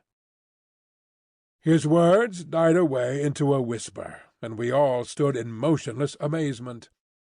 Following the tracks, we left the morass and passed through a screen of brushwood and trees. Beyond was an open glade, and in this were 5 of the most extraordinary creatures that I have ever seen. Crouching down among the bushes, we observed them at our leisure. There were, as I say, 5 of them, 2 being adults and 3 young ones. In size they were enormous. Even the babies were as big as elephants, while the 2 large ones were far beyond all creatures I have ever seen. They had slate-coloured skin, which was scaled like a lizard's, and shimmered where the sun shone upon it. All 5 were sitting up, balancing themselves upon their broad, powerful tails and their huge 3-toed hind feet, while with their small 5-fingered front feet they pulled down the branches upon which they browsed. I do not know that I can bring their appearance home to you better than by saying that they looked like monstrous kangaroos, 20 feet in length, and with skins like black crocodiles. I do not know how long we stayed motionless gazing at this marvellous spectacle. A strong wind blew towards us, and we were well concealed, so there was no chance of discovery. From time to time the little ones played round their parents in unwieldy gambols, the great beasts bounding into the air and falling with dull thuds upon the earth. The strength of the parents seemed to be limitless, for one of them, having some difficulty in reaching a bunch of foliage which grew upon a considerable-sized tree, put his forelegs round the trunk and tore it down as if it had been a sapling. The action seemed, as I thought, to show not only the great development of its muscles, but also the small one of its brain, for the whole weight came crashing down upon the top of it, and it uttered a series of shrill yelps to show that, big as it was, there was a limit to what it could endure. The incident made it think, apparently, that the neighbourhood was dangerous, for it slowly lurched off through the wood, followed by its mate and its 3 enormous infants. We saw the shimmering, slaty gleam of their skins between the tree-trunks, and their heads undulating high above the brushwood. Then they vanished from our sight. I looked at my comrades. Lord John was standing at gaze with his finger on the trigger of his elephant gun, his eager hunter's soul shining from his fierce eyes. What would he not give for one such head to place between the 2 crossed oars above the mantelpiece in his snuggery at the Albany? And yet his reason held him in, for all our exploration of the wonders of this unknown land depended upon our presence being concealed from its inhabitants. The 2 professors were in silent ecstasy. In their excitement they had unconsciously seized each other by the hand, and stood like 2 little children in the presence of a marvel. Challenger's cheeks bunched up into a seraphic smile, and Summerlee's sardonic face softening for the moment into wonder and reverence. "Nunc dimittis," he cried at last. "What will they say in England of this?" "My dear Summerlee, I will tell you with great confidence exactly what they will say in England," said Challenger. "They will say that you are an infernal liar and a scientific charlatan, exactly as you and others said of me." "In the face of photographs?" "Faked, Summerlee, clumsily faked." In the face of specimens? Ah, there we may have them. Malone and his filthy Fleet Street crew may be all yelping our praises yet. August the 28th, the day we saw 5 live iguanodons in a glade of maple-white land. Put it down in your diary, my young friend, and send it to your rag. And be ready to get the toe end of the editorial boot in return, said Lord John. Things look a bit different from the latitude of London, young fellow my lad. There's many a man who never tells his adventures, for he can't hope to be believed. Who's to blame them? For this will seem a bit of a dream to ourselves in a month or two. What did you say they were? Iguanodons, said Summerlee. You'll find their footmarks all over the Hastings sands, in Kent and in Sussex. The south of England was alive with them when there was plenty of good lush green stuff to keep them going. Conditions have changed, and the beasts died. Here it seems that the conditions have not changed, and the beasts have lived. If ever we get out of this alive, I must have a head with me, said Lord John. Lord, how some of that Somaliland-Uganda crowd would turn a beautiful pea-green if they saw it. I don't know what you chaps think, but it strikes me that we are on mighty thin ice all this time. I had the same feeling of mystery and danger around us. In the gloom of the trees there seemed a constant menace, and as we looked up into their shadowy foliage, vague terrors crept into one's heart. It is true that these monstrous creatures which we had seen were lumbering, inoffensive brutes, which were unlikely to hurt anyone. But in this world of wonders what other survivals might there not be? What fierce, active horrors ready to pounce upon us from their lair among the rocks or brushwood? I knew little of prehistoric life, but I had a clear remembrance of one book which I had read, in which it spoke of creatures who would live upon our lions and tigers as a cat lives upon mice. What if these also were to be found in the woods of Maple-White Land? It was destined that on this very morning, our first in the new country, we were to find out what strange hazards lay around us. It was a loathsome adventure, and one of which I hate to think. If, as Lord John said, the glade of the iguanodons will remain with us as a dream, then surely the swamp of the pterodactyls will forever be our nightmare. Let me set down exactly what occurred.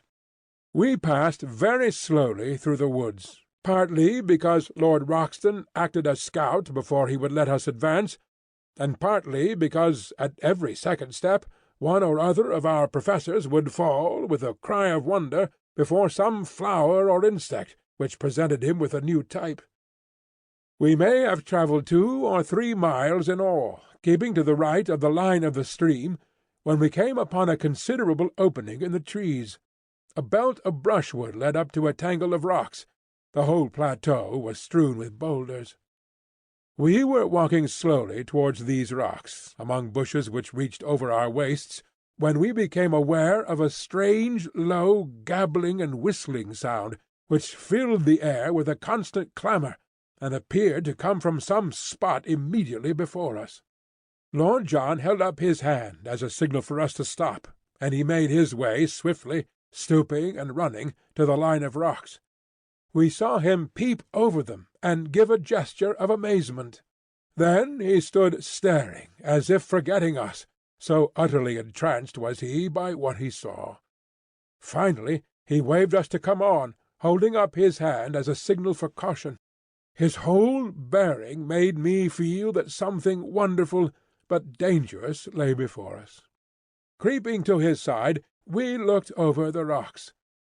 The place into which we gazed was a pit, and may, in the early days, have been one of the smaller volcanic blow-holes of the plateau.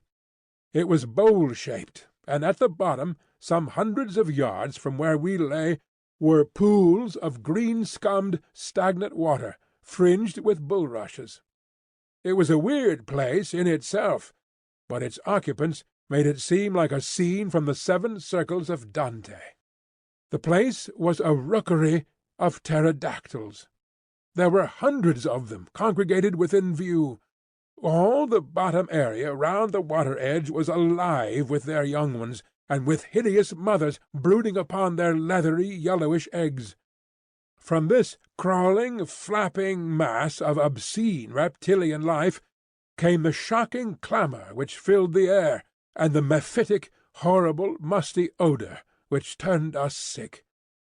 But above, perched each upon its own stone, tall, grey, and withered, more like dead and dried specimens than actual living creatures, sat the horrible males, absolutely motionless, save for the rolling of their red eyes or an occasional snap of their rat-trap beaks as a dragon-fly went past them.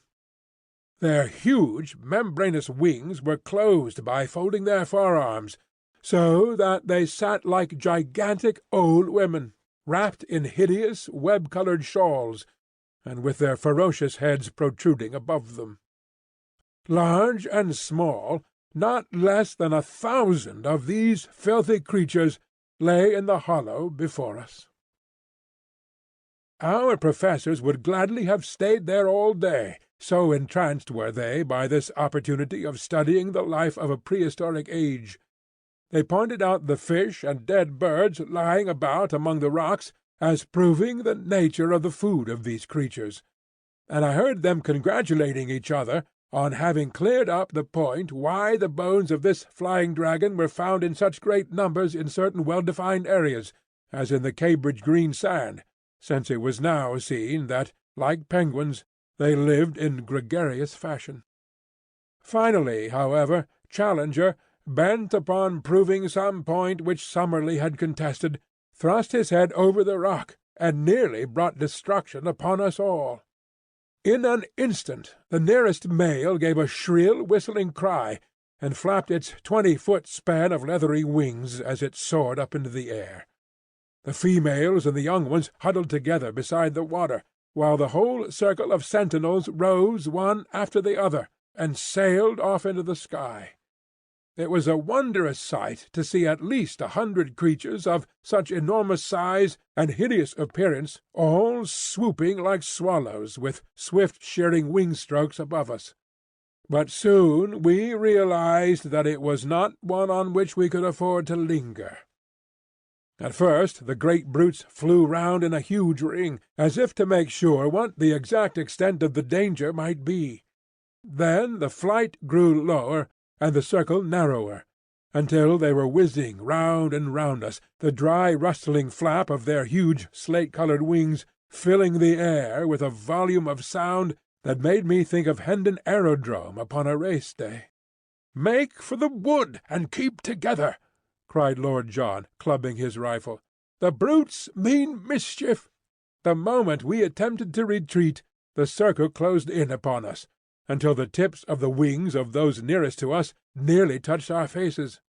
We beat at them with the stocks of our guns, but there was nothing solid or vulnerable to strike. Then, suddenly, out of the whizzing, slate-coloured circle a long neck shot out, and a fierce beak made a thrust at us. Another and another followed. Summerlee gave a cry and put his hand to his face, from which the blood was streaming. I felt a prod at the back of my neck, and turned dizzy with shock. Challenger fell, and as I stooped to pick him up, I was again struck from behind, and dropped on the top of him. At the same instant I heard the crash of Lord John's elephant gun, and looking up, saw one of the creatures with a broken wing, struggling upon the ground, spitting and gurgling at us, with a wide-opened beak and blood-shot goggled eyes, like some devil in a medieval picture.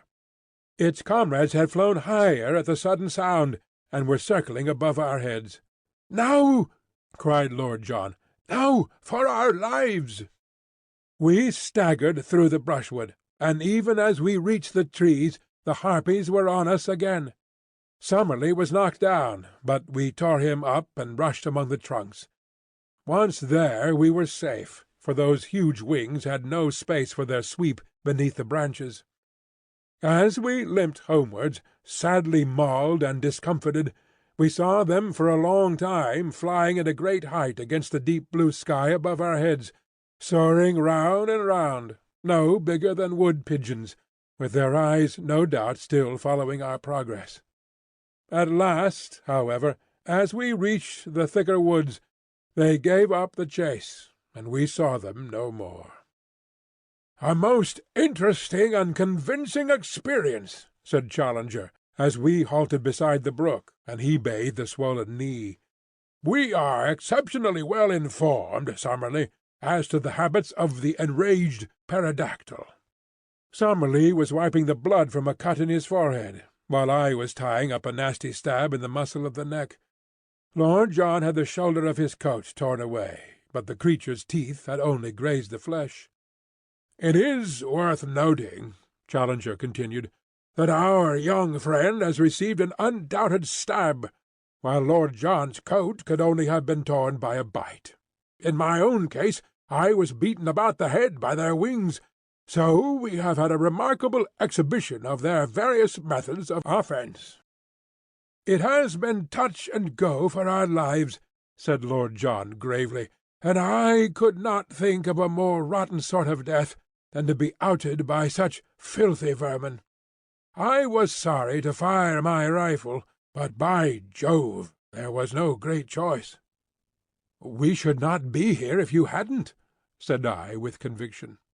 "It may do no harm," said he. "Among these woods there must be many loud cracks from splitting or falling trees which would be just like the sound of a gun. But now, if you are of my opinion, we have had thrills enough for one day, and had best get back to the surgical box at the camp for some carbolic. Who knows what venom these beasts may have in their hideous jaws?" But surely no man ever had just such a day since the world began. Some fresh surprise was ever in store for us. When, following the course of our brook, we at last reached our glade and saw the thorny barricade of our camp, we thought that our adventures were at an end. But we had something more to think of before we could rest. The gate of Fort Challenger had been untouched, the walls were unbroken, and yet it had been visited by some strange and powerful creature in our absence. No footmark showed a trace of its nature, and only the overhanging branch of the enormous ginkgo tree suggested how it might have come and gone. But of its malevolent strength there was ample evidence in the condition of our stores. They were strewn at random all over the ground, and one tin of meat had been crushed into pieces so as to extract the contents. A case of cartridges had been shattered into matchwood, and one of the brass shells lay shredded into pieces beside it. Again the feeling of vague horror came upon our souls, and we gazed round with frightened eyes at the dark shadows which lay around us, in all of which some fearful shape might be lurking. How good it was when we were hailed by the voice of Zambo, and going to the edge of the plateau, saw him sitting grinning at us under the top of the opposite pinnacle. "All well, Master Challenger, all well," he cried. "Me stay here, no fear. You always find me when you want." His honest black face, and the immense view before us, which carried us half-way back to the affluent of the Amazon, helped us to remember that we really were upon this earth in the 20th century, and had not by some magic been conveyed to some raw planet in its earliest and wildest state. How difficult it was to realize that the violet line upon the far horizon was well advanced to that great river upon which huge steamers ran, and folk talked of the small affairs of life, while we, marooned among the creatures of a bygone age, could but gaze towards it and yearn for all that it meant. One other memory remains with me of this wonderful day, and with it I will close this letter. The two professors, their tempers aggravated no doubt by their injuries, had fallen out as to whether our assailants were of the genus Pterodactylus or Dimorphodon, and high words had ensued. To avoid their wrangling I moved some little way apart, and were seated smoking upon the trunk of a fallen tree, when Lord John strolled over in my direction. "I say, Malone," said he, "do you remember that place where those beasts were?" "Very clearly." "A sort of volcanic pit, was it not?" "Exactly," said I. "Did you notice the soil?" "Rocks."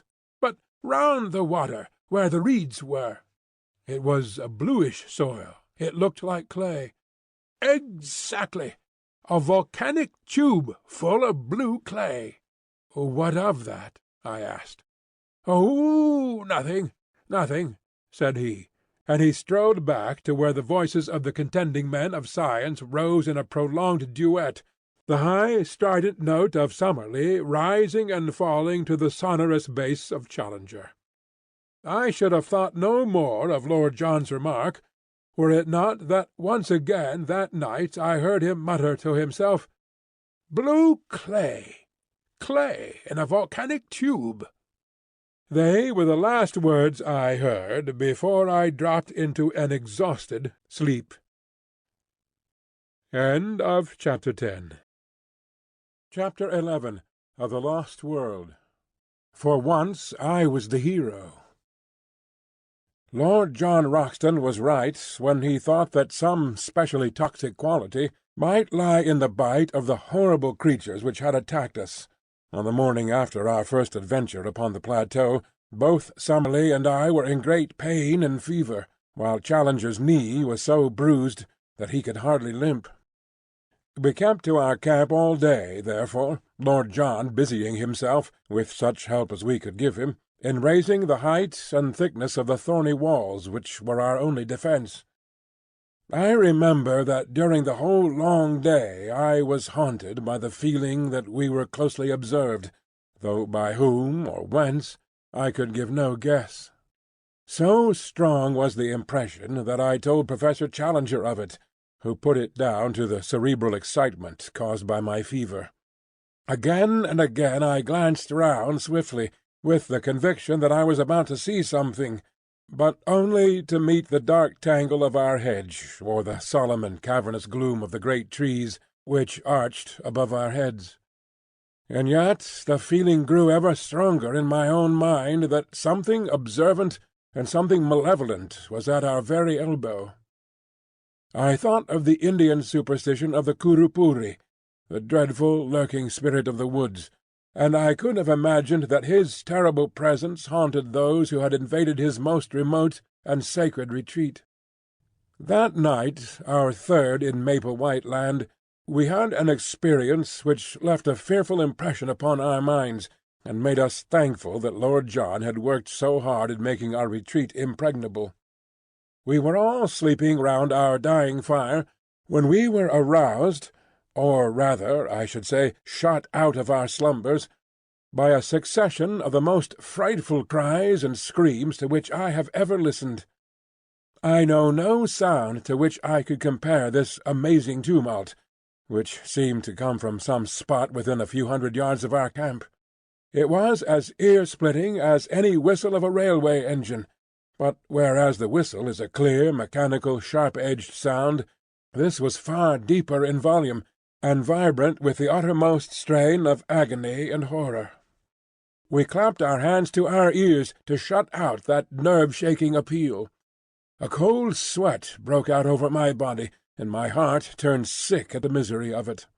All the woes of tortured life, all its stupendous indictment of high heaven, its innumerable sorrows, seemed to be centred and condensed into that one dreadful agonized cry.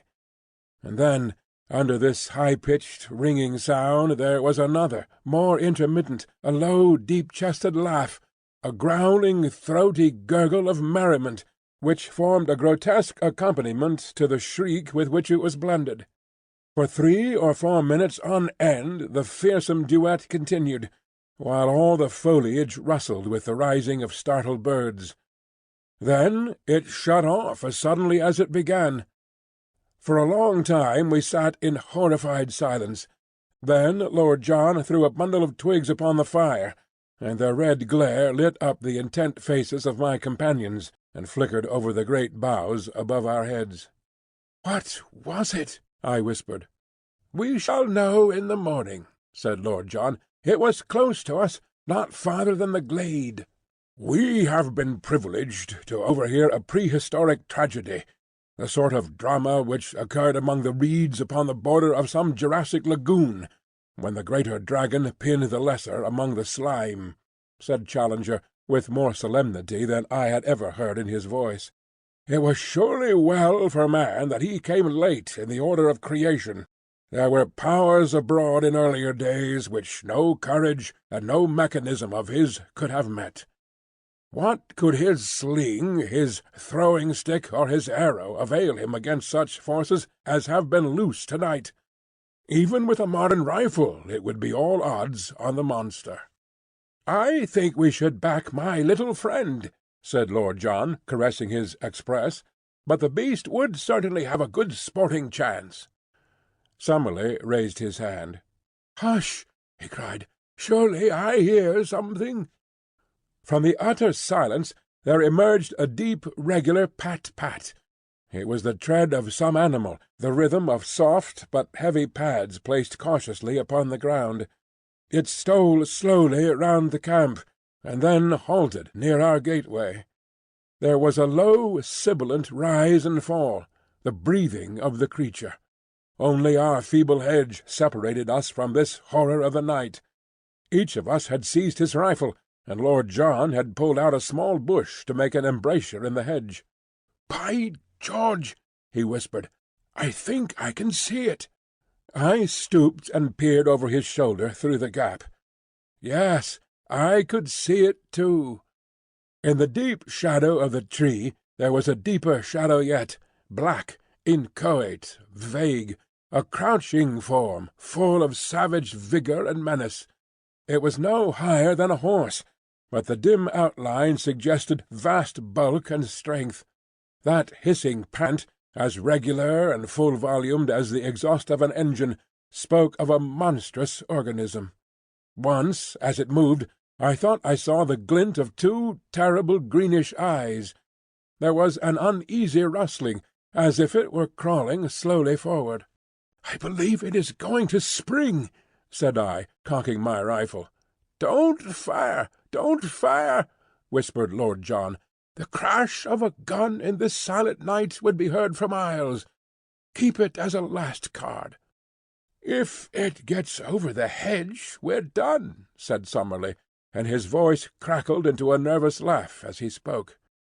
"No, it must not get over," cried Lord John, "but hold your fire to the last.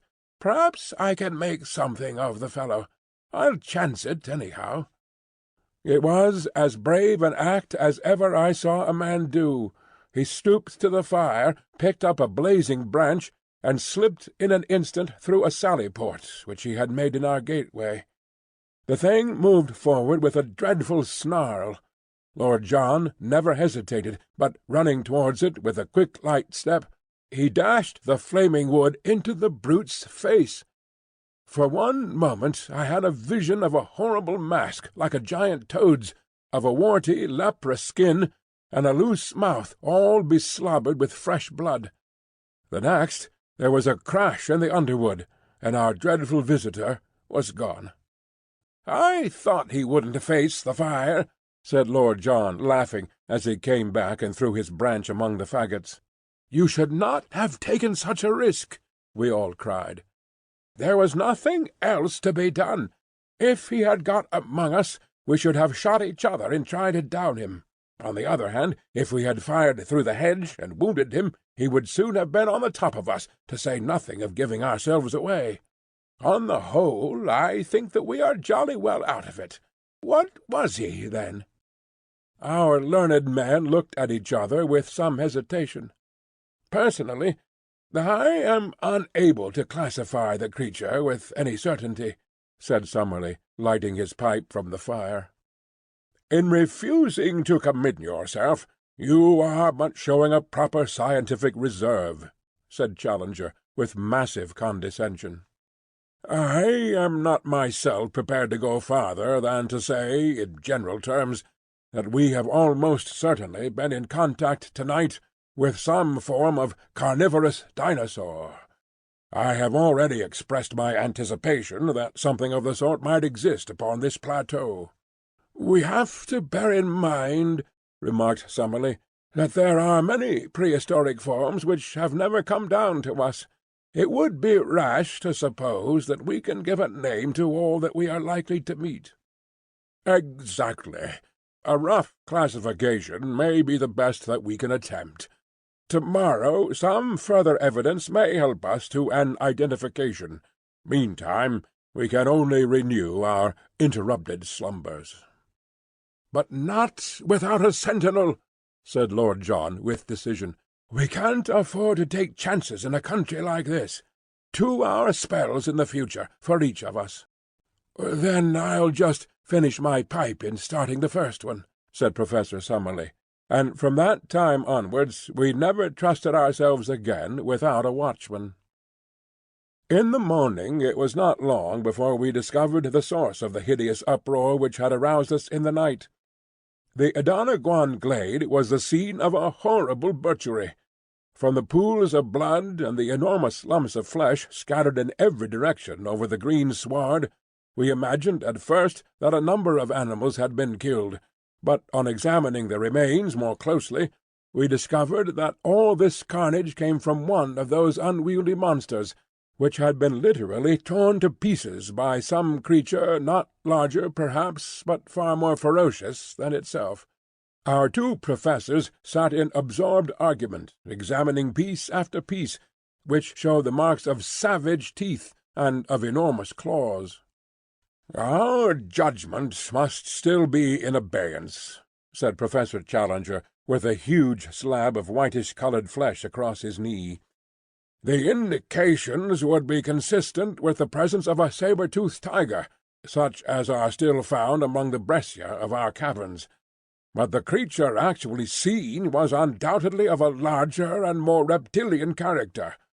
Personally, I should pronounce for Allosaurus." "Or Megalosaurus," said Summerlee. "Exactly. Any one of the large carnivorous dinosaurs would meet the case. Among them are to be found all the most terrible types of animal life that have ever cursed the earth or blessed a museum." He laughed sonorously at his own conceit, for, though he had little sense of humour, the crudest pleasantry from his own lips moved him always to roars of appreciation. "The less noise the better," said Lord Roxton curtly. "We don't know who or what may be near us. If this fellow comes back for his breakfast and catches us here, we won't have so much to laugh at. By the way, what is this mark upon the iguanodon's hide?" On the dull, scaly, slate-coloured skin somewhere above the shoulder there was a singular black circle of some substance, which looked like asphalt. None of us could suggest what it meant, though Summerlee was of opinion that he had seen something similar upon one of the young ones 2 days before. Challenger said nothing, but looked pompous and puffy, as if he could if he would, so that finally Lord John asked his opinion direct. "If your lordship will graciously permit me to open my mouth, I shall be happy to express my sentiments," said he with elaborate sarcasm. "I am not in the habit of being taken to task in the fashion which seems to be customary with your lordship. I was not aware that it was necessary to ask your permission before smiling at a harmless pleasantry." It was not until he had received his apology that our touchy friend would suffer himself to be appeased. When at last his ruffled feelings were at ease, he addressed us at some length from his seat upon a fallen tree, speaking, as his habit was, as if he were imparting most precious information to a class of 1,000. "With regard to the marking," said he, "I am inclined to agree with my friend and colleague, Professor Summerlee, that the stains are from asphalt. As this plateau is, in its very nature, highly volcanic, and as asphalt is a substance which one associates with plutonic forces, I cannot doubt that it exists in the free liquid state, and that the creatures may have come in contact with it. A much more important problem is the question as to the existence of the carnivorous monster which has left its traces in this glade. We know roughly that this plateau is not larger than an average English county. Within this confined space a certain number of creatures, mostly types which had passed away in the world below, have lived together for innumerable years. Now, it is very clear to me that in so long a period one would have expected that the carnivorous creatures, multiplying unchecked, would have exhausted their food supply, and have been compelled to either modify their flesh-eating habits or die of hunger. This, we see, has not been so.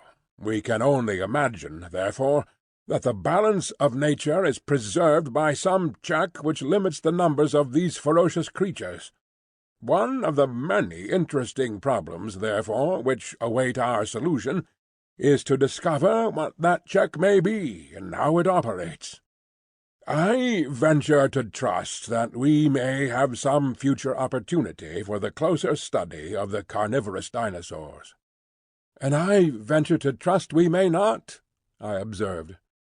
The professor only raised his great eyebrows, as the schoolmaster meets the irrelevant observation of the naughty boy.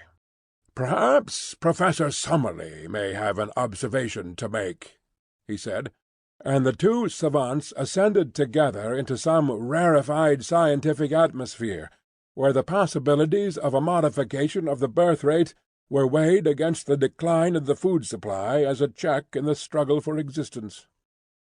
That morning we mapped out a small portion of the plateau, avoiding the swamp of the pterodactyls, and keeping to the east of our brook instead of to the west. In that direction the country was still thickly wooded, with so much undergrowth that our progress was very slow. I have dwelt up to now upon the terrors of Maple White Land, but there was another side to the subject, for all that morning we wandered among lovely flowers, mostly, as I observed, white or yellow in colour, these being, as our professors explained, the primitive flower shades. In many places the ground was absolutely covered with them, and as we walked ankle-deep on that wonderful yielding carpet, the scent was almost intoxicating in its sweetness and intensity. The homely English bee buzzed everywhere around us. Many of the trees under which we passed had their branches bowed down with fruit, some of which were of familiar sorts, while other varieties were new. By observing which of them were pecked by birds, we avoided all danger of poison, and added a delicious variety to our food reserve. In the jungle which we traversed were numerous hard-trodden paths made by the wild beasts, and in the more marshy places we saw a profusion of strange footmarks, including many of the iguanodon. Once, in a grove, we observed several of these great creatures grazing, and Lord John, with his glass, was able to report that they also were spotted with asphalt, though in a different place to the one which we had examined in the morning. What this phenomenon meant we could not imagine. We saw many small animals, such as porcupines, a scaly ant-eater, and a wild pig, piebald in colour and with long curved tusks. Once, through a break in the trees, we saw a clear shoulder of green hill some distance away, and across this a large dun-coloured animal was travelling at a considerable pace. It passed so swiftly that we were unable to say what it was, but if it were a deer, as was claimed by Lord John, it must have been as large as those monstrous Irish elk which are still dug up from time to time in the bogs of my native land. Ever since the mysterious visit which had been paid to our camp, we always returned to it with some misgivings. However, on this occasion we found everything in order. That evening we had a grand discussion upon our present situation and future plans, which I must describe at some length, as it led to a new departure by which we were enabled to gain a more complete knowledge of Maple White Land than might have come in many weeks of exploring it. It was Summerlee who opened the debate. All day he had been querulous in manner, and now some remark of Lord John's as to what we should do on the morrow brought all his bitterness to a head. "What we ought to be doing to-day, to-morrow, and all the time," said he, "is finding some way out of the trap into which we have fallen. You are all turning your brains towards getting into this country. I say that we should be scheming how to get out of it." "I am surprised, sir," boomed Challenger, stroking his majestic beard, "that any man of science should commit himself to so ignoble a sentiment. You are in a land which offers such an inducement to the ambitious naturalist as none ever has since the world began, and you suggest leaving it before we have acquired more than the most superficial knowledge of it or of its contents. I expected better things of you, Professor Summerlee." "You must remember," said Summerlee sourly, "that I have a large class in London who are at present at the mercy of an extremely inefficient locum tenens. This makes my situation different from yours, Professor Challenger, since, so far as I know, you have never been entrusted with any responsible educational work." "Quite so," said Challenger. "I have felt it to be a sacrilege to divert a brain which is capable of the highest original research to any lesser object. That is why I have sternly set my face against any proffered scholastic appointment." "For example?" asked Summerlee with a sneer. But Lord John hastened to change the conversation. "I must say," said he, "that I think it would be a mighty poor thing to go back to London before I know a great deal more of this place than I do at present. I could never dare to walk into the back office of my paper and face old McArdle," said I. "You will excuse the frankness of this report, will you not, sir?" "He'd never forgive me for leaving such unexhausted copy behind me. Besides, so far as I can see, it is not worth discussing, since we can't get down, even if we wanted." "Our young friend makes up for many obvious mental lacunae by some measure of primitive common sense," remarked Challenger. "The interests of his deplorable profession are immaterial to us, but, as he observes, we cannot get down in any case, so it is a waste of energy to discuss it."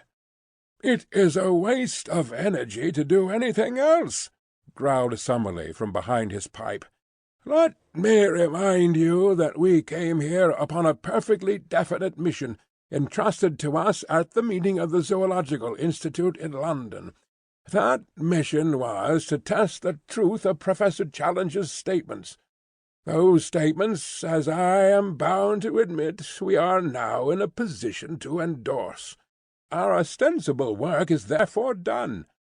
As to the detail which remains to be worked out upon this plateau, it is so enormous that only a large expedition, with a very special equipment, could hope to cope with it.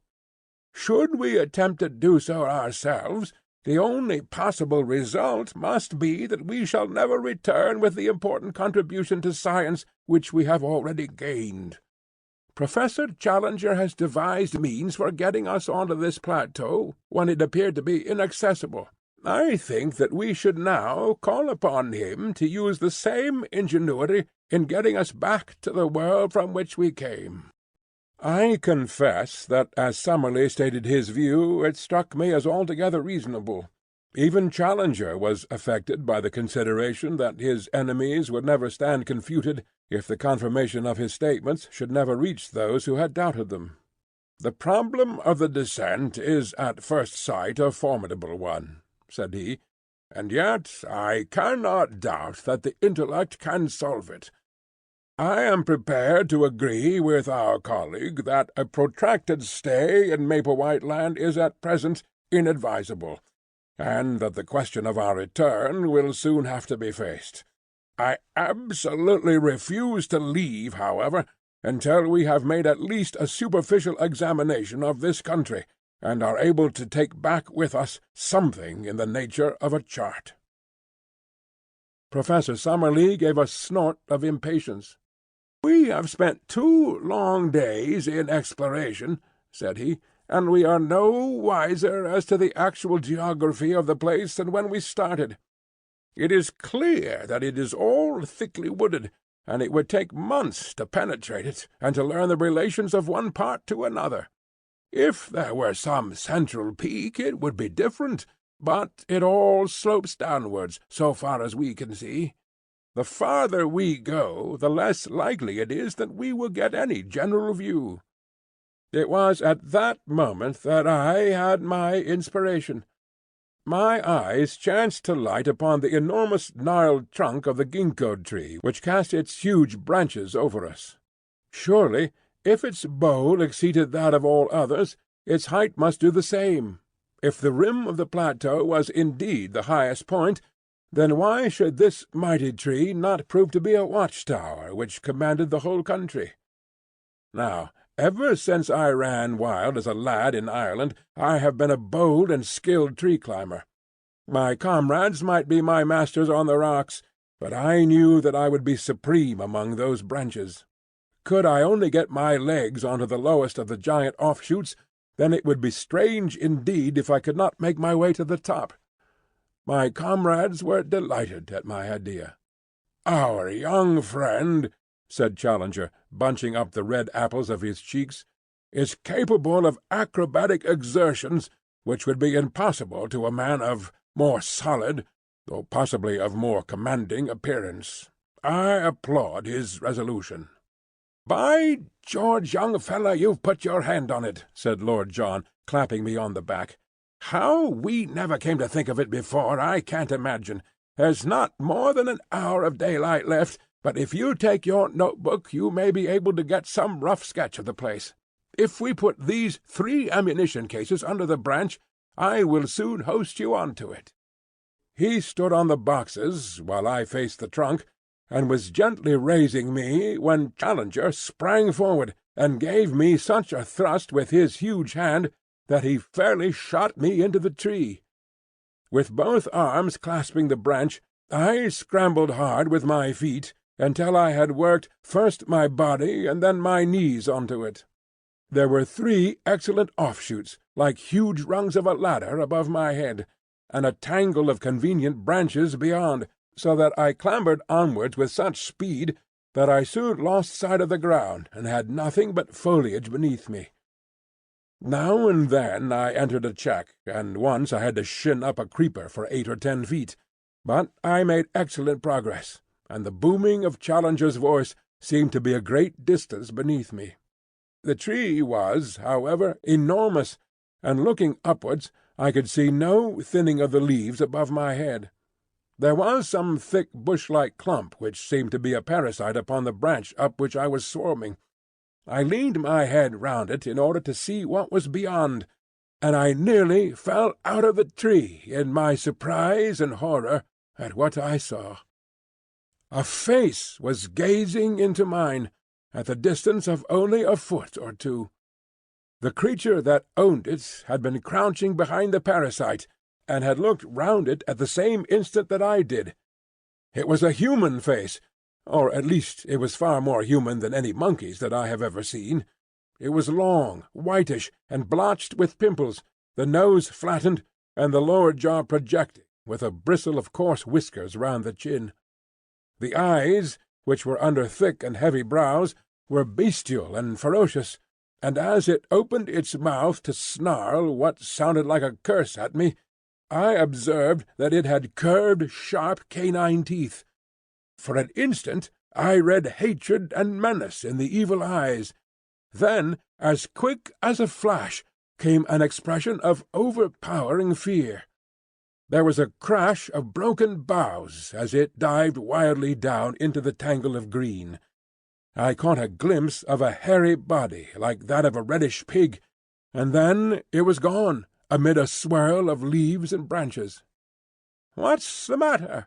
shouted Roxton from below. "Anything wrong with you?" "Did you see it?" I cried, with my arms round the branch and all my nerves tingling. "We heard a row, as if your foot had slipped. What was it?"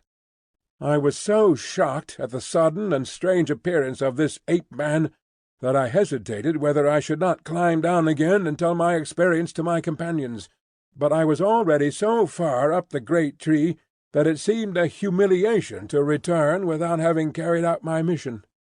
After a long pause, therefore, to recover my breath and my courage, I continued my ascent. Once I put my weight upon a rotten branch, and swung for a few seconds by my hands, but in the main it was all easy climbing. Gradually the leaves thinned around me, and I was aware, from the wind upon my face, that I had topped all the trees of the forest. I was determined, however, not to look about me before I had reached the very highest point, so I scrambled on until I had got so far that the topmost branch was bending beneath my weight. There I settled into a convenient fork, and balancing myself securely, I found myself looking down at a most wonderful panorama of this strange country in which we found ourselves. The sun was just above the western skyline, and the evening was a particularly bright and clear one, so that the whole extent of the plateau was visible beneath me. It was, as seen from this height, of an oval contour, with a breadth of about 30 miles and a width of 20. Its general shape was that of a shallow funnel, all the sides sloping down to a considerable lake in the centre. This lake may have been 10 miles in circumference, and lay very green and beautiful in the evening light, with a thick fringe of reeds at its edges, and with its surface broken by several yellow sandbanks, which gleamed golden in the mellow sunshine. A number of long dark objects, which were too large for alligators and too long for canoes, lay upon the edges of these patches of sand. With my glass I could clearly see that they were alive, but what their nature might be I could not imagine. From the side of the plateau on which we were, slopes of woodland, with occasional glades, stretched down for 5 or 6 miles to the central lake. I could see at my very feet the glade of the iguanodons, and farther off was a round opening in the trees which marked the swamp of the pterodactyls. On the side facing me, however, the plateau presented a very different aspect. There the basalt cliffs of the outside were reproduced upon the inside, forming an escarpment about 200 feet high, with a woody slope beneath it. Along the base of these red cliffs, some distance above the ground, I could see a number of dark holes through the glass, which I conjectured to be the mouths of caves. At the opening of one of these something white was shimmering, but I was unable to make out what it was. I sat charting the country until the sun had set, and it was so dark that I could no longer distinguish details. Then I climbed down to my companions, waiting for me so eagerly at the bottom of the great tree. For once I was the hero of the expedition. Alone I had thought of it, and alone I had done it. And here was the chart which would save us a month's blind groping among unknown dangers. Each of them shook me solemnly by the hand. But before they discussed the details of my map, I had to tell them of my encounter with the ape-man among the branches. "He has been there all the time," said I. "How do you know that?" asked Lord John. "Because I have never been without that feeling that something malevolent was watching us. I mentioned it to you, Professor Challenger." "Our young friend certainly said something of the kind. He is also the one among us who is endowed with that Celtic temperament which would make him sensitive to such impressions." "The whole theory of telepathy," began Summerlee, filling his pipe. "Is too vast to be now discussed," said Challenger, with decision. "Tell me now," he added, with the air of a bishop addressing a Sunday school, "did you happen to observe whether the creature could cross its thumb over its palm?" "No, indeed." "Had it a tail?" "No." "Was the foot prehensile?" "I do not think it could have made off so fast among the branches if it could not get a grip with its feet." "In South America there are, if my memory serves me—you will check the observation, Professor Summerlee— some 36 species of monkeys, but the anthropoid ape is unknown. It is clear, however, that he exists in this country, and that he is not the hairy gorilla-like variety which is never seen out of Africa or the East." I was inclined to interpolate, as I looked at him, that I had seen his first cousin in Kensington. "This is a whiskered and colourless type, the latter characteristic pointing to the fact that he spends his days in arboreal seclusion. The question which we have to face is whether he approaches more closely to the ape or the man. In the latter case he may well approximate to what the vulgar have called the missing link. The solution of this problem is our immediate duty." "It is nothing of the sort," said Summerlee abruptly. "Now that, through the intelligence and activity of Mr. Malone," I cannot help quoting the words, "we have got our chart, our one and only immediate duty is to get ourselves safe and sound out of this awful place." "The flesh-pots of civilization," groaned Challenger. "The ink-pots of civilization, sir. It is our task to put on record what we have seen, and to leave the further exploration to others. You all agreed as much before Mr. Malone got us the chart." "Well," said Challenger, "I admit that my mind will be more at ease when I am assured that the result of our expedition has been conveyed to our friends. How we are to get down from this place, I have not as yet an idea. I have never yet encountered a problem, however, which my inventive brain was unable to solve, and I promise you that tomorrow I will turn my attention to the question of our descent." And so the matter was allowed to rest. But that evening, by the light of the fire and of a single candle, the first map of the lost world was elaborated. Every detail which I had roughly noted from my watch-tower was drawn out in its relative place. Challenger's pencil hovered over the great blank which marked the lake. "What shall we call it?" he asked. "Why should you not take the chance of perpetuating your own name?" said Summerlee, with his usual touch of acidity. "I trust, sir, that my name will have other and more personal claims upon posterity," said Challenger severely.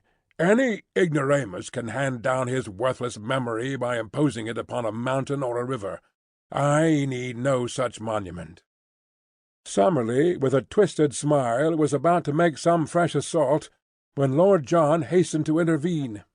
"It's up to you, young fellow, to name the lake," said he. "You saw it first, and by George, if you choose to put Lake Malone on it, no one has a better right." "By all means let our young friend give it a name," said Challenger. "Then," said I, blushing, I dare say, as I said it, "let it be named Lake Gladys." "Don't you think the Central Lake would be more descriptive?" remarked Summerlee. "I should prefer Lake Gladys." Challenger looked at me sympathetically, and shook his great head in mock disapproval. "Boys will be boys," said he. "Lake Gladys let it be." Chapter 11. Chapter 12 of The Lost World. This recording is in the public domain. Chapter 12. It was dreadful in the forest. I have said, or perhaps I have not said, for my memory plays me sad tricks these days, that I glowed with pride when 3 such men as my comrades thanked me for having saved, or at least greatly helped, the situation. As the youngster of the party, not merely in years, but in experience, character, knowledge, and all that goes to make a man, I had been overshadowed from the first, and now I was coming into my own. I warmed at the thought. Alas, for the pride which goes before a fall! That little glow of self-satisfaction, that added measure of self-confidence, were to lead me on that very night to the most dreadful experience of my life, ending with a shock which turns my heart sick when I think of it. It came about in this way. I had been unduly excited by the adventure of the tree, and sleep seemed to be impossible. Summerlee was on guard, sitting hunched over our small fire, a quaint angular figure, his rifle across his knees, and his pointed goat-like beard wagging with each weary nod of his head. Lord John lay silent, wrapped in the South American poncho which he wore, while Challenger snored with a roll and rattle which reverberated through the woods. The full moon was shining brightly, and the air was crisply cold.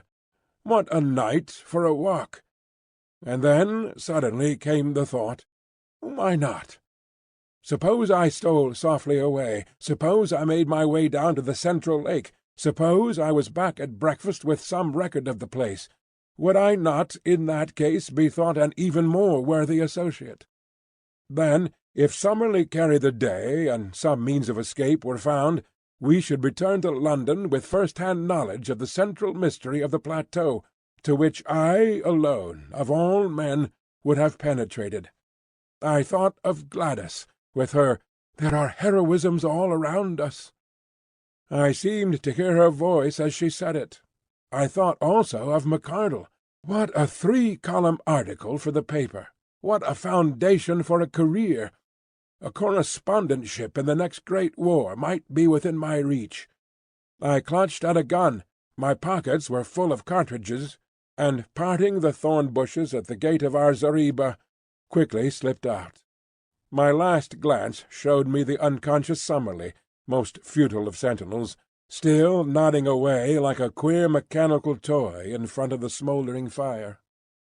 I had not gone 100 yards before I deeply repented my rashness. I may have said somewhere in this chronicle that I am too imaginative to be a really courageous man, but that I have an overpowering fear of seeming afraid. This was the power which now carried me onwards. I simply could not slink back with nothing done. Even if my comrades should not have missed me, and should never know of my weakness, there would still remain some intolerable self-shame in my own soul. And yet I shuddered at the position in which I found myself, and would have given all I possessed at that moment to have been honourably free of the whole business.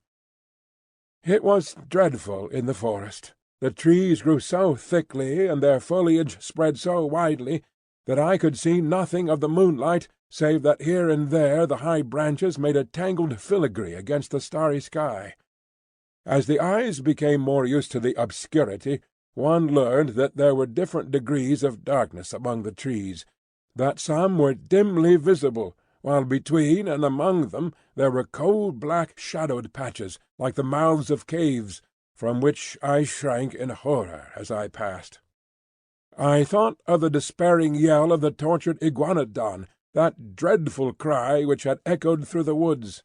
I thought, too, of the glimpse I had in the light of Lord John's torch of that bloated, warty, blood-slavering muzzle.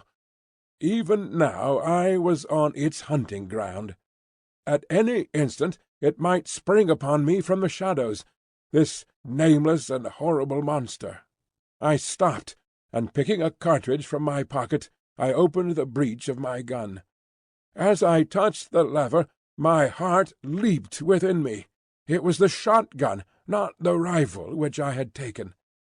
Again the impulse to return swept over me. Here, surely, was a most excellent reason for my failure, one for which no one would think the less of me. But again the foolish pride fought against that very word. I could not, must not, fail. After all, my rifle would probably have been as useless as a shotgun against such dangers as I might meet. If I were to go back to camp to change my weapon, I could hardly expect to enter and leave again without being seen. In that case there would be explanations, and my attempt would no longer be all my own. After a little hesitation, then, I screwed up my courage and continued upon my way, my useless gun under my arm. The darkness of the forest had been alarming, but even worse was the white, still flood of moonlight in the open glade of the iguanodons. Hid among the bushes, I looked out at it. None of the great buttes were in sight, Perhaps the tragedy which had befallen one of them had driven them from their feeding-ground. In the misty, silvery night I could see no sign of any living thing. Taking courage, therefore, I slipped rapidly across it, and among the jungle on the farther side I picked up once again the brook which was my guide. It was a cheery companion, gurgling and chuckling as it ran, like the dear old trout stream in the west country where I have fished at night in my boyhood. So long as I followed it down I must come to the lake, and so long as I followed it back I must come to the camp. Often I had to lose sight of it on account of the tangled brushwood, but I was always within earshot of its tinkle and splash. As one descended the slope the woods became thinner, and bushes, with occasional high trees, took the place of the forest. I could make good progress, therefore, and I could see without being seen.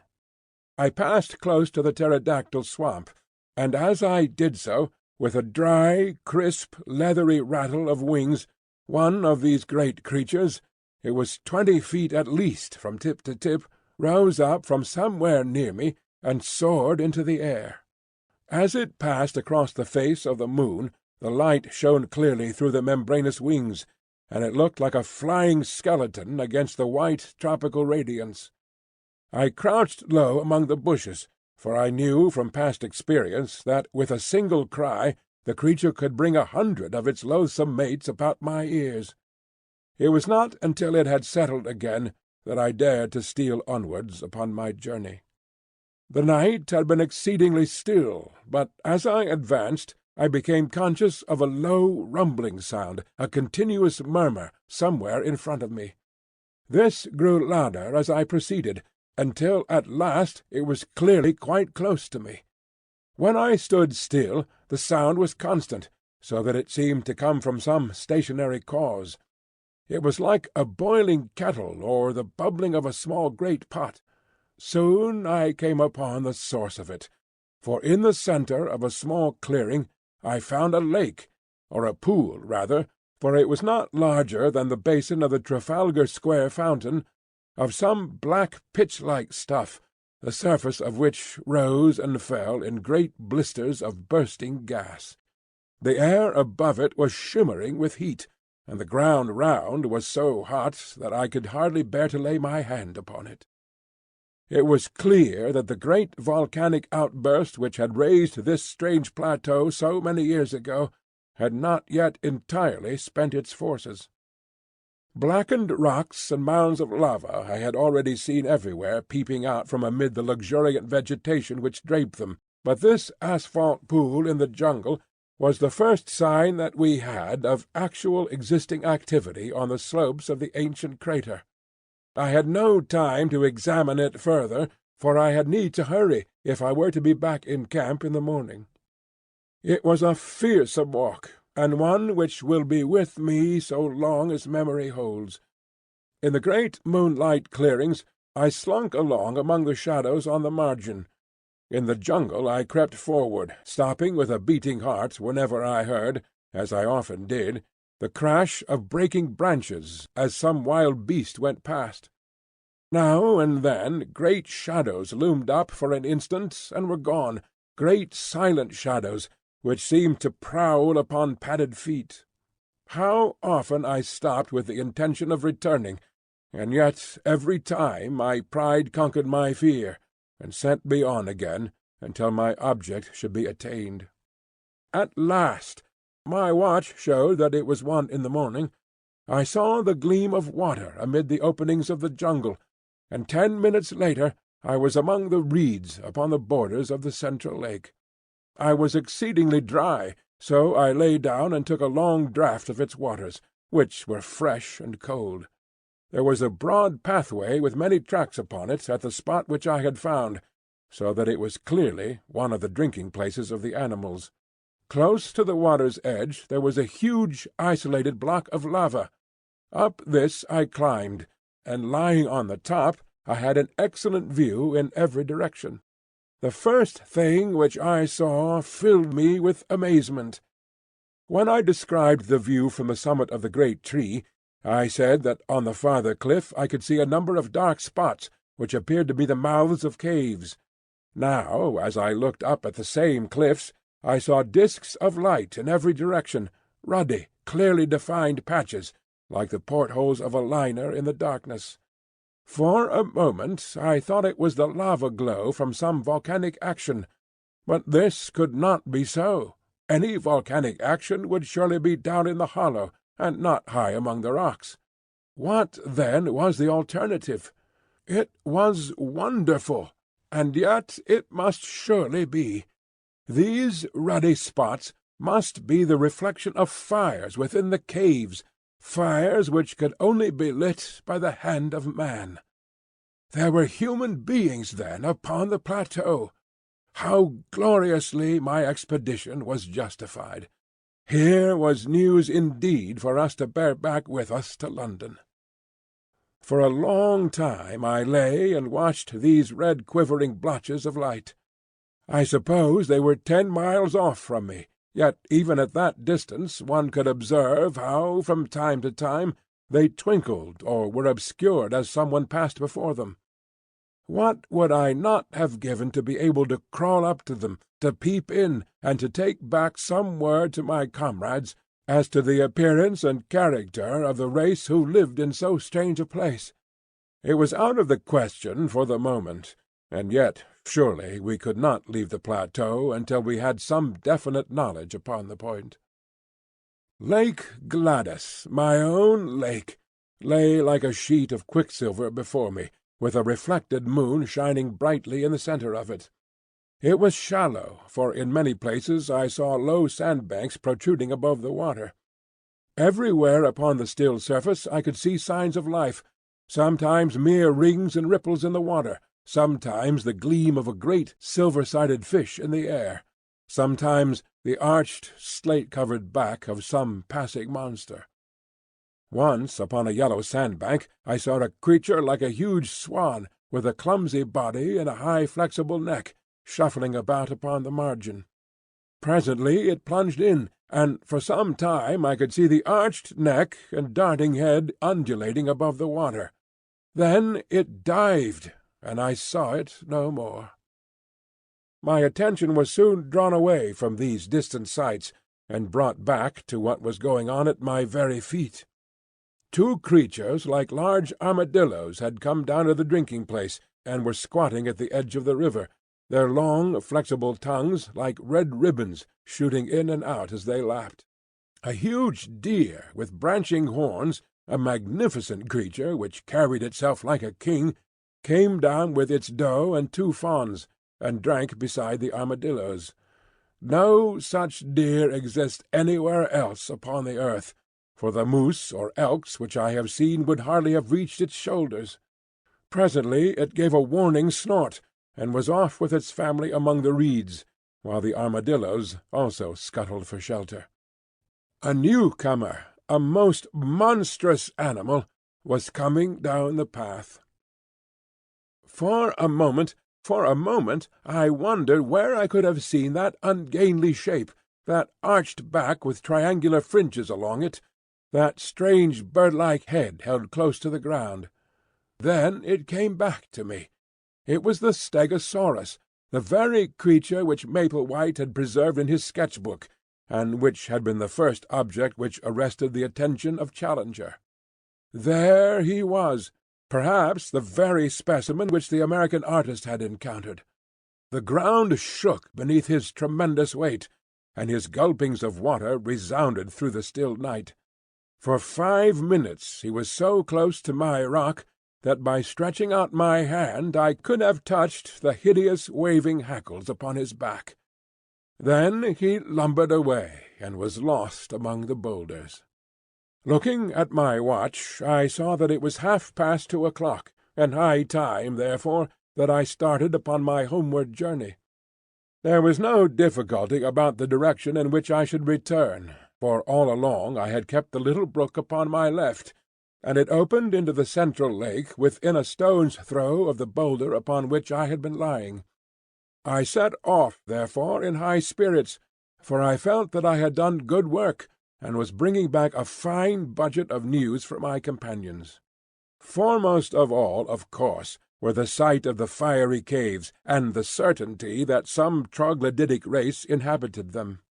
But besides that, I could speak from experience of the central lake. I could testify that it was full of strange creatures, and I had seen several landforms of primeval life which we had not before encountered. I reflected as I walked that few men in the world could have spent a stranger night, or added more to human knowledge in the course of it. I was plodding up the slope, turning these thoughts over in my mind, and had reached a point which may have been half-way to home, when my mind was brought back to my own position by a strange noise behind me. It was something between a snore and a growl, low, deep, and exceedingly menacing. Some strange creature was evidently near me, but nothing could be seen, so I hastened more rapidly upon my way. I had traversed half a mile or so, when suddenly the sound was repeated, still behind me, but louder and more menacing than before.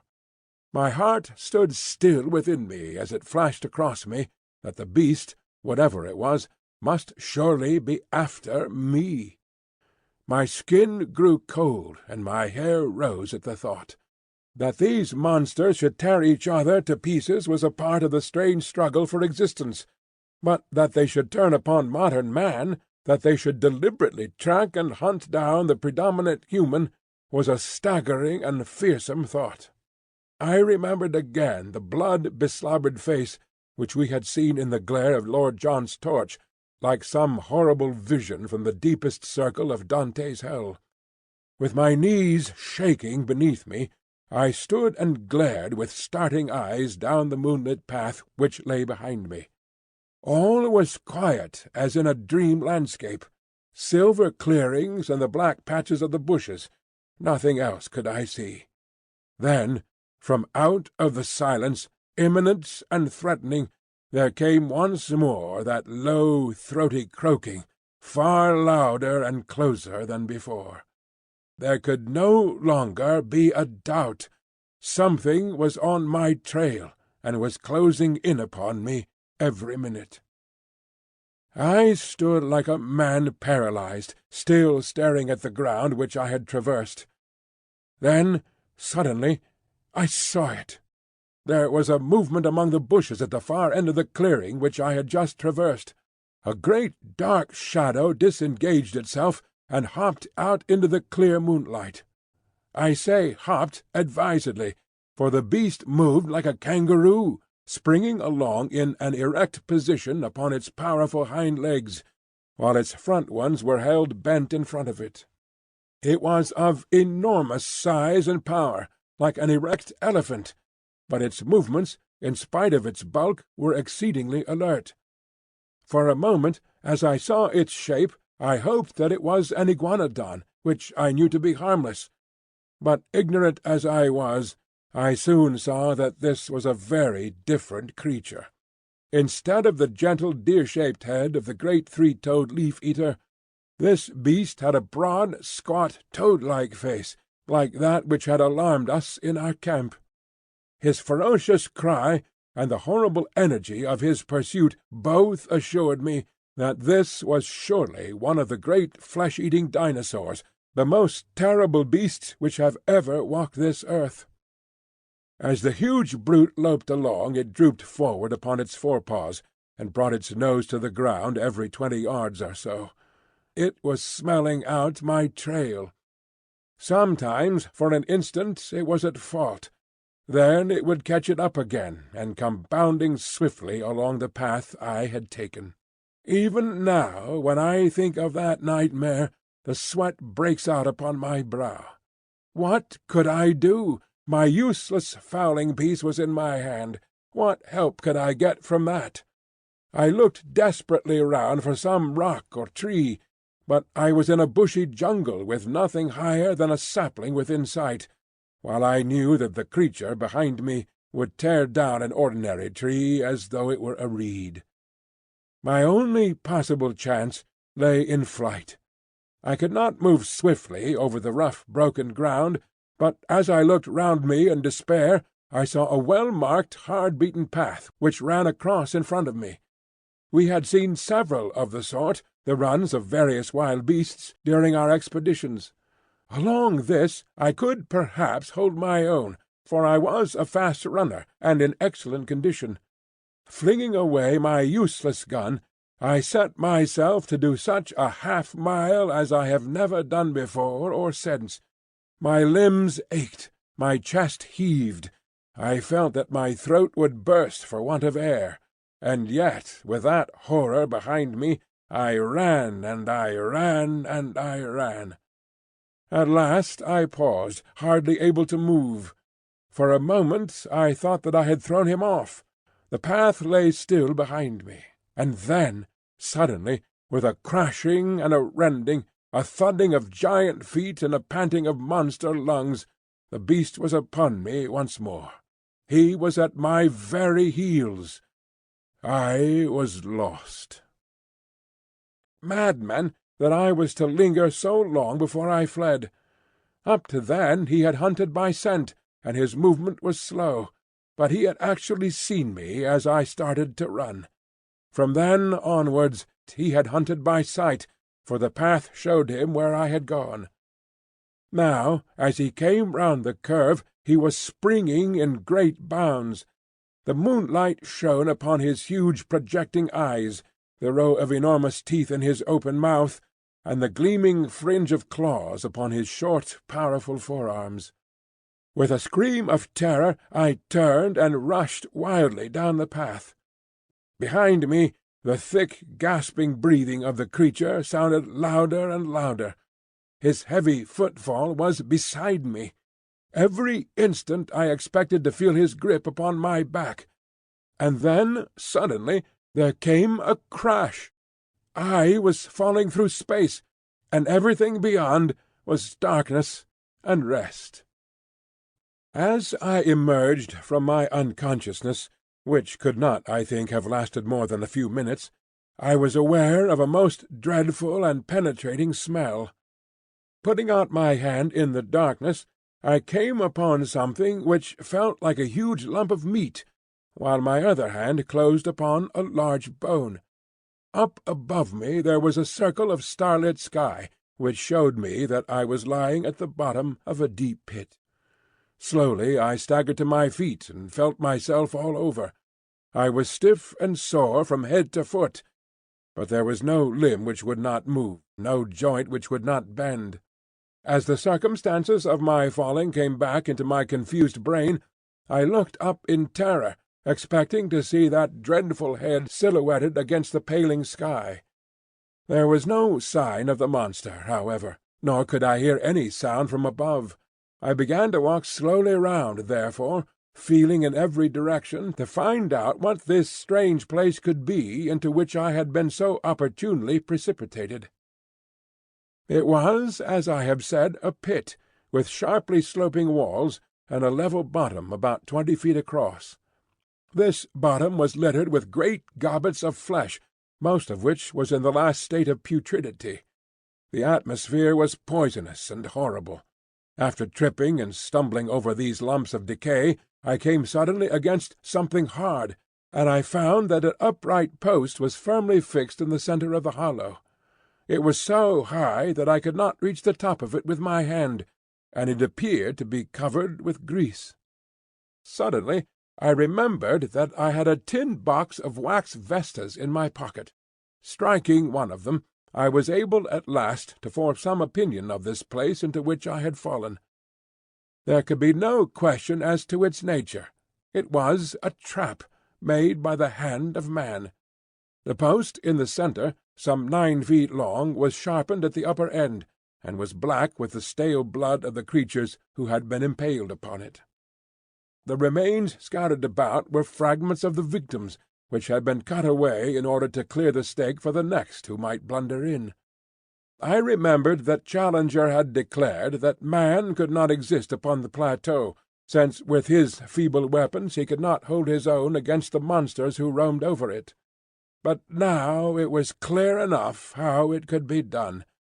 In their narrow-mouthed caves the natives, whoever they might be, had refuges into which the huge saurians could not penetrate, while with their developed brains They were capable of setting such traps, covered with branches, across the paths which marked the run of the animals, as would destroy them in spite of all their strength and activity. Man was always the master. The sloping wall of the pit was not difficult for an active man to climb, but I hesitated long before I trusted myself within reach of the dreadful creature which had so nearly destroyed me. How did I know that he was not lurking in the nearest clump of bushes, waiting for my reappearance? I took heart, however, as I recalled a conversation between Challenger and Summerlee upon the habits of the great saurians. Both were agreed that the monsters were practically brainless, that there was no room for reason in their tiny cranial cavities, and that if they have disappeared from the rest of the world, it was assuredly on account of their own stupidity, which made it impossible for them to adapt themselves to changing conditions. To lie in wait for me now would mean that the creature had appreciated what had happened to me, and this in turn would argue some power connecting cause and effect. Surely it was more likely that a brainless creature, acting solely by vague predatory instinct, would give up the chase when I disappeared, and, after a pause of astonishment, would wander away in search of some other prey. I clambered to the edge of the pit and looked over. The stars were fading, the sky was whitening, and the cold wind of morning blew pleasantly upon my face. I could see or hear nothing of my enemy. Slowly I climbed out, and sat for a while upon the ground, ready to spring back into my refuge if any danger should appear. Then, reassured by the absolute stillness and by the growing light, I took my courage in both hands and stole back along the path which I had come. Some distance down it I picked up my gun, and shortly afterwards struck the brook which was my guide.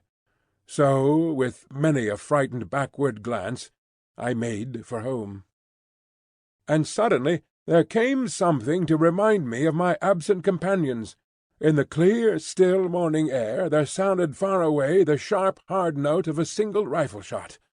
I paused and listened, but there was nothing more. For a moment I was shocked at the thought that some sudden danger might have befallen them. But then a simpler and more natural explanation came to my mind. It was now broad daylight. No doubt my absence had been noticed. They had imagined that I was lost in the woods, and had fired this shot to guide me home. It is true that we had made a strict resolution against firing, but if it seemed to them that I might be in danger, they would not hesitate. It was for me now to hurry on as fast as possible, and so to reassure them. I was weary and spent, so my progress was not so fast as I wished. But at last I came into regions which I knew. There was the swamp of the pterodactyls upon my left. There in front of me was the glade of the iguanodons. Now I was in the last belt of trees which separated me from Fort Challenger. I raised my voice in a cheery shout to allay their fears. No answering greeting came back to me. My heart sank at that ominous stillness. I quickened my pace into a run. The zareba rose before me even as I had left it, but the gate was open. I rushed in. In the cold morning light it was a fearful sight which met my eyes. Our effects were scattered in wild confusion over the ground. My comrades had disappeared, and close to the smouldering ashes of our fire the grass was stained crimson with a hideous pool of blood. I was so stunned by this sudden shock that for a time I must have nearly lost my reason. I have a vague recollection, as one remembers a bad dream, of rushing about through the woods all around the empty camp, calling wildly for my companions. No answer came back from the silent shadows. The horrible thought that I might never see them again, that I might find myself abandoned all alone in that dreadful place, with no possible way of descending into the world below, that I might live and die in that nightmare country, drove me to desperation. I could have torn my hair and beaten my head in my despair. Only now did I realize how I had learned to lean upon my companions, upon the serene self-confidence of Challenger, and upon the masterful, humorous coolness of Lord John Roxton. Without them I was like a child in the dark, helpless and powerless. I did not know which way to turn, or what I should do first. After a period during which I sat in bewilderment, I set myself to try and discover what sudden misfortune could have befallen my companions. The whole disordered appearance of the camp showed that there had been some sort of attack, and the rifle-shot no doubt marked the time when it had occurred. That there should have been only one shot showed that it had been all over in an instant. The rifles still lay upon the ground, and one of them, Lord John's, had the empty cartridge in the breech. The blankets of Challenger and of Summerlee beside the fire suggested that they had been asleep at the time. The cases of ammunition and of food were scattered about in a wild litter, together with our unfortunate cameras and plate-carriers, but none of them were missing. On the other hand, all the exposed provisions, and I remembered that there were a considerable quantity of them, were gone. They were animals, then, and not natives, who had made the inroad, for surely the latter would have left nothing behind. But if animals, or some single terrible animal, then what had become of my comrades? A ferocious beast would surely have destroyed them and left their remains. It is true that there was that one hideous pool of blood which told of violence. Such a monster as had pursued me during the night could have carried away a victim as easily as a cat would a mouse. In that case the others would have followed in pursuit, but then they would assuredly have taken their rifles with them. The more I tried to think it out with my confused and weary brain, the less could I find any plausible explanation. I searched round in the forest, but could see no tracks which could help me to a conclusion. Once I lost myself, and it was only by good luck, and after an hour of wandering, that I found the camp once more. Suddenly a thought came to me, and brought some little comfort to my heart.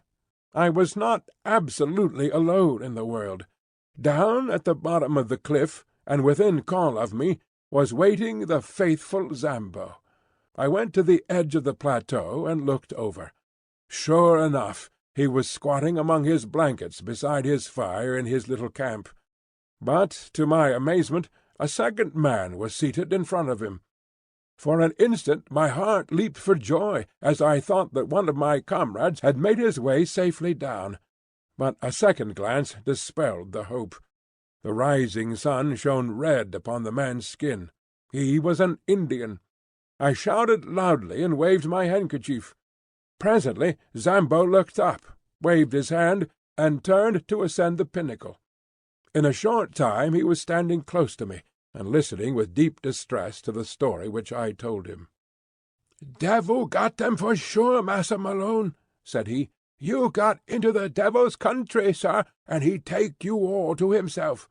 You take advice, Massa Malone, and come down quick, else he get you as well." "How can I come down, Zambo?" "You get creepers from trees, Massa Malone. Throw them over here. I make fast to this stump, and so you have bridge." "We have thought of that. There are no creepers here which could bear us." "Send for ropes, Massa Malone." "Who can I send, and where?" "Send to Indian villages, sir. Plenty hide rope in Indian village. Indian down below. Send him." "Who is he?" "He one of our Indians. Other ones beat him and take away his pay. He come back to us, ready now to take letter. Bring rope, anything. Ready now to take letter. Bring rope, anything." To take a letter? Why not? Perhaps he might bring help, but in any case he would ensure that our lives were not spent for nothing, and that news of all that we had won for science should reach our friends at home. I had 2 completed letters already waiting. I would spend the day in writing a third, which would bring my experiences absolutely up to date. The Indian could bear this back to the world. I ordered Zambo, therefore, to come again in the evening, and I spent my miserable and lonely day in recording my own adventures of the night before. I also drew up a note, to be given to any white merchant or captain of a steamboat whom the Indian could find, imploring them to see that ropes were sent to us, since our lives must depend upon it. These documents I threw to Zambo in the evening, and also my purse, which contained 3 English sovereigns. They were to be given to the Indian, and he was promised twice as much if he returned with the ropes.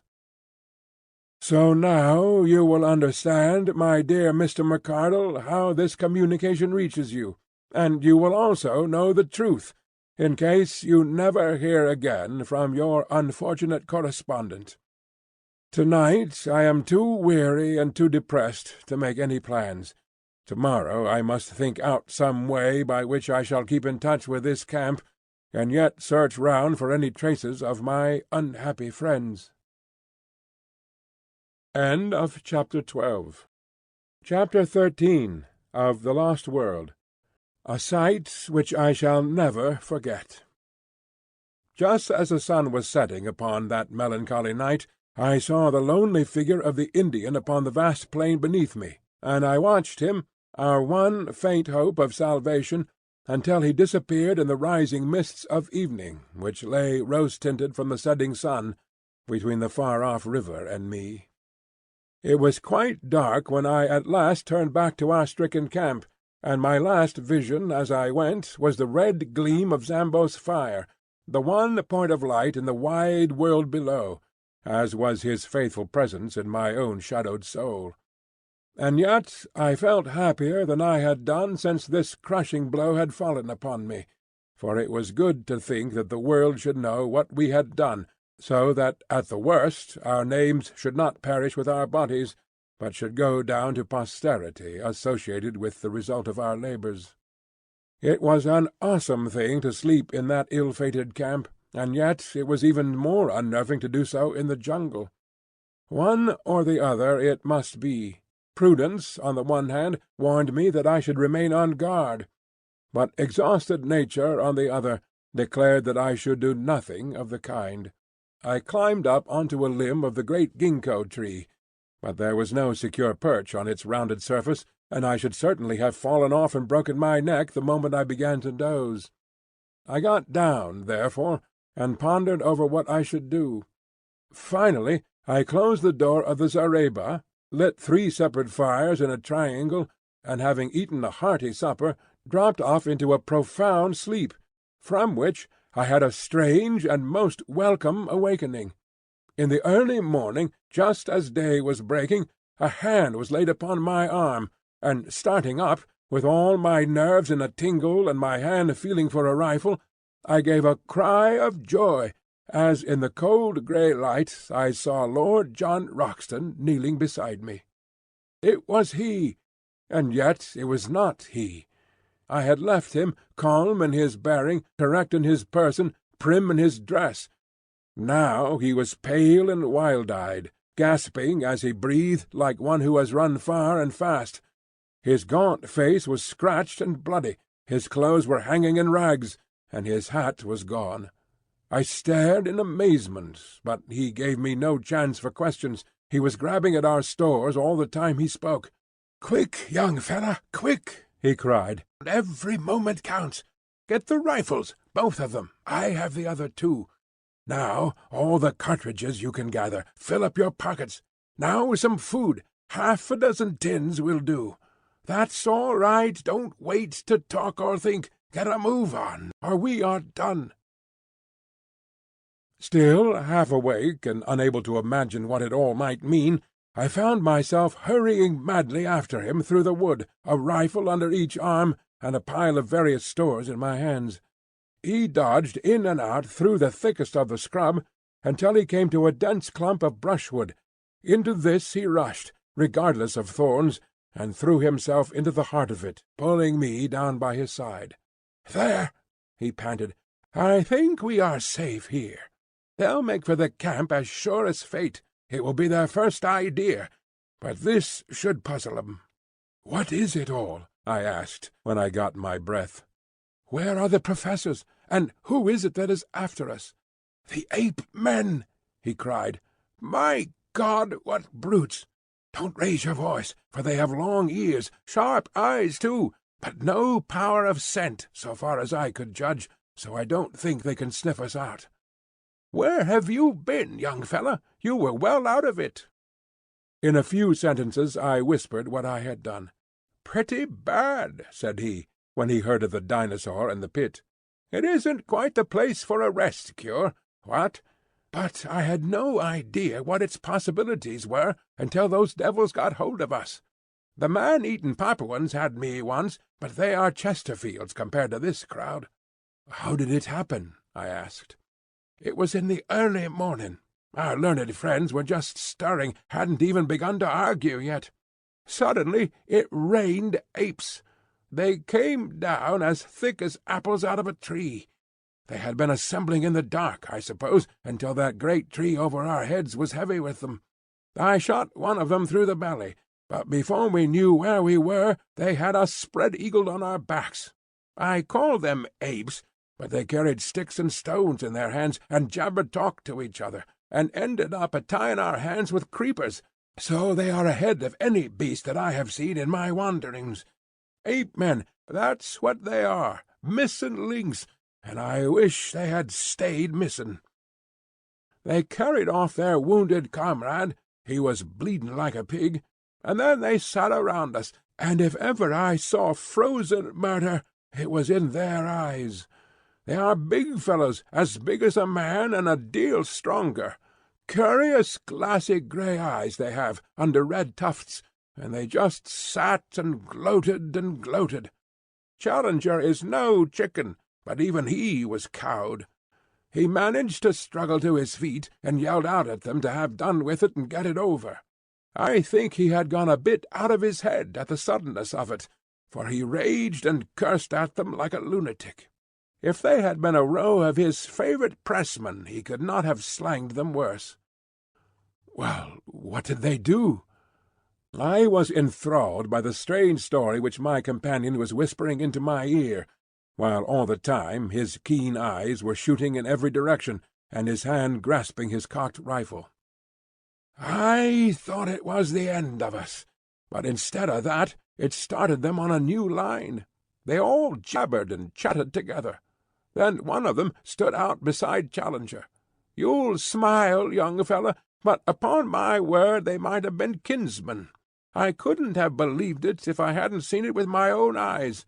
This old ape-man, he was their chief, was a sort of Red Challenger, with every one of our friend's beauty points, only just a trifle more so.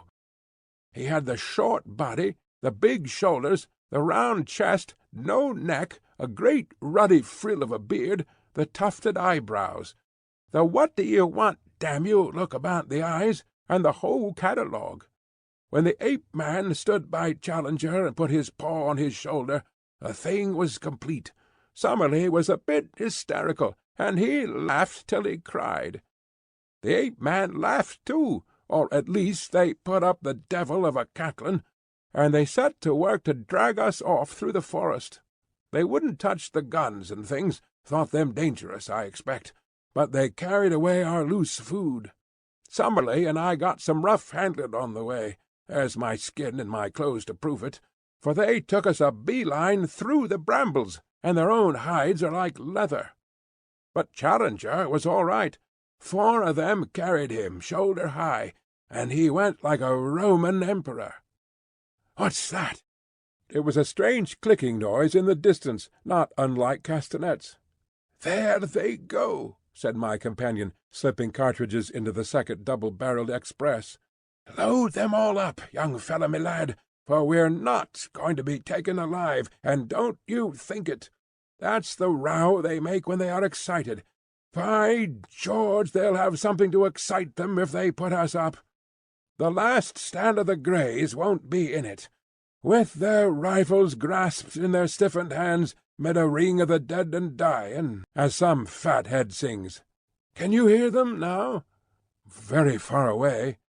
"That little lot will do no good, but I expect their search parties are all over the wood. Well, I was telling you my tale of woe. They got us soon to this town of theirs, about 1,000 huts of branches and leaves in a great grove of trees near the edge of the cliff. It's 3 or 4 miles from here.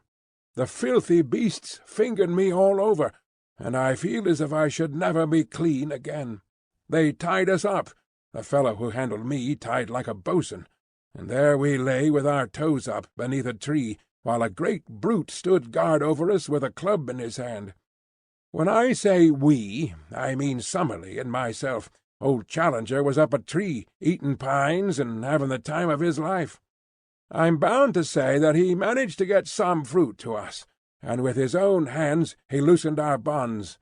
If you'd seen him sitting up in that tree hobnobbing with his twin brother, and singing in that rolling bass of his, 'Ring out, wild bells,' 'cause music of any kind seemed to put 'em in good humour, you'd have smiled.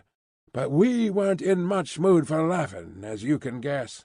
They were inclined, within limits, to let him do what he liked, but they drew the line pretty sharply at us. It was a mighty consolation to us all to know that you were running loose, and had the archives in your keeping. Well, now, young fella, I'll tell you what will surprise you. You say you saw signs of men, and fires, traps, and the like. Well, we have seen the natives themselves.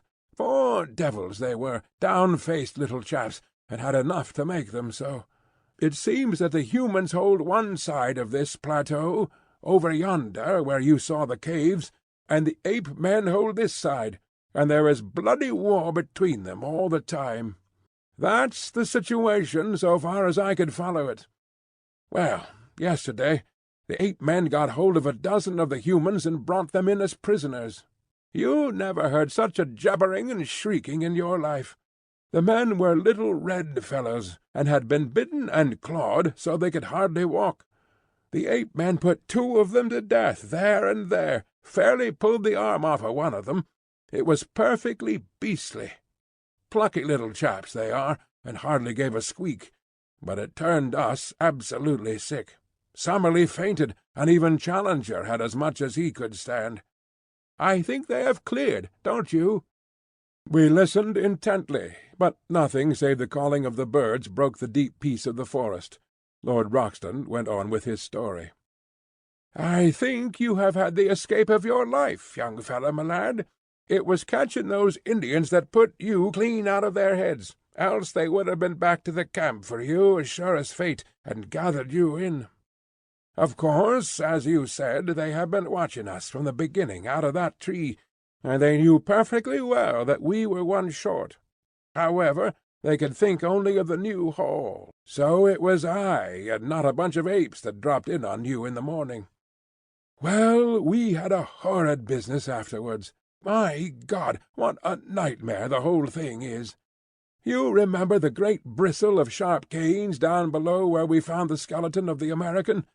Well, that is just under Apetown, and it's the jumping-off place of their prisoners.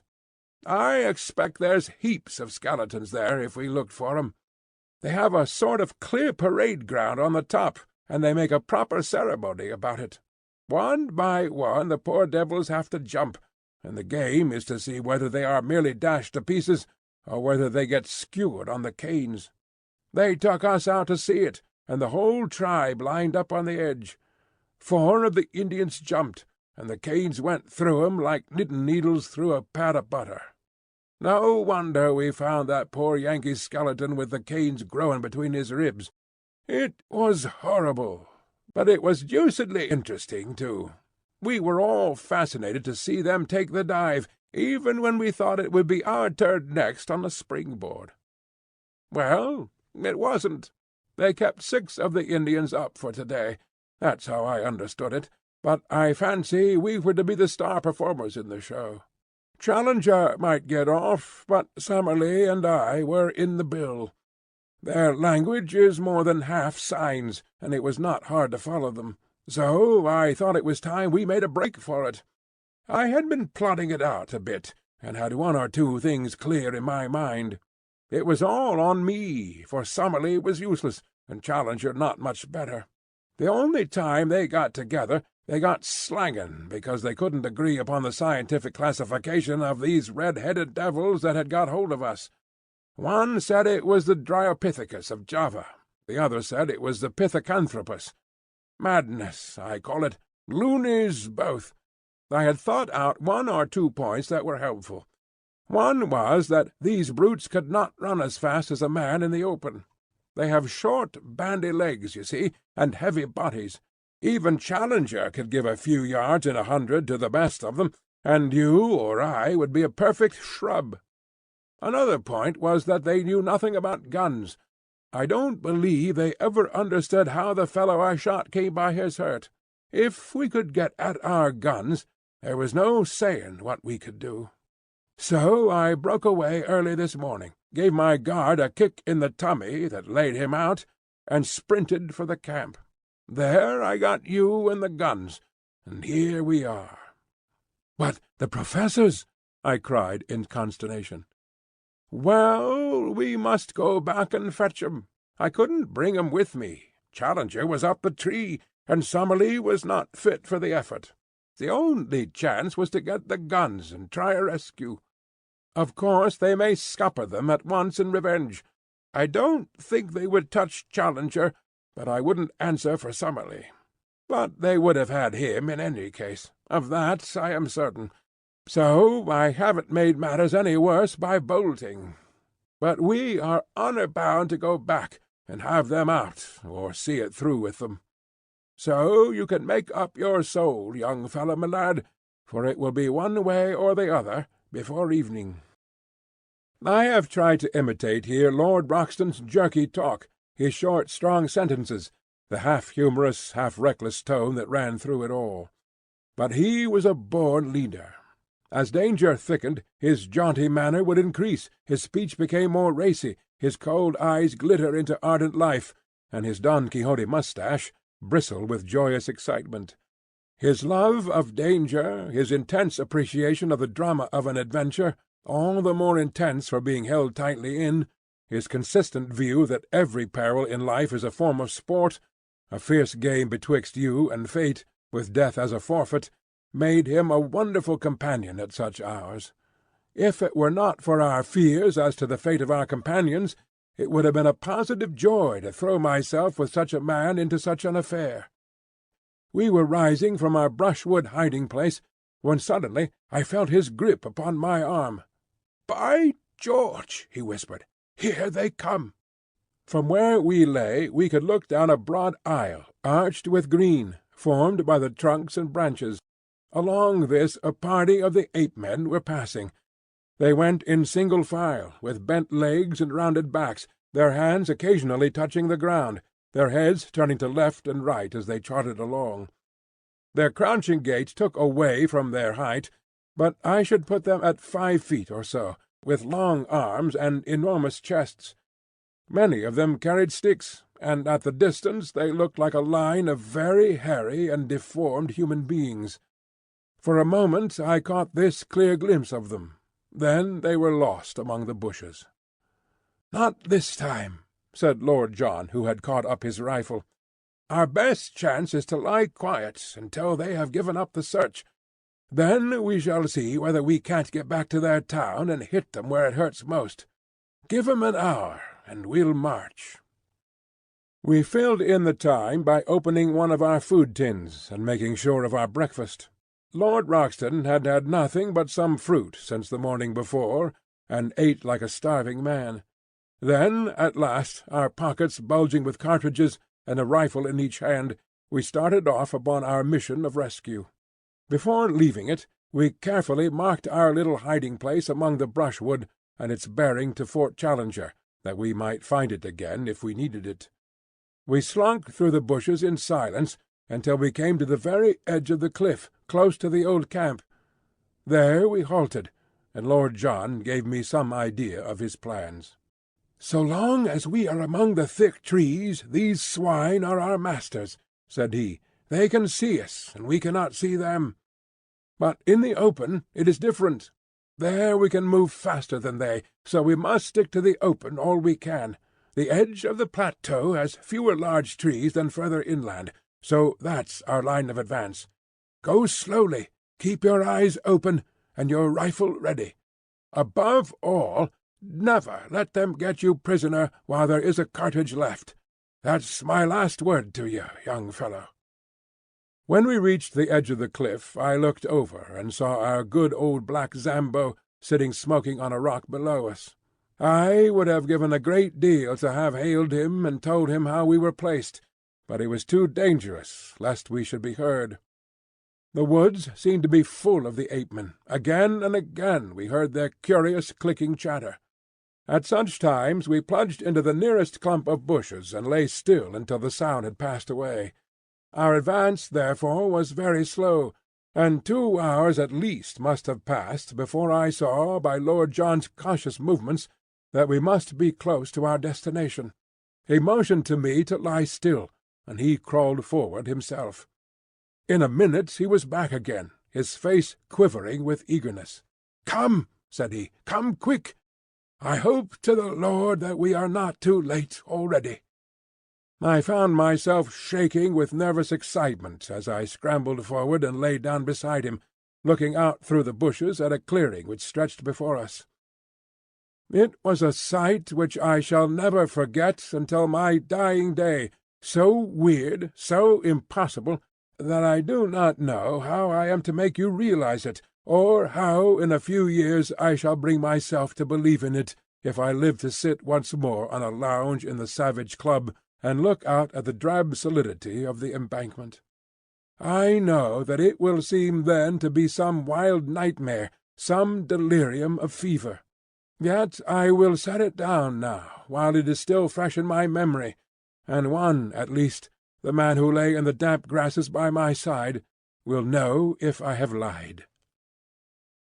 A wide open space lay before us, some hundreds of yards across, all green turf and low bracken growing to the very edge of the cliff.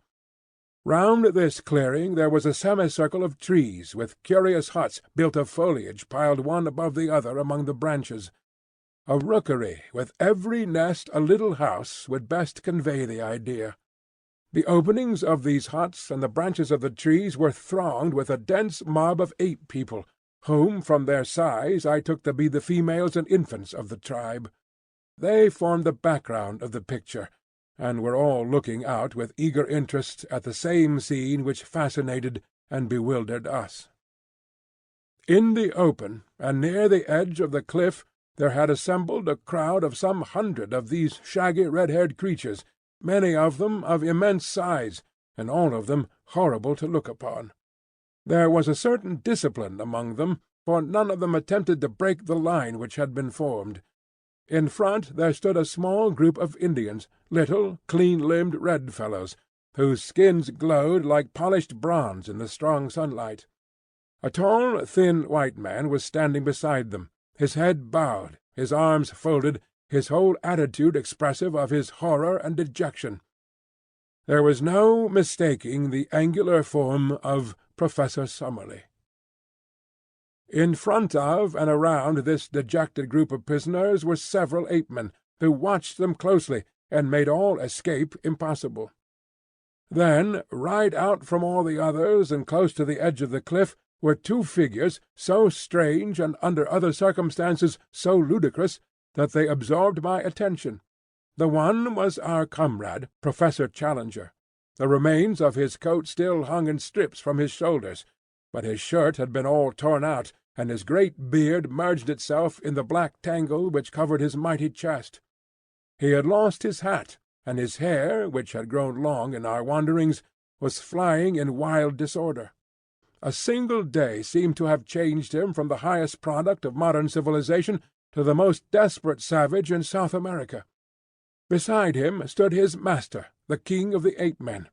In all things he was, as Lord John had said, the very image of our professor, save that his colouring was red instead of black. The same short, broad figure, the same heavy shoulders, the same forward hanging of the arms, the same bristling beard merging itself in the hairy chest.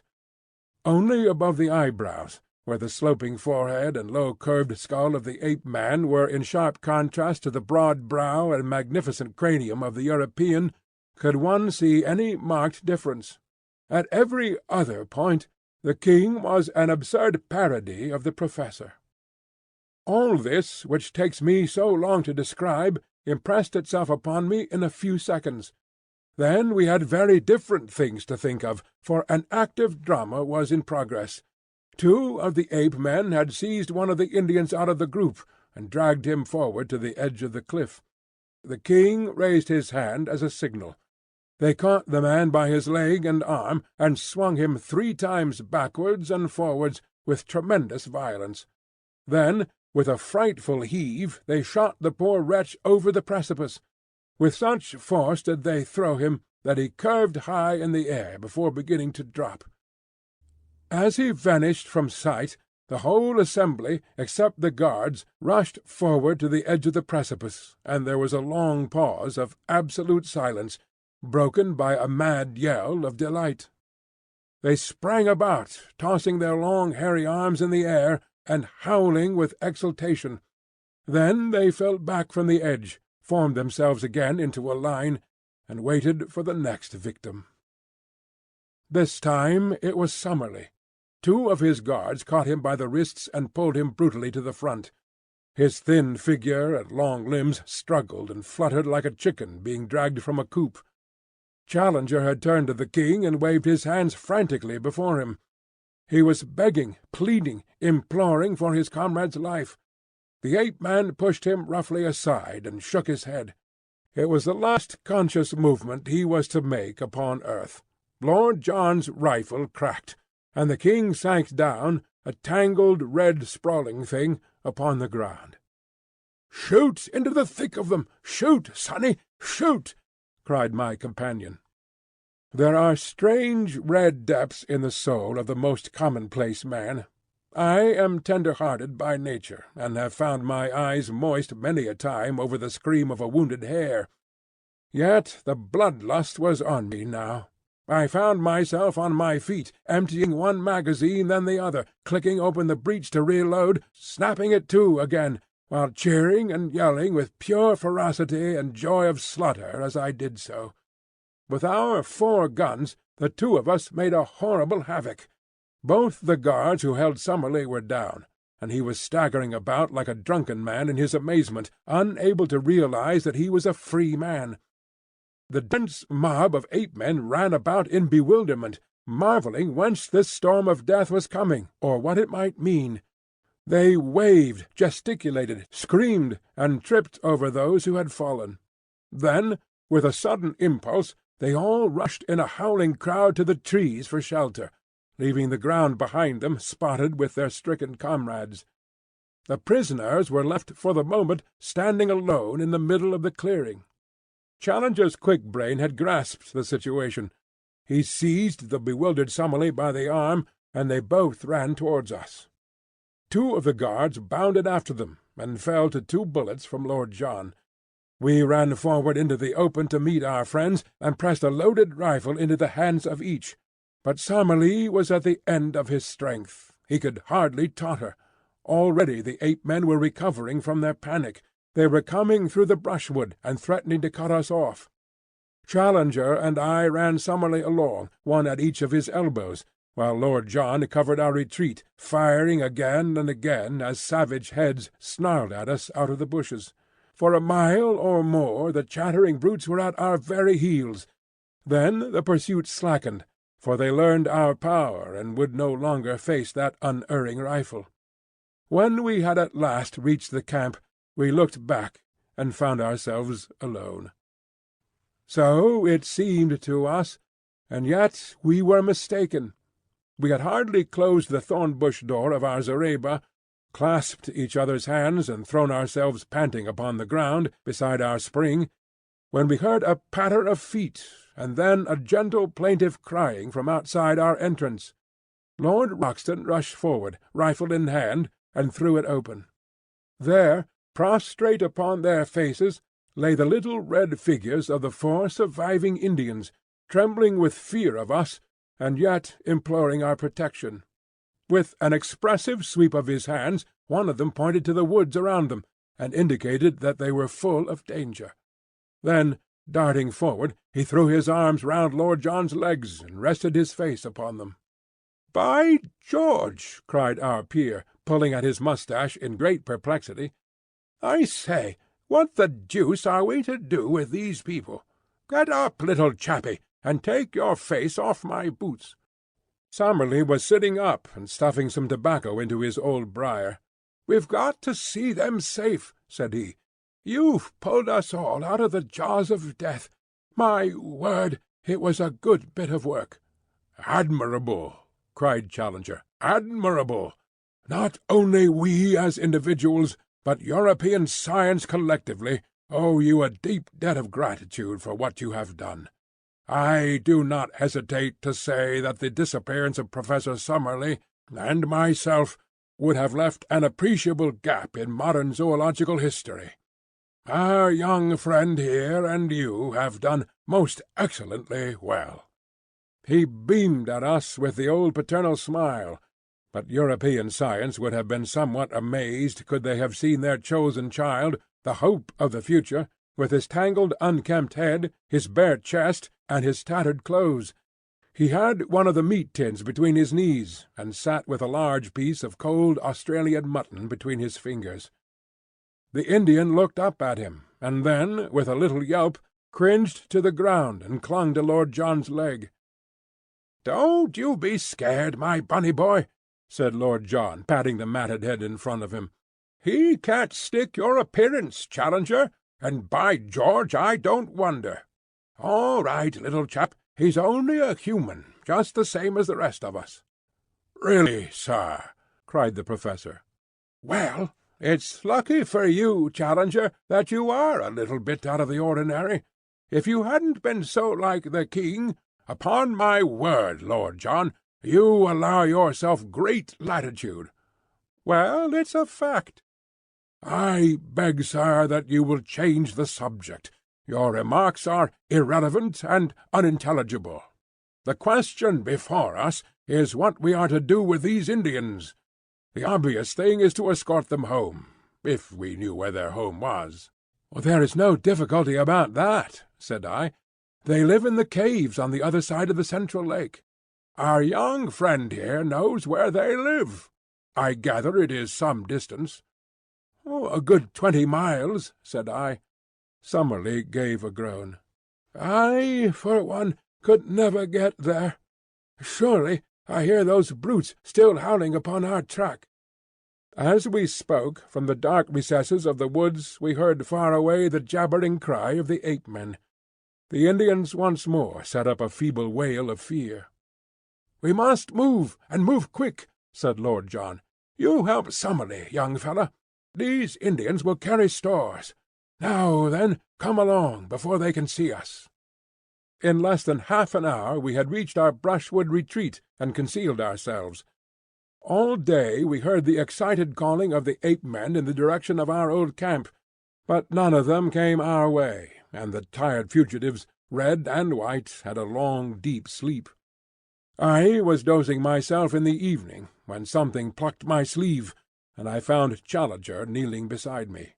"You keep a diary of these events, and you expect eventually to publish it, Mr. Malone?" said he with solemnity. "I am only here as a press reporter," I answered. "Exactly. You may have heard some rather fatuous remarks of Lord John Roxton's which seem to imply that there was some resemblance." "Yes, I heard them."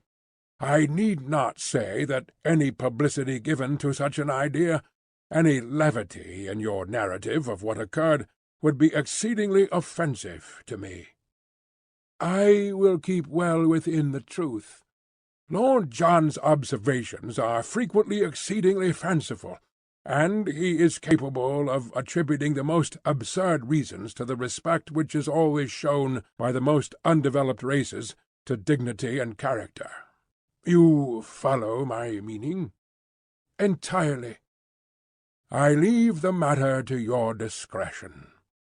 Then, after a great pause, he added, "The king of the ape-man was really a creature of great distinction, a most remarkably handsome and intelligent personality. Did it not strike you?" "A most remarkable creature," said I. And the Professor, much eased in his mind, settled down to his slumber once more.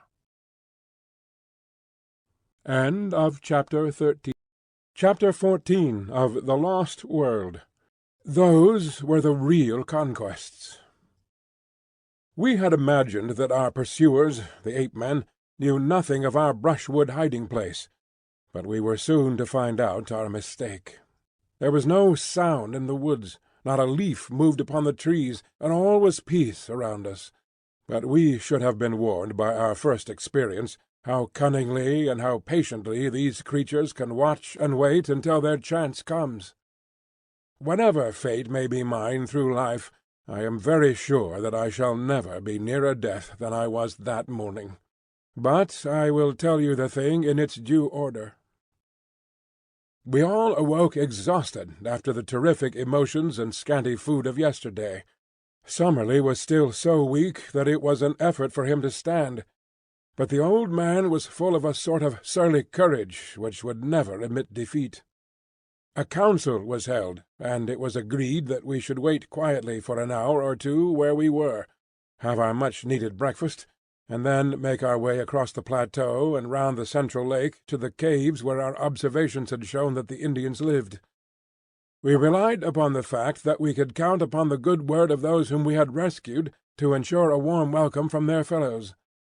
Then, with our mission accomplished, and possessing a fuller knowledge of the secrets of Maple White Land, we should turn our whole thoughts to the vital problem of our escape and return.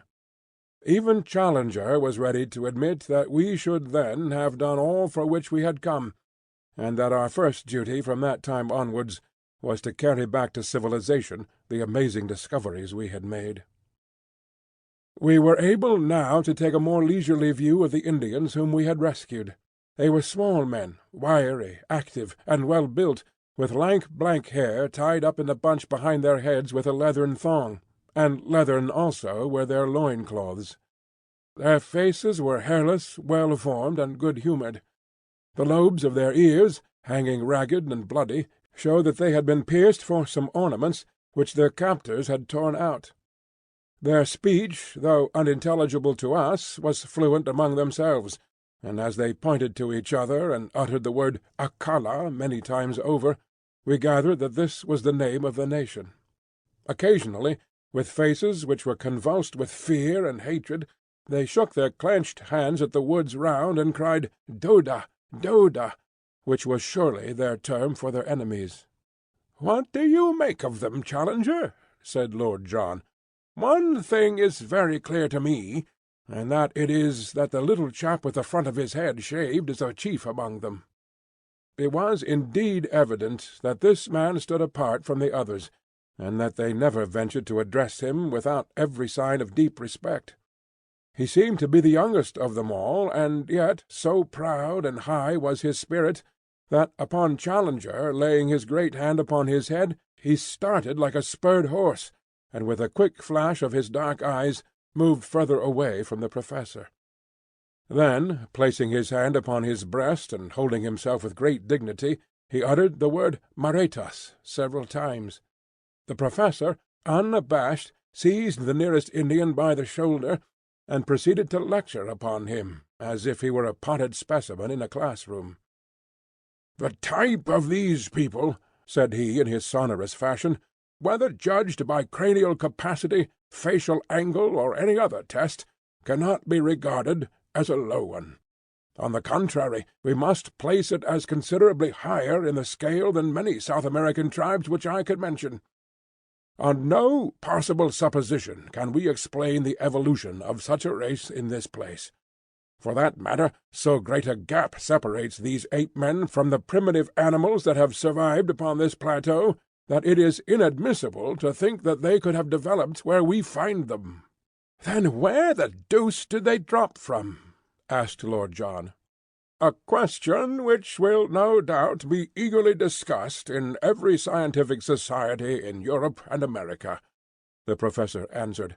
"My own reading of the situation, for what it is worth—" He inflated his chest enormously, and looked insolently around him at the words, is that evolution has advanced, under the peculiar conditions of this country, up to the vertebrate stage, the old types surviving and living on in company with the newer ones.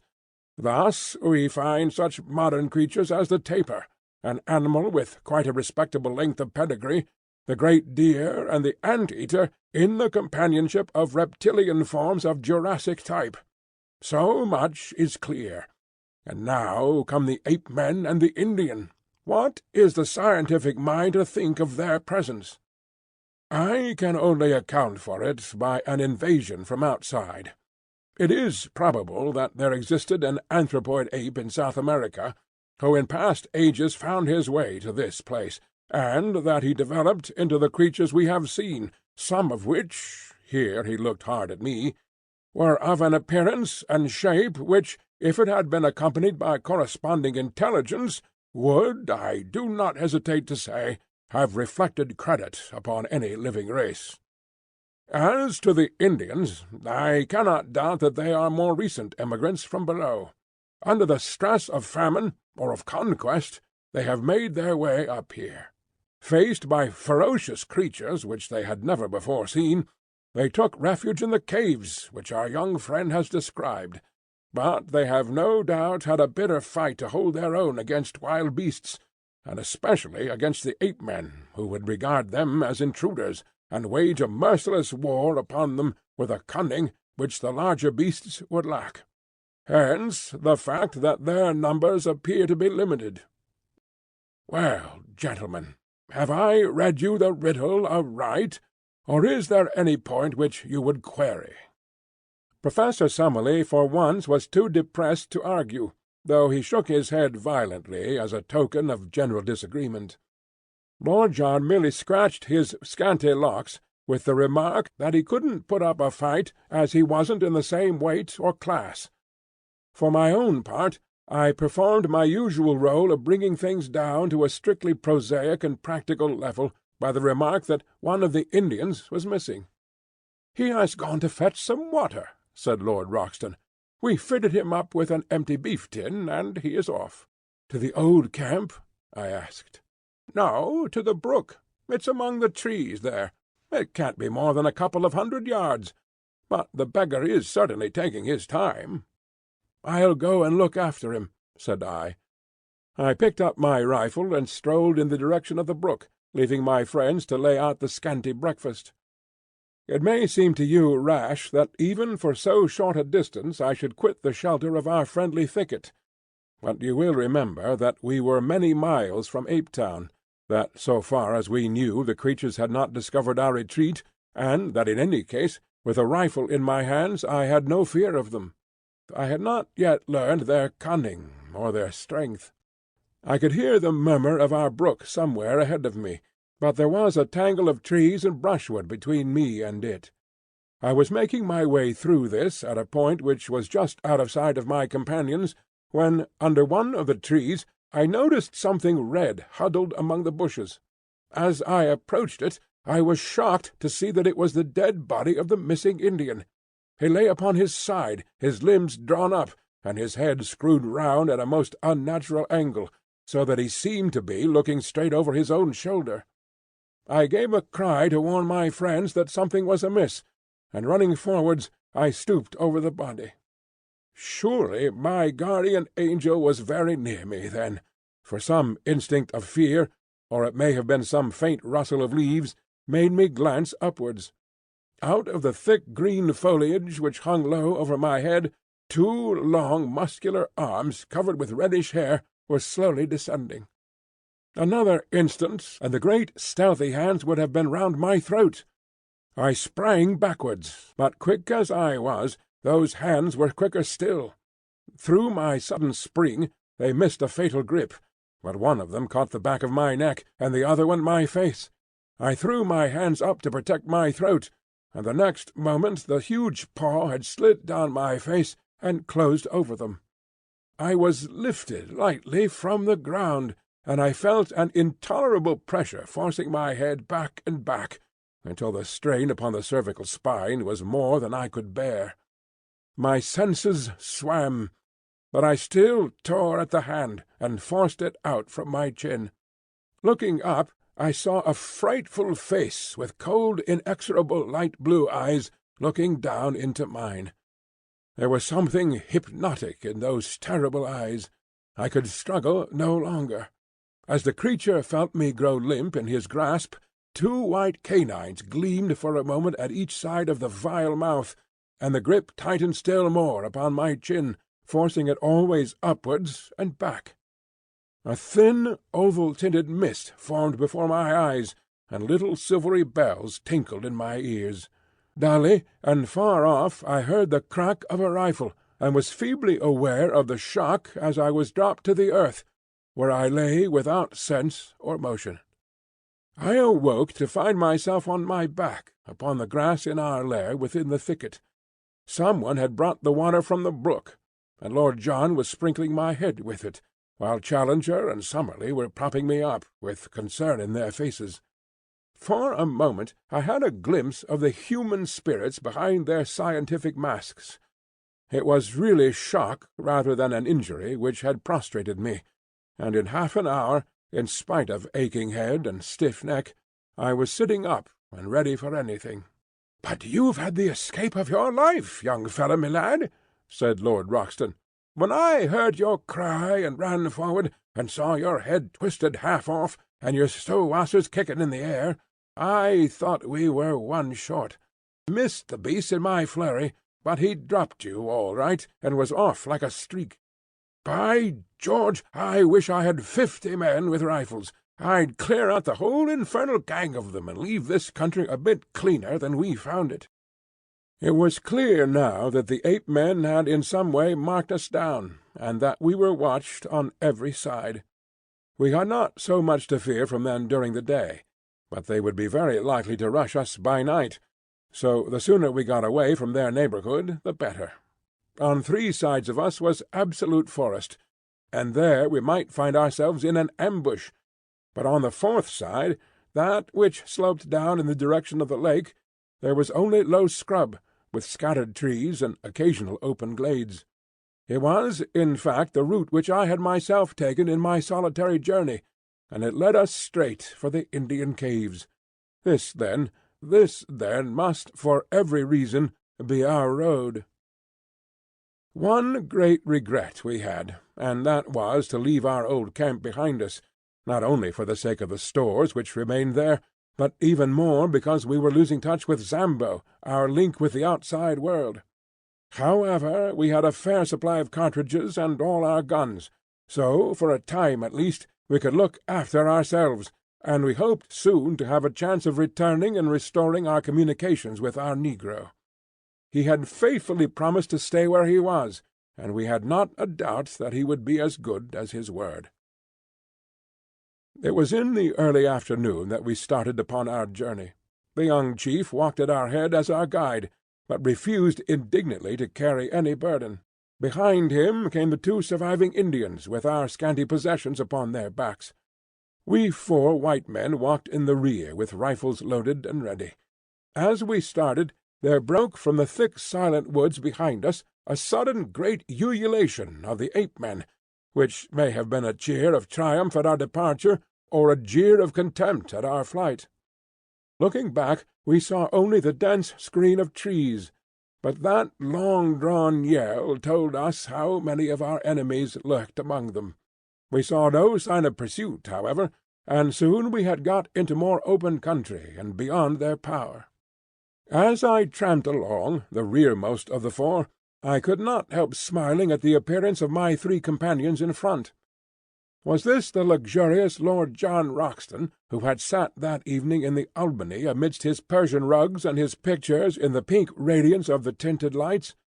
And was this the imposing Professor, who had swelled behind the great desk in his massive study at Enmore Park? And finally, could this be the astute and prim figure which had risen before the meeting at the Zoological Institute? No 3 tramps that one could have met in a Surrey lane could have looked more hopeless and bedraggled. We had, it is true, been only a week or so upon the top of the plateau, but all our spare clothing was in our camp below, and the 1 week had been a severe one upon us all, though least to me, who had not to endure the handling of the ape-men. My 3 friends had all lost their hats, and had now bound handkerchiefs round their heads. Their clothes hung in ribbons about them, and their unshaven, grimy faces were hardly to be recognized. Both Summerlee and Challenger were limping heavily, while I still dragged my feet from weakness after the shock of the morning, and my neck was as stiff as a board from the murderous grip that held it. We were indeed a sorry crew, and I did not wonder to see our Indian companions glance back at us occasionally with horror and amazement on their faces. In the late afternoon we reached the margin of the lake, and as we emerged from the bush and saw the sheet of water stretching before us, our native friends set up a shrill cry of joy and pointed eagerly in front of them. It was indeed a wonderful sight which lay before us. Sweeping over the glassy surface was a great flotilla of canoes coming straight for the shore upon which we stood. They were some miles out when we first saw them, but they shot forward with great swiftness, and were soon so near that the rowers could distinguish our persons. Instantly a thunderous shout of delight burst upon them, and we saw them rise from their seats, waving their paddles and spears madly in the air. Then, bending to their work once more, they flew across the intervening water, beached their boats upon the sloping sand, and rushed up to us, prostrating themselves with loud cries of greeting before the young chief. Finally one of them, an elderly man with a necklace and bracelet of great lustrous glass beads, and the skin of some beautiful mottled amber-coloured animal slung over his shoulders, ran forward and embraced most tenderly the youth whom we had saved. He then looked at us, and asked some questions, after which he stepped up with much dignity, and embraced us also, each in turn. Then, at his order, the whole tribe lay down upon the ground before us in homage. Personally, I felt shy and uncomfortable at this obsequious adoration, and I read the same feeling in the faces of Roxton and Summerlee, but Challenger expanded like a flower in the sun.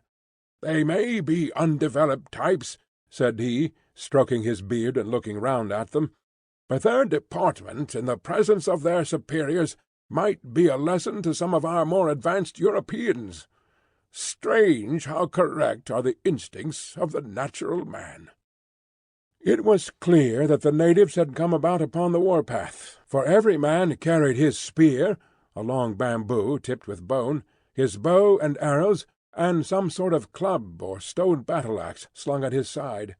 Their dark, angry glances at the woods from which we had come, and the frequent repetition of the word "Doda," made it clear enough that this was a rescue party who had set forth to save or revenge the old chief's son, for such we gathered that the youth must be. A council was now held by the whole tribe squatting in a circle, whilst we sat near on a slab of basalt and watched their proceedings. 2 or 3 warriors spoke, and finally our young friend made a spirited harangue with such eloquent features and gestures that we could understand it all as clearly as if we had known his language. "What is the use of returning?" he said. "Sooner or later the thing must be done. Your comrades have been murdered. What if I return safe? These others have been done to death. There is no safety for any of us. We are assembled now, and ready." Then he pointed to us. "These strange men are our friends. They are great fighters, and they hate the ape-men even as we do. They command," here he pointed up to heaven, "the thunder and the lightning. When shall we have such a chance again? Let us go forward, and either die now, or live for the future in safety. How else shall we go back unashamed to our women?"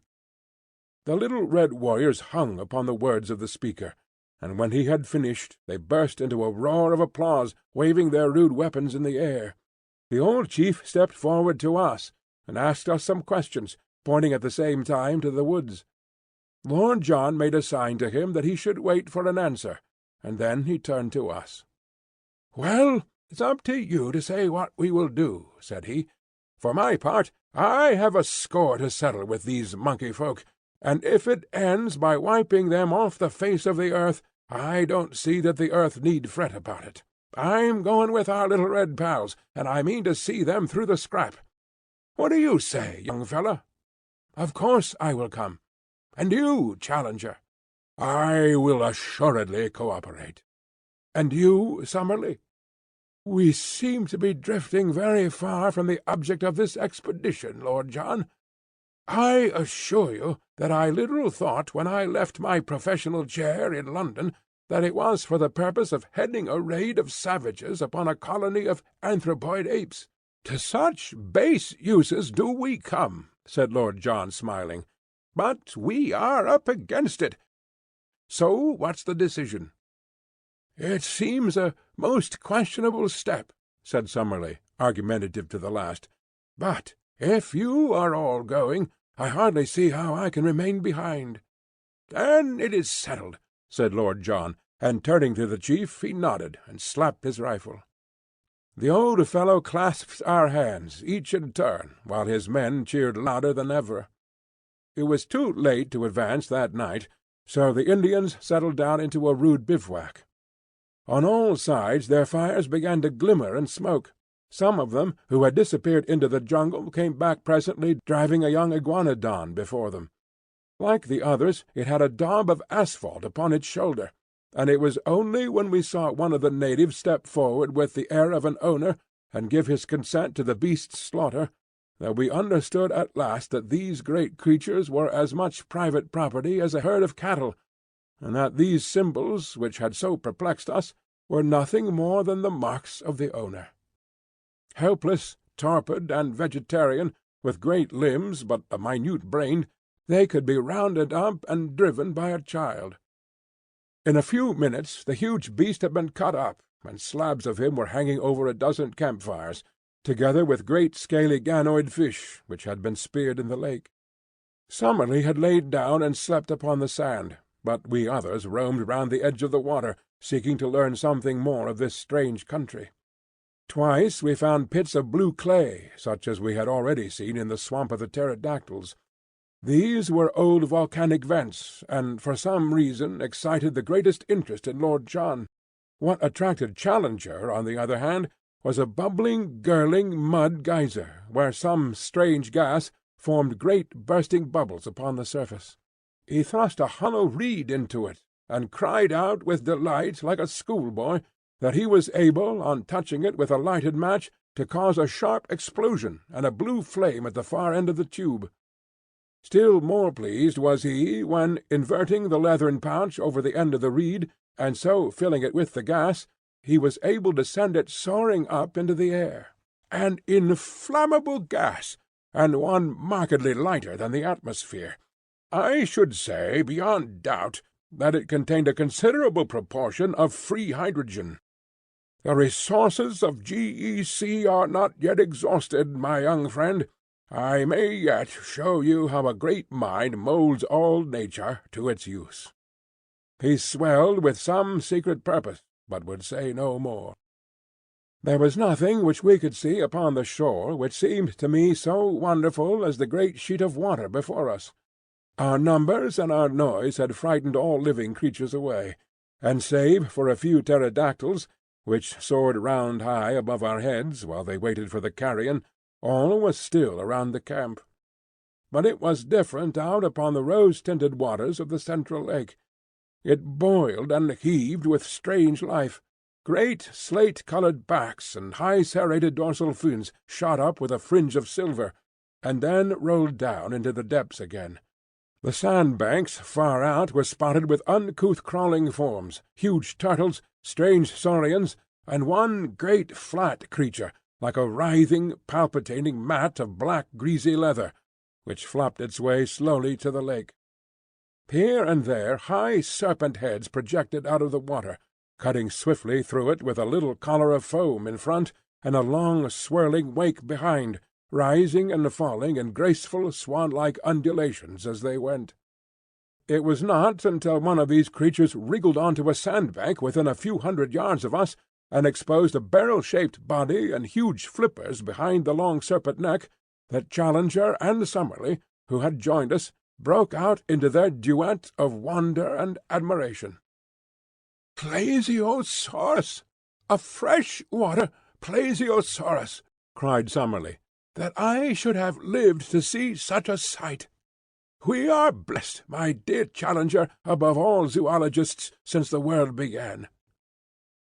It was not until the night had fallen, and the fires of our savage allies glowed red in the shadows, that our two men of science could be dragged away from the fascinations of that primeval lake. Even in the darkness, as we lay upon the strand, we heard from time to time the short and plunge of the huge creatures who lived therein. At earliest dawn our camp was astir, and an hour later we had started upon our memorable expedition.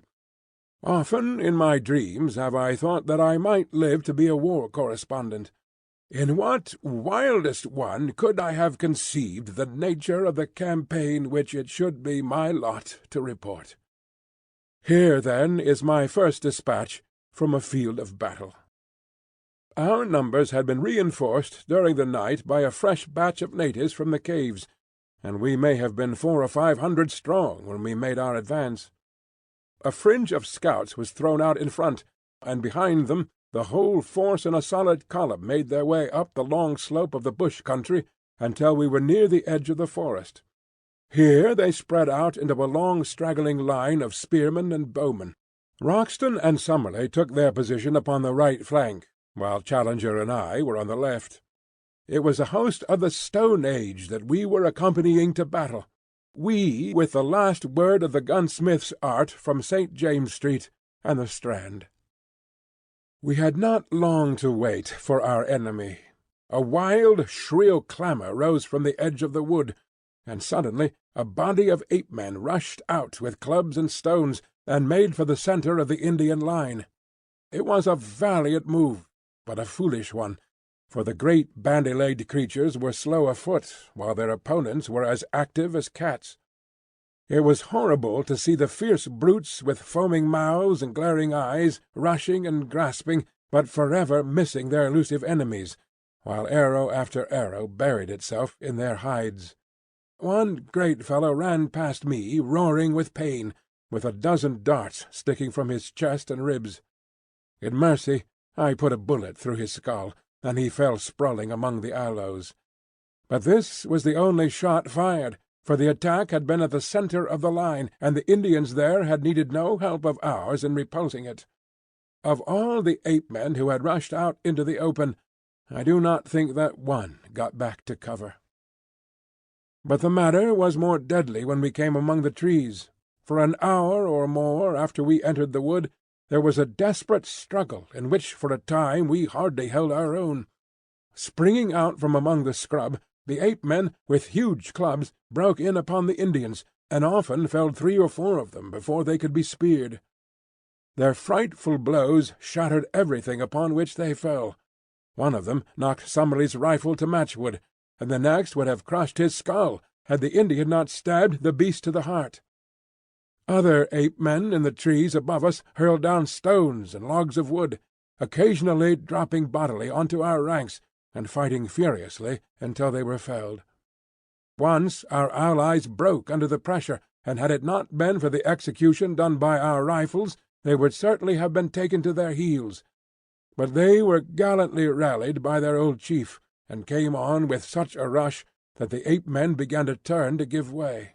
Summerlee was weaponless, but I was employing my magazine as quick as I could fire, and on the further flank we heard the continuous cracking of our companions' rifles. Then, in a moment, came the panic and the collapse. Screaming and howling, the great creatures rushed away in all directions through the brushwood, while our allies yelled in their savage delight, following swiftly after their flying enemies. All the feuds of countless generations, all the hatreds and cruelties of their narrow history, all the memories of ill-usage and persecution were to be purged that day. At last man was to be supreme, and the man-beast to find forever his allotted place. Fly as they would, the fugitives were too slow to escape from the active savages, and from every side in the tangled woods we heard the exultant yells, the twanging of bows, and the crash and thud as ape-men were brought down from their hiding-places in the trees. I was following the others, when I found that Lord John and Challenger had come across to join us. "It's over," said Lord John. "I think we can leave the tidying up to them. Perhaps the less we see of it, the better we shall sleep." Challenger's eyes were shining with the lust of slaughter. "We have been privileged," he cried, strutting about like a gamecock, "to be present at one of the typical decisive battles of history, the battles which have determined the fate of the world. What, my friends, is the conquest of one nation by another? It is meaningless. Each produces the same result. But these fierce fights, when in the dawn of the ages the cave-dwellers held their own against the tiger-folk, or the elephants first found that they had a master, those were the real conquests, the victories that count. By this strange turn of fate we have seen and helped to decide even such a contest. Now, upon this plateau, the future must ever be for man." It needed a robust faith in the end to justify such tragic means. As we advanced together through the woods, we found the ape-men lying thick, transfixed with spears or arrows. Here and there a little group of shattered Indians marked where one of the anthropoids had turned to bay and sold his life dearly. Always in front of us we heard the yelling and roaring which showed the direction of the pursuit. The ape-men had been driven back to their city. They had made a last stand there. Once again they had been broken, and now we were in time to see the final fearful scene of all. Some 80 or 100 males, the last survivors, had been driven across that same little clearing which led to the edge of the cliff, the scene of our own exploit 2 days before. As we arrived, the Indians, a semicircle of spearmen, had closed in on them, and in a minute it was over. 30 or 40 died where they stood. The others, screaming and clawing, were thrust over the precipice, and went hurtling down, as their prisoners had of old, onto the sharp bamboos 600 feet below. It was as Challenger had said, and the reign of man was assured forever in Maple White Land. The males were exterminated, Ape Town was destroyed, the females and young were driven away to live in bondage, and the long rivalry of untold centuries had reached its bloody end. For us the victory brought much advantage. Once again we were able to visit our camp and get at our stores. Once more also we were able to communicate with Zambo, who had been terrified by the spectacle from afar of an avalanche of apes falling from the edge of the cliff. "Come away, masses, come away!" he cried, his eyes starting from his head. "The devil get you sure if you stay up there." "It is the voice of sanity," said Summerlee with conviction. "We have had adventures enough, and they are neither suitable to our character or our position. I hold you to your word, Challenger. From now onwards you devote your energies to getting us out of this horrible country, and back once more to civilization." End of Chapter 14. Chapter 15 of The Lost World. Our eyes have seen great wonders. I write this from day to day, but I trust that before I come to the end of it, I may be able to say that the light shines at last through our clouds. We are held here with no clear means of making our escape, and bitterly we chafe against it. Yet I can well imagine that the day may come when we may be glad that we were kept, against our will, to see something more of the wonders of this singular place, and of the creatures who inhabit it. The victory of the Indians and the annihilation of the ape-men marked the turning point of our fortunes. From then onwards we were in truth masters of the plateau, for the natives looked upon us with a mixture of fear and gratitude, since by our strange powers we had aided them to destroy their hereditary foe. For their own sakes they would, perhaps, be glad to see the departure of such formidable and incalculable people, but they have not themselves suggested any way by which we may reach the plains below. There had been, so far as we could follow their signs, a tunnel by which the place could be approached, the lower exit of which we had seen from below. By this, no doubt, both ape-men and Indians had at different epochs reached the top, and Maple White with his companion had taken the same way. Only the year before, however, there had been a terrific earthquake, and the upper end of the tunnel had fallen in and completely disappeared. The Indians now could only shake their heads and shrug their shoulders when we expressed by signs our desire to descend. It may be that they cannot, but it may also be that they will not help us to get away. At the end of the victorious campaign the surviving ape-folk were driven across the plateau. Their wailings were horrible, and established in the neighborhood of the Indian caves, where they would, from now onwards, be a servile race under the eyes of their masters. It was a rude, raw, primeval version of the Jews in Babylon, or the Israelites in Egypt. At night we could hear from amid the trees the long-drawn cry, as some primitive Ezekiel mourned for fallen greatness, and recalled the departed glories of Apetown. Hewers of wood and drawers of water, such were they from now onwards. We had returned across the plateau with our allies 2 days after the battle, and made our camp at the foot of their cliffs. They would have had us share their caves with them, but Lord John would by no means consent to it, considering that to do so would put us in their power if they were treacherously disposed. We kept our independence, therefore, and had our weapons ready for any emergency, while preserving the most friendly relations. We also continually visited their caves, which were most remarkable places, though whether made by man or by nature we have never been able to determine. They were all on one stratum, hollowed out of some soft rock, which lay between the volcanic basalt forming the ruddy cliffs above them and the hard granite which formed their base. The openings were about 80 feet above the ground, and were led up to by long stone stairs, so narrow and steep that no large animal could mount them. Inside they were warm and dry, running in straight passages of varying length into the side of the hill, with smooth grey walls, decorated with many excellent pictures, done with charred sticks, and representing the various animals of the plateau. If every living thing were swept from the country, the future explorer would find upon the walls of these caves ample evidence of the strange fauna, the dinosaurs, iguanodons, and fish-lizards, which had lived so recently upon earth.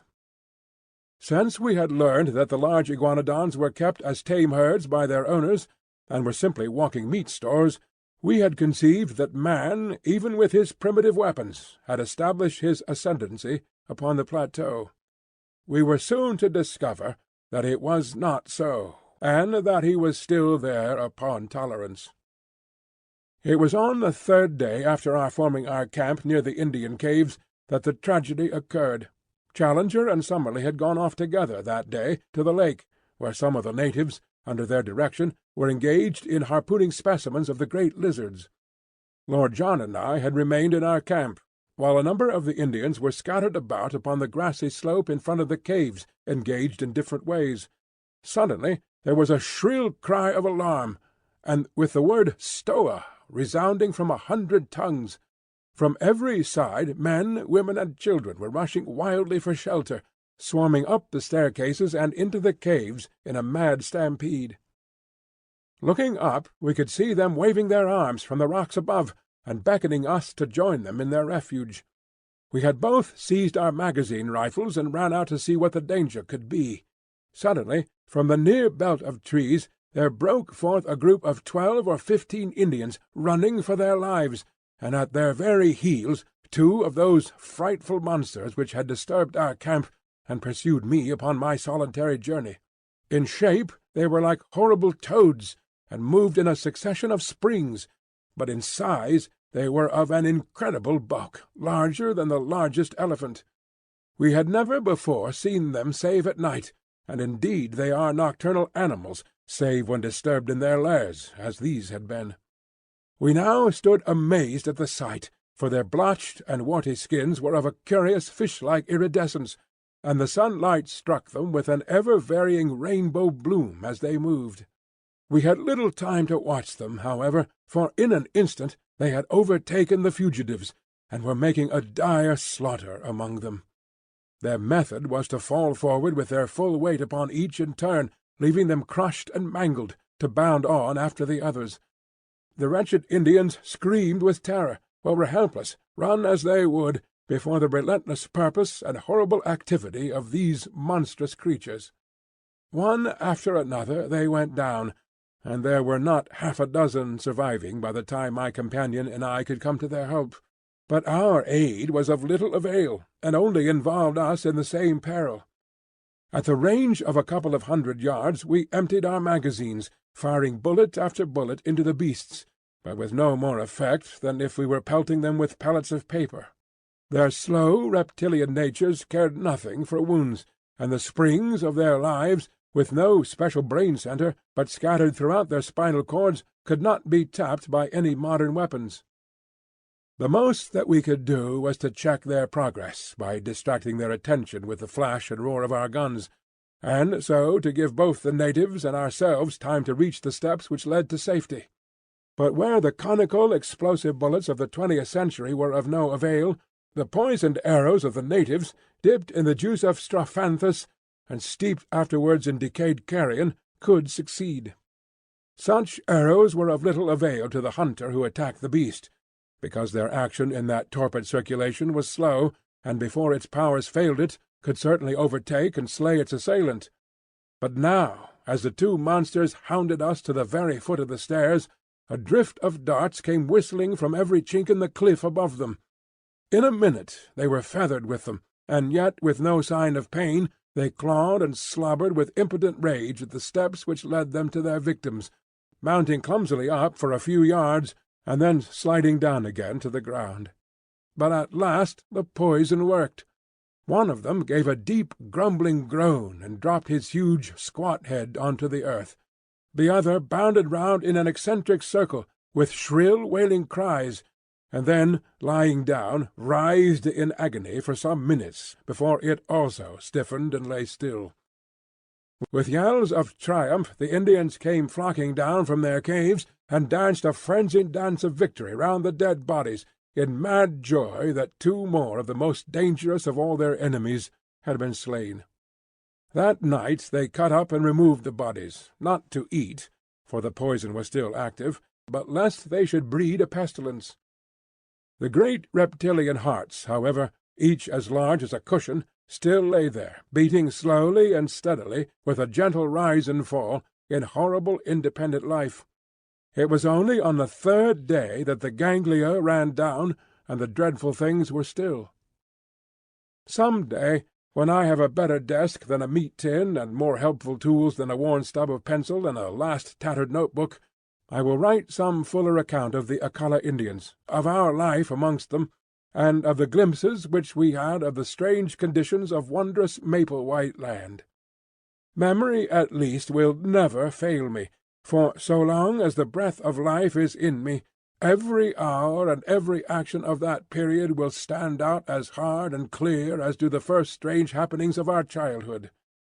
No new impressions could efface those which are so deeply cut.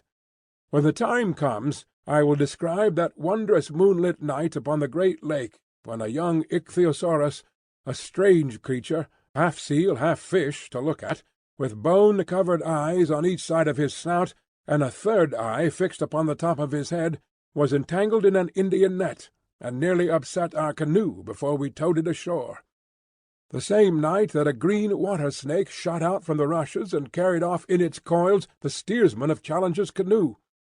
I will tell, too, of the great nocturnal white thing, to this day we do not know whether it was beast or reptile, which lived in a vile swamp to the east of the lake, and flitted about with a faint phosphorescent glimmer in the darkness. The Indians were so terrified at it that they would not go near the place, and though we twice made expeditions and saw it each time, we could not make our way through the deep marsh in which it lived. I can only say that it seemed to be larger than a cow, and had the strangest musky odour. I will tell also of the huge bird which chased Challenger to the shelter of the rocks one day, a great running bird, far taller than an ostrich, with a vulture-like neck and cruel head which made it a walking death. As Challenger climbed to safety, one dart of that savage curving beak shore off the heel of his boot as if it had been cut with a chisel. This time, at least, modern weapons prevailed, and the great creature, 12 feet from head to foot, Phoorachus its name, according to our panting but exultant professor, went down before Lord Roxton's rifle in a flurry of waving feathers and kicking limbs, with 2 remorseless yellow eyes glaring up from the midst of it. May I live to see that flattened vicious skull in its own niche amid the trophies of the Albany. Finally, I will assuredly give some account of the Toxodon, the giant 10-foot guinea pig with projecting chiselled teeth, which we killed as it drank in the grey of the morning by the side of the lake. All this I shall some day write at fuller length, and amidst these more stirring days I would tenderly sketch in these lovely summer evenings, when, with the deep blue sky above us, we lay in good comradeship among the long grasses by the wood, and marvelled at the strange fowl that swept over us, and the quaint new creatures which crept from their burrows to watch us, while above us the boughs of the bushes were heavy with luscious fruit, and below us strange and lovely flowers peeped at us from among the herbage. Or those long moonlit nights when we lay out upon the shimmering surface of the great lake, and watched with wonder and awe the huge circles rippling out from the sudden splash of some fantastic monster, or the greenish gleam, far down in the deep water, of some strange creature upon the confines of darkness.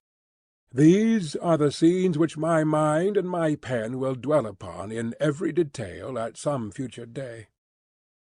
But you will ask, why these experiences, and why this delay, when you and your comrades should have been occupied day and night in the devising of some means by which you could return to the outer world? My answer is that there was not one of us who was not working for this end, but that our work had been in vain.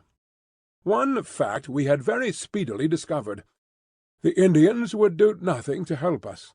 In every other way they were our friends, one might also say our devoted slaves, but when it was suggested that they should help us to make and carry a plank which would bridge the chasm, or when we wished to get from them thongs of leather or liana, to weave ropes which might help us, we were met by a good-humoured but an invincible refusal. They would smile, twinkle their eyes, shake their heads, and there was the end of it.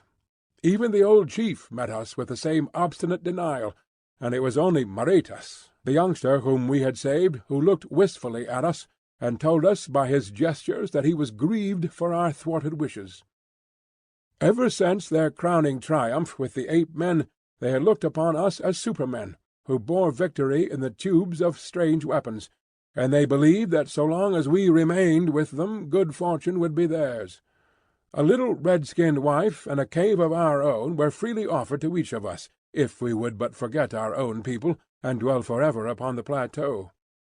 So far all had been kindly, however far apart our desires might be. But we felt well assured that our actual plans of a descent must be kept secret, for we had reason to fear that at the last they might try to hold us by force. In spite of the danger from dinosaurs, which is not great save at night, for, as I may have said before, they are mostly nocturnal in their habits, I have twice in the last 3 weeks been over to our old camp in order to see our negro, who still kept watch and ward below the cliff. My eyes strained eagerly across the great plain in the hope of seeing afar off the help for which we had prayed, but the long cactus-strewn levels still stretched away, empty and bare, to the distant line of the canebrake. "They will soon come now, Massa Malone. Before another week pass, Indian come back, and bring rope and fetch you down." Such was the cheery cry of our excellent Zambo. I had one strange experience as I came from this second visit, which had involved my being away for a night from my companions. I was returning along the well-remembered route, and had reached a spot within a mile or so of the marsh of the pterodactyls, when I saw an extraordinary object approaching me. It was a man who walked inside a framework made of bent canes, so that he was enclosed on all sides in a bell-shaped cage. As I drew nearer, I was more amazed still to see that it was Lord John Roxton. When he saw me, he slipped from under his curious protection and came towards me, laughing, and yet, as I thought, with some confusion in his manner. "Well, young fellow," said he, "who would have thought of meeting you up here?" "What in the world are you doing?" I asked. "Visiting my friends, the pterodactyls," said he. "But why?" "Interesting beasts, don't you think? But unsociable. Nasty, rude ways with strangers, as you may remember. So I rigged this framework, which keeps them from being too pressing in their attentions. But what do you want in the swamp?" He looked at me with a very questioning eye, and I read hesitation in his face. "Don't you think other people besides professors can want to know things?" he said at last. "I'm studying the pretty dears. That's enough for you." "No offence," said I. His good humour returned, and he laughed. "No offence, young fellow. I'm going to get a young devil chick for Challenger. That's one of my jobs. No, I don't want your company. I'm safe in this cage, and you are not. So long, and I'll be back in camp by nightfall." He turned away, and I left him wandering on through the wood with his extraordinary cage around him. If Lord John's behaviour at this time was strange, that of Challenger was more so. I may say that he seemed to possess an extraordinary fascination for the Indian women, and that he always carried a large spreading palm-branch with which he beat them off as if they were flies, when their attentions became too pressing. To see him walking like a comic opera sultan, with his badge of authority in his hand, his black beard bristling in front of him, his toes pointing at each step, and a train of wide-eyed Indian girls behind him, clad in their slender drapery of black cloth, is one of the most grotesque of all the pictures which I will carry back with me. As to Summerlee, he was absorbed in the insect and bird life of the plateau, and spent his whole time, save that considerable portion which was devoted to abusing Challenger for not getting us out of our difficulties, in cleaning and mounting his specimens. Challenger had been in the habit of walking off by himself every morning, and returning from time to time with looks of portentous solemnity, as one who bears the full weight of a great enterprise upon his shoulders. One day, palm-branch in hand, and his crowd of adoring devotees behind him, he led us down to his hidden workshop, and took us into the secret of his plans. The place was a small clearing in the centre of a palm-grove. In this was one of those boiling mud geysers which I have already described. Around its edge were scattered a number of leathern thongs cut from iguanodon hide, and a large collapsed membrane which proved to be the dried and scraped stomach of one of the great fish-lizards from the lake. This huge sack had been sewn up at one end, and only a small orifice left at the other.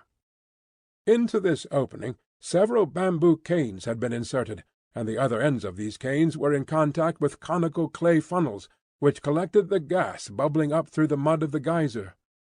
Soon the flaccid organ began to slowly expand, and show such a tendency to upward movements that Challenger fastened the cords which held it to the trunks of the surrounding trees. In half an hour a good-sized gas-bag had formed, and the jerking and straining upon the thongs showed that it was capable of considerable lift. Challenger, like a glad father in the presence of his first-born, stood smiling and stroking his beard, in silent, self-satisfied content as he gazed at the creation of his brain. It was Summerlee who first broke the silence.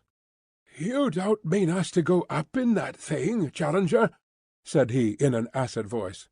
"I mean, my dear Summerlee, to give you such a demonstration of its powers that, after seeing it, you will, I am sure, have no hesitation in trusting yourself to it." "You can put it right out of your head now, at once," said Summerlee with decision. "Nothing on earth would induce me to commit such a folly. Lord John, I trust that you will not countenance such madness." "Deuced ingenious, I call it," said our peer. "I'd like to see how it works." "So you shall," said Challenger. "For some days I have exerted my whole brain-force upon the problem of how we shall descend from these cliffs. We have satisfied ourselves that we cannot climb down, and that there is no tunnel. We are also unable to construct any kind of bridge which may take us back to the pinnacle from which we came. How, then, shall I find a means to convey us? Some little time ago I had remarked to our young friend here that free hydrogen was evolved from the geyser. The idea of the balloon naturally followed. I was, I will admit, somewhat baffled by the difficulty of discovering an envelope to contain the gas, but the contemplation of the immense entrails of these reptiles supplied me with a solution to the problem. Behold the result!" He put one hand in the front of his ragged jacket and pointed proudly with the other. By this time the gas-bag had swollen to a goodly rotundity, and was jerking strongly upon its lashings. "Midsummer madness!" snorted Summerlee. Lord John was delighted with the whole idea. "Clever old dear, ain't he?" he whispered to me, and then louder to Challenger. "What about a car?" "The car will be my next care. I have already planned how it is to be made and attached. Meanwhile, I will simply show you how capable my apparatus is of supporting the weight of each of us." "All of us, surely?" "No. It is part of my plan that each in turn shall descend as in a parachute, and the balloon be drawn back, by means which I shall have no difficulty in perfecting. If it will support the weight of one, and let him gently down, it will have done all that is required of it. I will now show you its capacity in that direction." He brought out a lump of basalt of a considerable size, constructed in the middle so that a cord could be easily attached to it. This cord was one which we had brought with us on the plateau after we had used it for climbing the pinnacle. It was over 100 feet long, and though it was thin, it was very strong. He had prepared a sort of collar of leather with many straps depending from it. This collar was placed over the dome of the balloon, and the hanging thongs were gathered together below, so that the pressure of any weight would be diffused over a considerable surface. Then the lump of basalt was fastened to the thongs, and the rope was allowed to hang from the end of it, being passed 3 times round the Professor's arm. "I will now," said Challenger, with a smile of pleased anticipation, "demonstrate the carrying power of my balloon." As he said so, he cut with a knife the various lashings that held it. Never was our expedition in more imminent danger of complete annihilation. The inflated membrane shot up with frightful velocity into the air.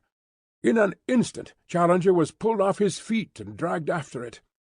I had just time to throw my arms around his ascending waist when I was myself whipped up into the air. Lord John had me with a rat-trap grip round the legs, but I felt that he was also coming off the ground. For a moment I had a vision of 4 adventurers floating like a string of sausages over the land that they had explored. But happily there were limits to the strain which the rope would stand, though none apparently to the lifting powers of this infernal machine. There was a sharp crack, and we were in a heap upon the ground with coils of rope all over us. When we were able to stagger to our feet, we saw far off in the deep blue sky one dark spot where the lump of basalt was speeding upon its way. "Splendid!" cried the undaunted Challenger, rubbing his injured arm. "A most thorough and satisfactory demonstration. I could not have anticipated such a success. Within a week, gentlemen, I promise that a second balloon will be prepared, and that you can count upon taking in safety and comfort the first stage of our homeward journey." So far I have written each of the foregoing events as it occurred. Now I am rounding off my narrative from the old camp, where Zambo has waited so long, with all the difficulties and dangers left like a dream behind us upon the summit of those vast ruddy crags which tower above our heads. We have descended in safety, though in a most unexpected fashion, and all is well with us. In 6 weeks or 2 months we shall be in London, and it is possible that this letter may not reach you much earlier than we do ourselves. Already our hearts yearn and our spirits fly towards the great mother city, which holds so much that is dear to us. It was on the very evening of our perilous adventure with Challenger's home-made balloon that the change came in our fortunes. I have said that the one person from whom we had some sign of sympathy in our attempts to get away was the young chief whom we had rescued. He alone had no desire to hold us against our will in a strange land. He had told us as much by his expressive language of signs.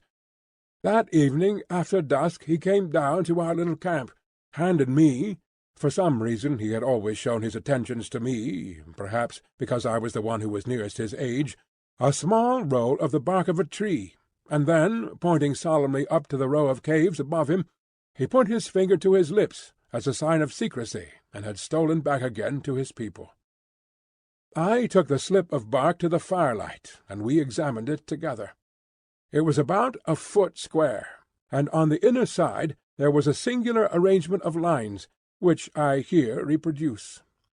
They were neatly done in charcoal upon the white surface, and looked to me at first sight like some sort of rough musical score. "Whatever it is, I can swear that it is of importance to us," said I. "I could read that on his face as he gave it." "Unless we have come upon a primitive practical joker," Summerlee suggested, "which I should think would be one of the most elementary developments of man." "It is clearly some sort of script," said Challenger. "Looks like a guinea puzzle competition," remarked Lord John, craning his neck to have a look at it. Then suddenly he stretched out his hand and seized the puzzle. "By George!" he cried, "I believe I've got it. The boy guessed right the very first time. See here, how many marks are on that paper? 18. Well, if you come to think of it, there are 18 cave openings on the hillside above us. He pointed up to the caves when he gave it to me," said I. "Well, that settles it. This is a chart of the caves. What? 18 of them, all in a row, some short, some deep, some branching, same as we saw them. It's a map, and here's a cross on it. What's the cross for? It is placed to mark one that is much deeper than the others. One that goes through," I cried. "I believe our young friend has read the riddle," said Challenger. "If the cave does not go through, I do not understand why this person, who has every reason to mean us well, should have drawn our attention to it. But if it does go through, and comes out at the corresponding point on the other side, we should have not more than 100 feet to descend." "100 feet?" grumbled Summerlee. "Well, our rope is still more than 100 feet long," I cried. "Surely we could get down." "How about the Indians in the cave?" Summerlee objected. "There are no Indians in any of the caves above our heads," said I. "They are all used as barns and storehouses. Why should we not go up now at once and spy out the land?"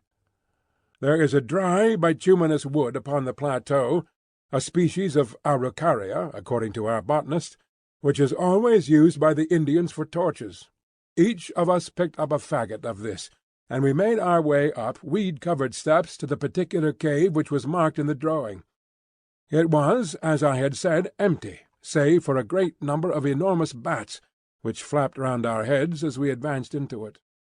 As we had no desire to draw the attention of the Indians to our proceedings, we stumbled around in the dark until we had gone round several curves and penetrated a considerable distance into the cavern. Then at last we lit our torches. It was a beautiful dry tunnel, with smooth grey walls covered with native symbols, a curved roof which arched over our heads, and white glistening sand beneath our feet. We hurried eagerly along it, until, with a deep groan of bitter disappointment, we were brought to a halt. A sheer wall of rock had appeared before us, with no chink through which a mouse could have slipped. There was no escape for us there. We stood with bitter hearts staring at this unexpected obstacle. It was not the result of any convulsion, as in the case of the ascending tunnel. The end wall was exactly like the side ones. It was, and had always been, a cul-de-sac. "Never mind, my friends," said the indomitable Challenger. "You have still my firm promise of a balloon." Summerlee groaned. "Can we be in the wrong cave?" I suggested. "No use, young fellow," said Lord John with a finger on the chart. 17 from the right, and second from the left. This is the cave, sure enough." I looked at the mark to which his finger pointed, and I gave a sudden cry of joy. "I believe I have it! Follow me! Follow me!" I hurried back along the way we had come, my torch in my hand. "Here," said I, pointing to some matches upon the ground, "is where we lit up." "Exactly. Well, it is marked as a forked cave, and in the darkness we passed the fork before the torches were lit. On the right side, as we go out, we should find the longer arm." It was as I had said. We had not gone 30 yards before a great black opening loomed in the wall. We turned into it to find that we were in a much larger passage than before. Along it we hurried in breathless impatience for many hundreds of yards. Then, suddenly, in the black darkness of the arch in front of us, we saw a gleam of dark red light. We stared in amazement. A sheet of steady flame seemed to cross the passage and to bar our way. We hastened towards it. No sound, no heat, no movement came from it. But still the great luminous curtain glowed before us, silvering all the cave and turning the sand to powdered jewels, until, as we drew closer, it discovered a circular edge. "The moon! By George!" cried Lord John. "We are through, boys! We are through!" It was indeed the full moon which shone straight down the aperture which opened upon the cliffs. It was a small rift, not larger than a window, but it was enough for all our purposes. As we craned our necks through it, we could see that the descent was not a very difficult one, and that the level ground was no very great way below us. It was no wonder that from below we had not observed the place, as the cliffs curved overhead, and an ascent at the spot would have seemed so impossible as to discourage close inspection. We satisfied ourselves that with the help of our rope we could find our way down, and then returned, rejoicing, to our camp to make our preparations for the next evening. What we did we had to do quickly and secretly, since even at this last hour the Indians might hold us back. Our stores we would leave behind us, save only our guns and cartridges. But Challenger had some unwieldy stuff which he ardently desired to take with him, and one particular package, of which I may not speak, which gave us more labour than any. Slowly the day passed, but when the darkness fell we were ready for our departure. With much labour we got our things up the steps, and then, looking back, took one last long survey of that strange land, soon, I fear, to be vulgarized, the prey of hunter and prospector, but to each of us a dreamland of glamour and romance, a land where we had dared much, suffered much, and learned much, our land, as we shall ever fondly call it. Along upon our left, the neighbouring caves each threw out its ruddy cheery firelight into the gloom. From the slope below us rose the voices of the Indians as they laughed and sang. Beyond us was the long sweep of the woods, and in the centre, shimmering vaguely through the gloom, was the great lake, the mother of strange monsters. Even as we looked, a high whickering cry, the call of some weird animal, rang clear out of the darkness. It was the very voice of Maple White Land bidding us good-bye. We turned and plunged into the cave which led to home. 2 hours later we, our packages, and all we owned, were at the foot of the cliff. Save for Challenger's luggage, we had never a difficulty. Leaving it all where we descended, we started at once for Zambo's camp. In the early morning we approached it, but only to find, to our amazement, not one fire but a dozen upon the plain. The rescue party had arrived. There were 20 Indians from the river, with stakes, ropes, and all that could be useful for bridging the chasm. At least we shall have no difficulty now in carrying our packages, when tomorrow we begin to make our way back to the Amazon. And so, in humble and thankful mood, I close this account. Our eyes have seen great wonders, and our souls are chastened by what we have endured. Each is, in his own way, a better and deeper man. It may be that when we reach Para we shall stop to refit, If we do, this letter will be a mail ahead. If not, it will reach London on the very day that I do. In either case, my dear Mr. McArdle, I hope very soon to shake you by the hand. End of Chapter 15. Chapter 16 of The Lost World. A procession! A procession! I should wish to place upon record here our gratitude to all our friends upon the Amazon for the very great kindness and hospitality which was shown to us upon our return journey. Very particularly would I like to thank Señor Penalosa and other officials of the Brazilian government for the special arrangements by which we were helped upon our way, and Señor Pereira of Para, to whose forethought we owe the complete outfit for a decent appearance in the civilized world which we found ready for us at that town. It seemed a poor return for all the courtesy which we encountered that we should deceive our hosts and benefactors, but under the circumstances we had really no alternative, and I hereby tell them that they will only waste their time and their money if they attempt to follow upon our traces. Even the names have been altered in our accounts, and I am very sure that no one, from the most careful study of them, could come within 1,000 miles of our unknown land. The excitement which had been caused through those parts of South America which we had to traverse was imagined by us to be purely local, and I can assure our friends in England that we had no notion of the uproar which the mere rumour of our experiences had caused through Europe. It was not until the Ivernia was within 500 miles of Southampton that the wireless messages from paper after paper and agency after agency, offering huge prices for a short return message as to our actual results, showed us how strained was the attention not only of the scientific world, but of the general public. It was agreed among us, however, that no definite statement should be given to the press until we had met the members of the Zoological Institute, since, as delegates, it was our clear duty to give our first report to the body from which we had received our commission of investigation. Thus, although we found Southampton full of pressmen, we absolutely refused to give any information, which had the natural effect of focusing public attention upon the meeting, which was advertised for the evening of November 7th. For this gathering, the Zoological Hall, which had been the scene of the inception of our task, was found to be far too small, and it was only in the Queen's Hall in Regent Street that accommodation could be found. It is now common knowledge the promoters might have ventured upon the Albert Hall, and still found their space too scanty. It was for the second evening after our arrival that the great meeting had been fixed.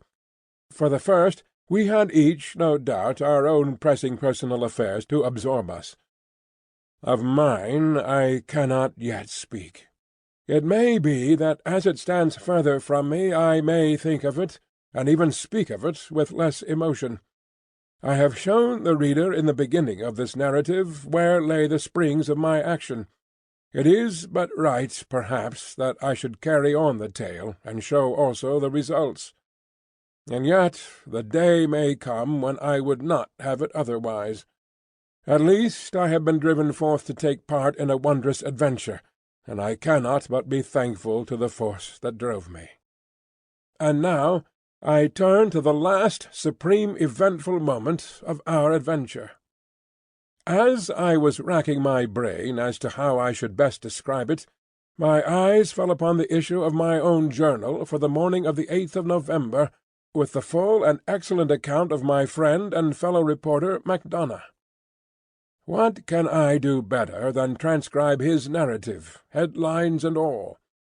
I admit that the paper was exuberant in the matter, out of compliment to its own enterprise in sending a correspondent, but the other great dailies were hardly less full in their account. Thus, then, friend Mac in his report. The New World great meeting at the Queen's Hall. Scenes of uproar. Extraordinary incident. What was it? Nocturnal riot in Regent Street. Special.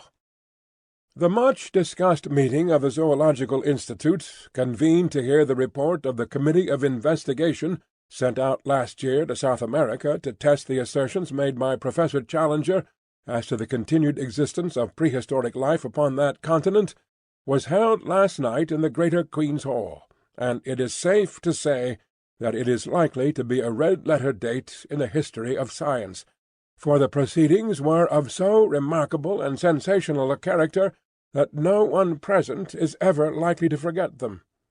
Oh, brother Scribe MacDonough, what a monstrous opening sentence!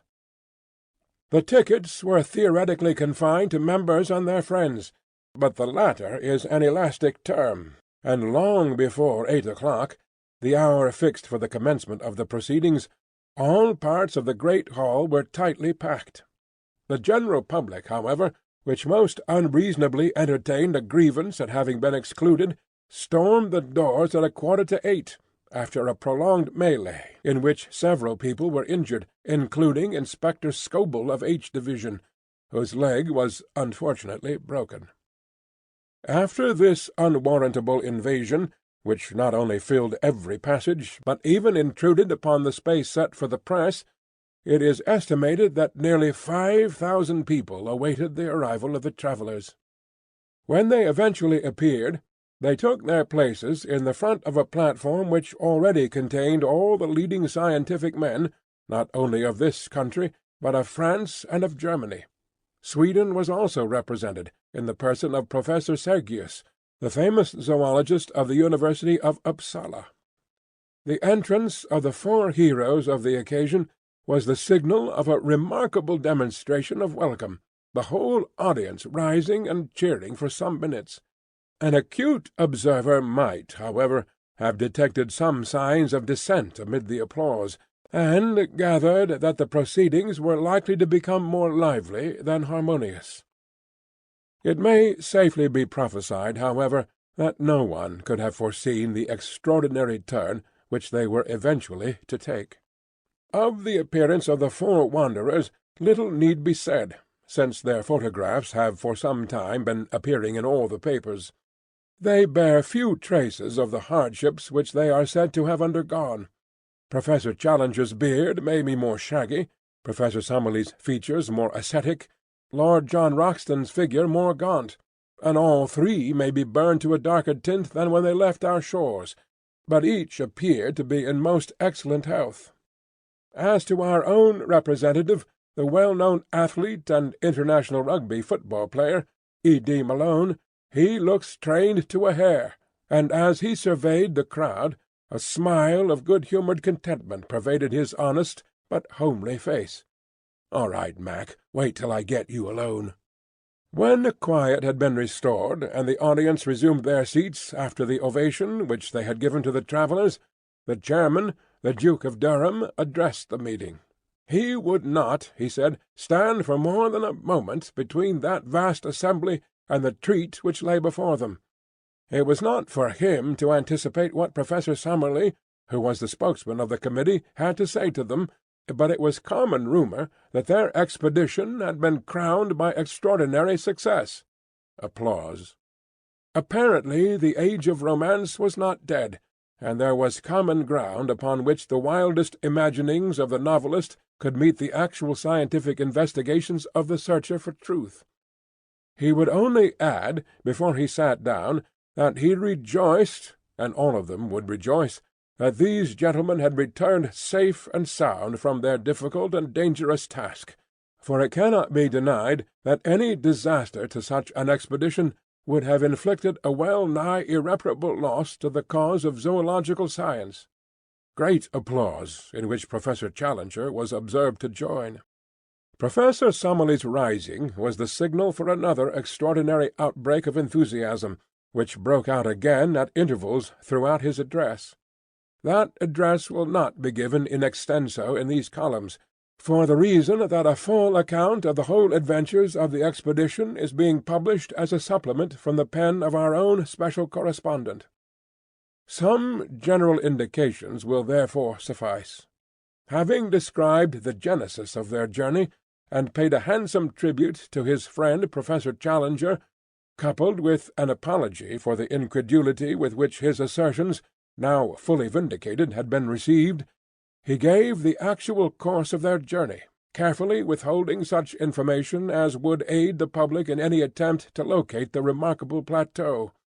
Having described in general terms their course from the main river up to the time that they actually reached the base of the cliffs, he enthralled his hearers by his account of the difficulties encountered by the expedition in their repeated attempts to mount them, and finally described how they succeeded in their desperate endeavours, which cost the lives of their 2 devoted half-breed servants. This amazing reading of the affair was the result of Summerlee's endeavours to avoid raising any questionable matter at the meeting. Having conducted his audience in fancy to the summit, and marooned them there by reason of the fall of their bridge, the professor proceeded to describe both the horrors and the attractions of that remarkable land. Of personal adventures he said little, but laid stress upon the rich harvest reaped by science in the observations of the wonderful beast, bird, insect, and plant life of the plateau. Peculiarly rich in the Coleoptera and in the Lepidoptera, 46 new species of the one and 94 of the other had been secured in the course of a few weeks. It was, however, in the larger animals, and especially in the larger animals supposed to have been long extinct, that the interest of the public was naturally centred. Of these he was able to give a goodly list, but had little doubt that it would be largely extended when the place had been more thoroughly investigated. He and his companions had seen at least 12 creatures, most of them at a distance, which corresponded with nothing at present known to science. These would in time be duly classified and examined. He instanced a snake, the cast skin of which, deep purple in colour, was 51 feet in length, and mentioned a white creature, supposed to be a mammalian, which gave forth well-marked phosphorescence in the darkness. Also a large black moth, the bite of which was supposed by the Indians to be highly poisonous. Setting aside these entirely new forms of life, the plateau was very rich in known prehistoric forms, dating back in some cases to early Jurassic times. Among those he mentioned the gigantic and grotesque Stegosaurus, seen once by Mr. Malone at a drinking-place by the lake, and drawn in the sketch-book of that adventurous American who had first penetrated this unknown world. He described also the iguanodon and the pterodactyl, 2 of the first of the wonders which they had encountered. He then thrilled the assembly by some account of the terrible carnivorous dinosaurs, which had on more than one occasion pursued members of the party, and which were the most formidable of all the creatures which they had encountered. Thence he passed to the huge and ferocious bird, the phororhacus, and to the great elk which still roams upon this upland. It was not, however, until he sketched the mysteries of the central lake that the full interest and enthusiasm of the audience were aroused. One had to pinch oneself to be sure that one was awake, as one heard this sane and practical professor, in cold measured tones, describing the monstrous 3-eyed fish-lizards and the huge water-snakes which inhabit this enchanted sheet of water. Next he touched upon the Indians, and upon the extraordinary colony of anthropoid apes, which might be looked upon as an advance upon the Pithecanthropus of Java, and as coming therefore nearer than any known form to that hypothetical creation, the missing link. Finally he described, amongst some merriment, the ingenious but highly dangerous aeronautic invention of Professor Challenger, and wound up a most memorable address by an account of the methods by which the committee did at last find their way back to civilization. It had been hoped that the proceedings would end there, and that a vote of thanks and congratulation, moved by Professor Sergius of Uppsala University, would be duly seconded and carried. But it was soon evident that the course of events was not destined to flow so smoothly. Symptoms of opposition had been evident from time to time during the evening, and now Dr. James Illingworth of Edinburgh rose in the centre of the hall. Dr. Illingworth asked whether an amendment should not be taken before a resolution. The chairman: "Yes, sir, if there must be an amendment." Dr. Illingworth: "Your Grace, There must be an amendment. The chairman. Then let us take it at once. Professor Summerlee, springing to his feet. Might I explain, Your Grace, that this man is my personal enemy, ever since our controversy in the Quarterly Journal of Science as to the true nature of Bathybius. The chairman. I fear I cannot go into personal matters. Proceed. Dr. Illingworth was imperfectly heard in part of his remarks on account of the strenuous opposition of the friends of the explorers. Some attempts were also made to pull him down. Being a man of enormous physique, however, and possessed of a very powerful voice, he dominated the tumult and succeeded in finishing his speech. It was clear, from the moment of his rising, that he had a number of friends and sympathizers in the hall, though they formed a minority in the audience.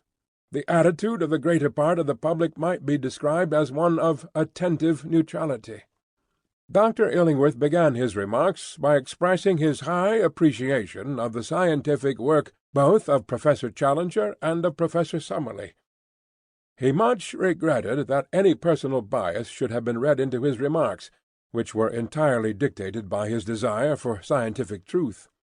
His position, in fact, was substantially the same as that taken up by Professor Summerlee at the last meeting. At that last meeting, Professor Challenger had made certain assertions which had been queried by his colleague. Now this colleague came forward himself with the same assertions, and expected them to remain unquestioned. Was this reasonable? Yes, no, and prolonged interruption, during which Professor Challenger was heard from the press-box to ask leave from the chairman to put Dr. Illingworth into the street. A year ago one man said certain things. Now 4 men said other and more startling ones. Was this to constitute a final proof where the matters in question were of the most revolutionary and incredible character? There had been recent examples of travellers arriving from the unknown with certain tales which had been too readily accepted. Was the London Zoological Institute to place itself in this position? He admitted that the members of the committee were men of character, but human nature was very complex. Even professors might be misled by the desire for notoriety. Like moths, we all love best to flutter in the light. Heavy-game shots liked to be in a position to cap the tails of their rivals, and journalists were not averse from sensational coups, even when imagination had to add fact in the process. Each member of the committee had his own motive for making the most of his results. Shame, shame! He had no desire to be offensive. You are an interruption. The corroboration of these wondrous tales was really of the most slender description. What did it amount to? Some photographs. Was it possible that in this age of ingenious manipulation photographs could be accepted as evidence? What more? We have a story of a flight and a descent by ropes which precluded the production of larger specimens. It was ingenious, but not convincing. It was understood that Lord John Roxton claimed to have the skull of a Phororhacus. He could only say that he would like to see that skull. Lord John Roxton. Is this fellow calling me a liar? Uproar. The chairman. Order! Order! Dr. Illingworth, I must direct you to bring your remarks to a conclusion, and to move your amendment. Dr. Illingworth. Your Grace, I have more to say, but I bow to your ruling. I move, then, that, while Professor Summerlee be thanked for his interesting address, the whole matter shall be regarded as non-proven, and shall be referred back to a larger and possibly more reliable committee of investigation. It is difficult to describe the confusion caused by this amendment.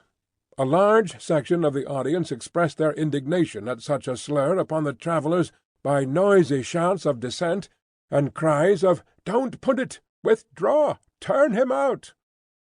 On the other hand, the malcontents, and it cannot be denied that they were fairly numerous, cheered for the amendment, with cries of "Order! Chair! and fair play!"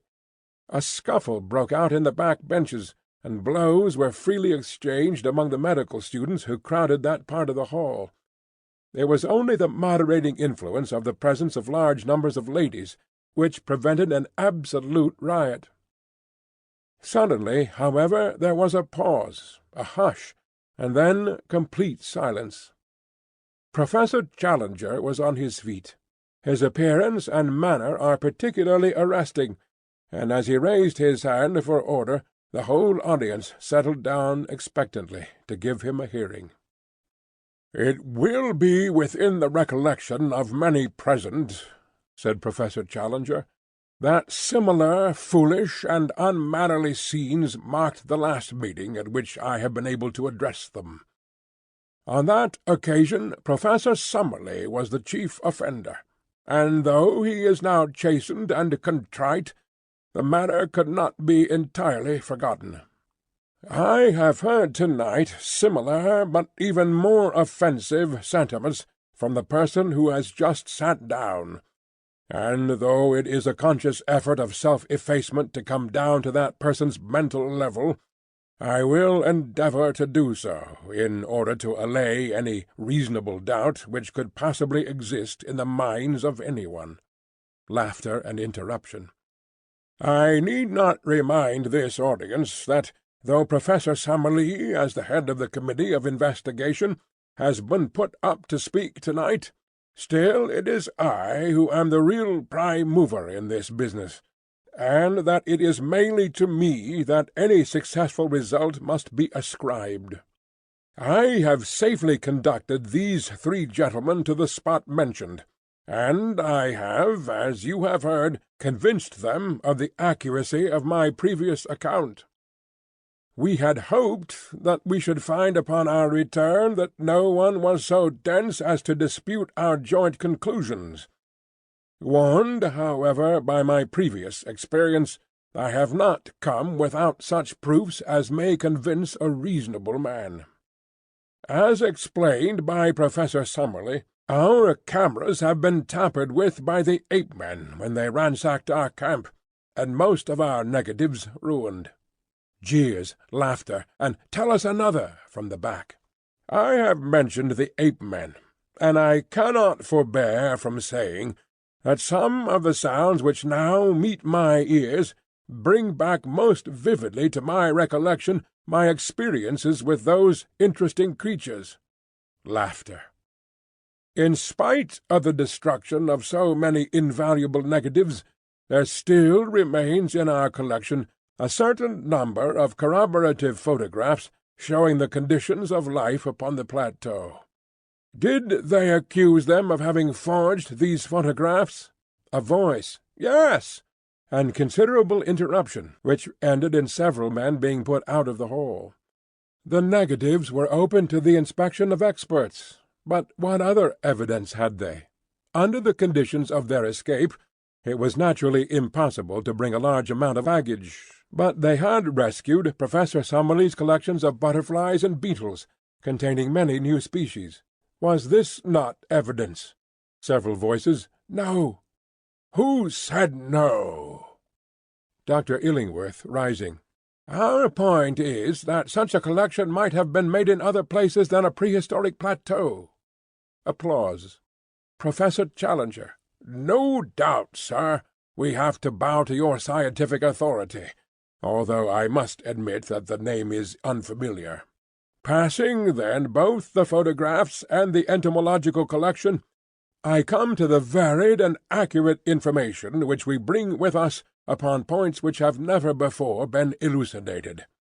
For example, upon the domestic habits of the pterodactyl." A voice, "Bosh!"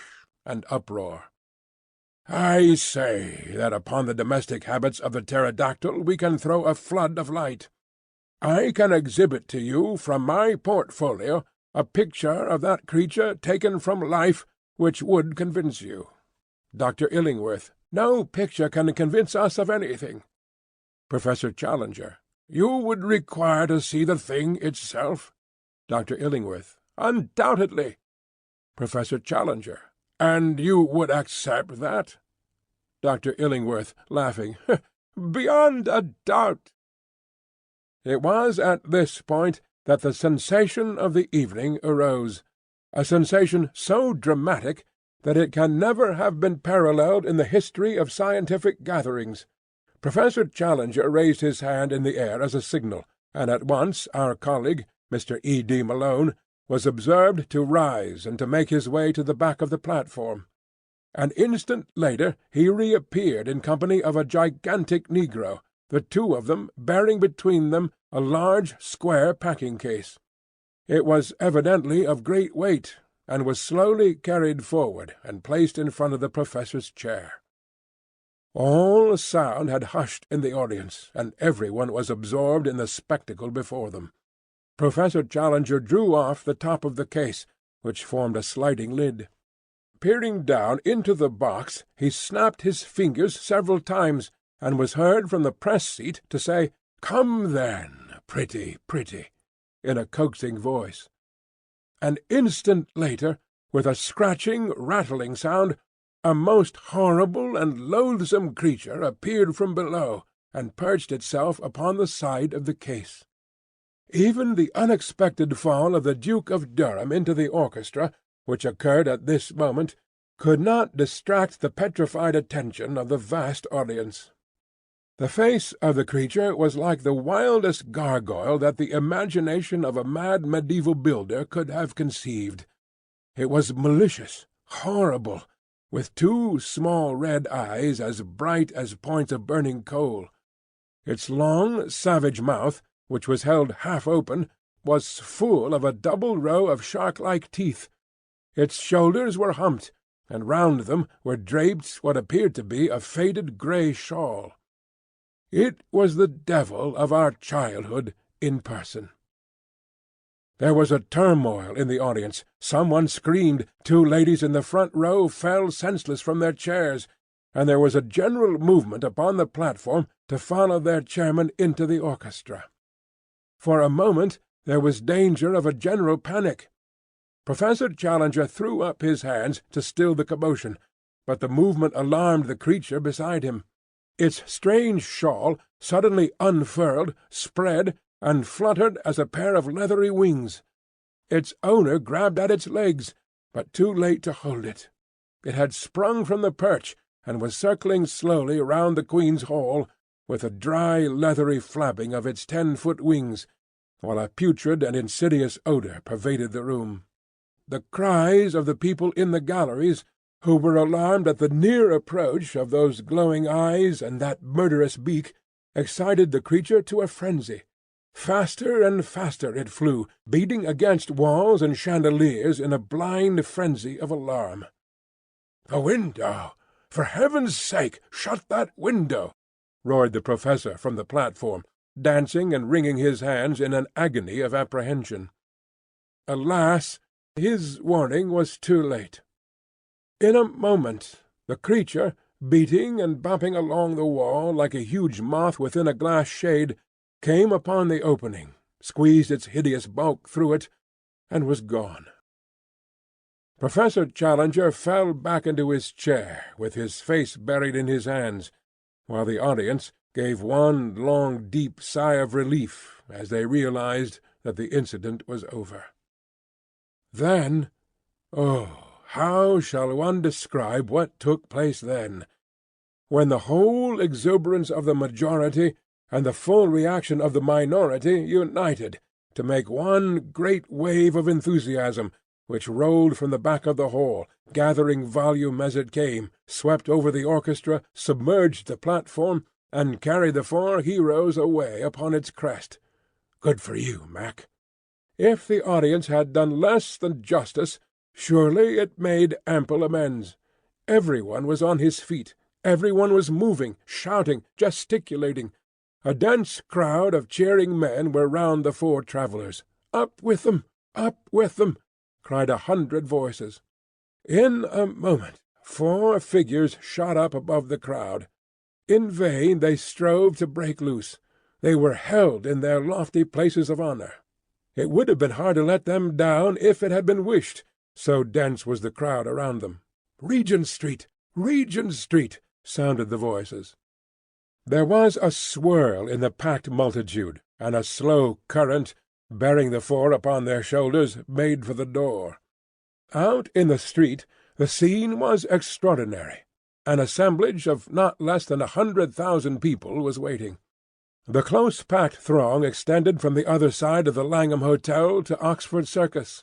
A roar of acclamation greeted the four adventurers as they appeared, high above the heads of the people, under the vivid electric lamps outside the hall. "A procession! A procession!" was the cry. In a dense phalanx, blocking the streets from side to side, the crowd set forth, taking the route of Regent Street, Pall Mall, St. James's Street, and Piccadilly. The whole central traffic of London was held up, and many collisions were reported between the demonstrators upon the one side and the police and taxi-cabmen upon the other.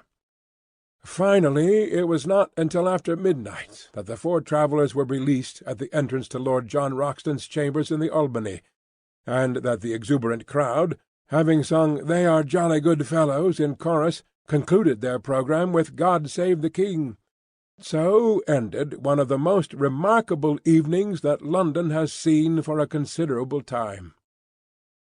So far my friend Macdonough, and it may be taken as a fairly accurate, if florid, account of the proceedings. As to the main incident, it was a bewildering surprise to the audience, but not, I need hardly say, to us. The reader will remember how I met Lord John Roxton upon the very occasion when, in his protective crinoline, he had gone to bring the devil's chick, as he called it, for Professor Challenger. I have hinted also at the trouble which the Professor's baggage gave us when we left the plateau, and had I described our voyage, I might have said a good deal of the worry we had to coax with putrid fish the appetite of our filthy companion. If I have not said much about it before, it was, of course, that the Professor's earnest desire was that no possible rumour of the unanswerable argument which we carried should be allowed to leak out until the moment came when his enemies were to be confuted. One word as to the fate of the London pterodactyl. Nothing can be said to be certain upon this point. There is the evidence of two frightened women that it perched upon the roof of the Queen's Hall, and remained there like a diabolical statue for some hours. The next day it came out in the evening papers that Private Miles, of the Coldstream Guards, on duty outside Marlborough House, had deserted his post without leave, and was therefore court-martialed. Private Miles's account, that he dropped his rifle and took to his heels down the Mall because, on looking up, he had suddenly seen the devil between him and the moon, was not accepted by the court, and yet it may have a direct bearing upon the point at issue. The only other evidence which I can adduce is from the log of the S.S. Friesland, a Dutch-American liner, which asserts that at 9 next morning, start point being at the time 10 miles upon their starboard quarter, they were passed by something between a flying goat and a monstrous bat, which was heading at a prodigious pace south and west. If its homing instinct led it upon the right line, there can be no doubt that somewhere out in the wastes of the Atlantic the last European pterodactyl found its end. And Gladys! Oh, my Gladys! Gladys of the Mystic Lake! Now to be renamed the Central, for never shall she have immortality through me.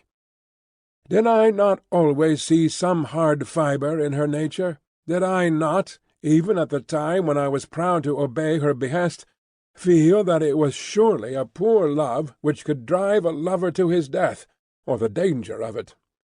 Did I not, in my truest thoughts, always recurring and always dismissed, see past the beauty of the face, and peering into the soul, discern the twin shadows of selfishness and of fickleness glooming at the back of it? Did she love the heroic and the spectacular for its own noble sake, or was it for the glory which might, without effort or sacrifice, be reflected upon herself? Or are these thoughts the vain wisdom which comes after the event? It was the shock of my life. For a moment it had turned me to a cynic. But already, as I write, a week has passed, and we have had our momentous interview with Lord John Roxton, and, well, perhaps things might be worse. Let me tell it in a few words. No letter or telegram had come to me at Southampton, and I reached the little villa at Streatham about 10 o'clock that night in a fever of alarm. Was she dead or alive? Where were all my nightly dreams of the open arms, the smiling face, the words of praise for her man who had risked his life to humour her whim?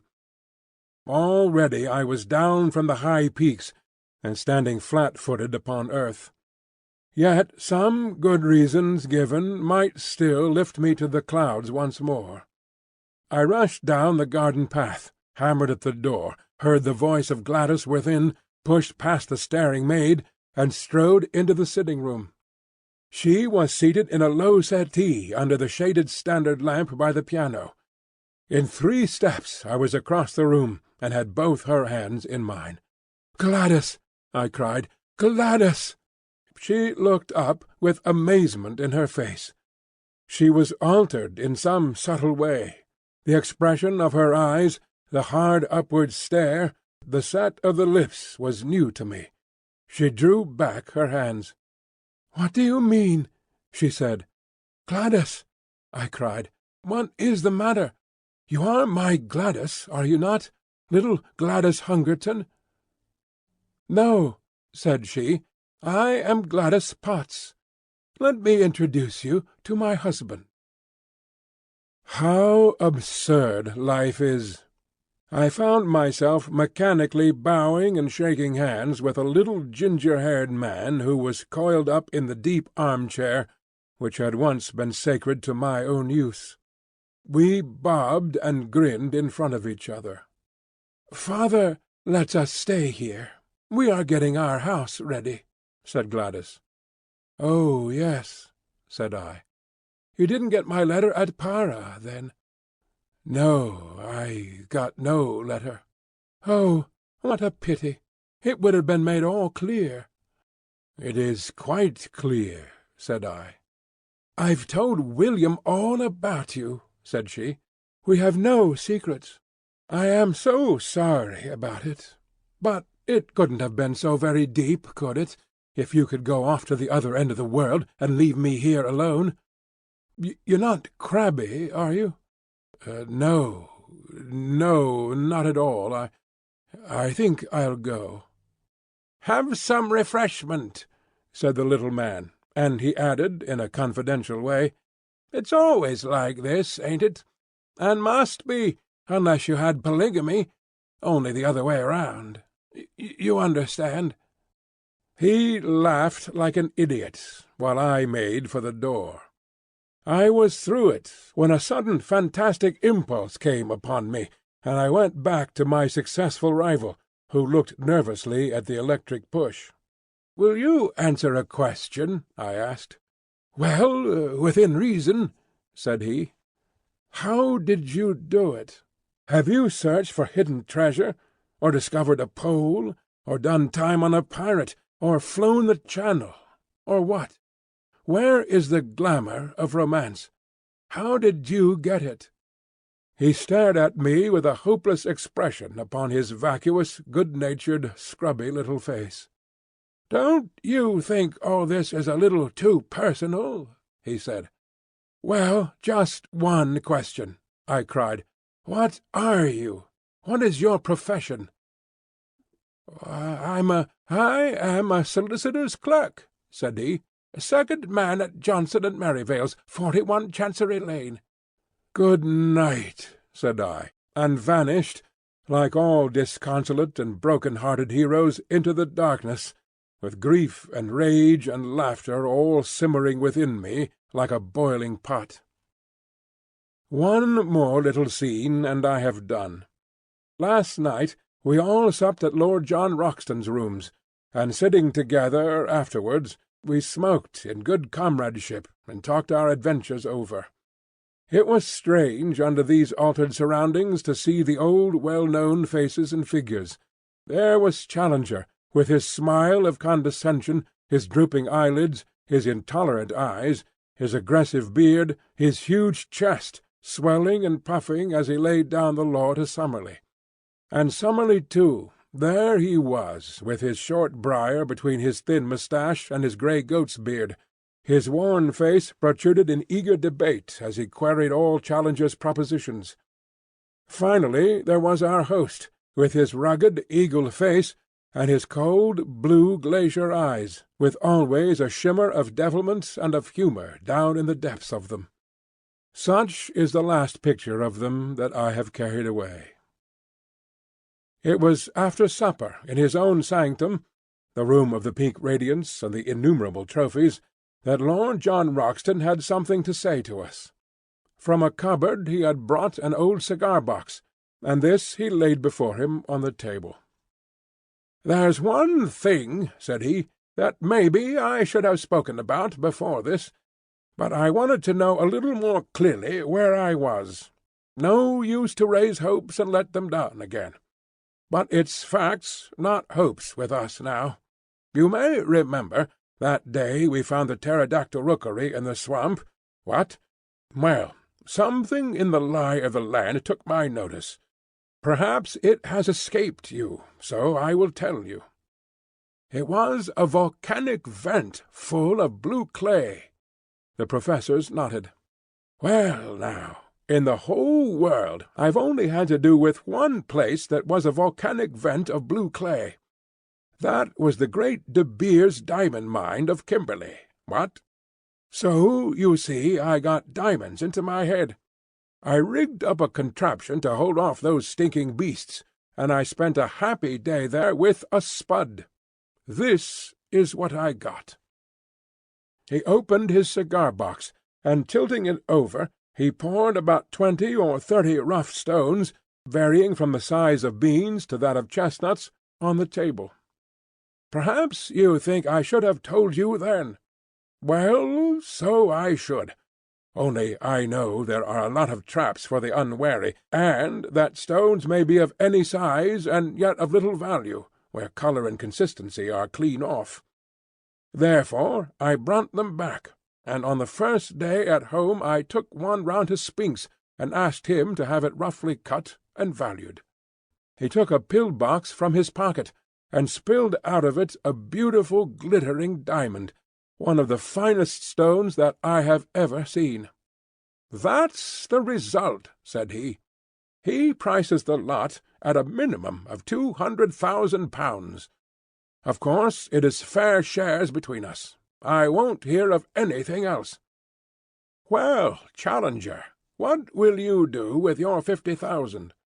If you really persist in your generous view, said the professor, I should found a private museum, which has long been one of my dreams. And you, Summerlee? I would retire from teaching, and so find time for my final classification of the chalk fossils. I'll use my own, said Lord John Roxton, in fitting a well-formed expedition, and having another look at the dear old plateau. As to you, young fellow, you, of course, will be spending yours in getting married. Not just yet, said I, with a rueful smile. I think, if you will have me, that I would rather go with you. Lord Roxton said nothing, but a brown hand was stretched out to me across the table. End of The Lost World, by Sir Arthur Conan Doyle.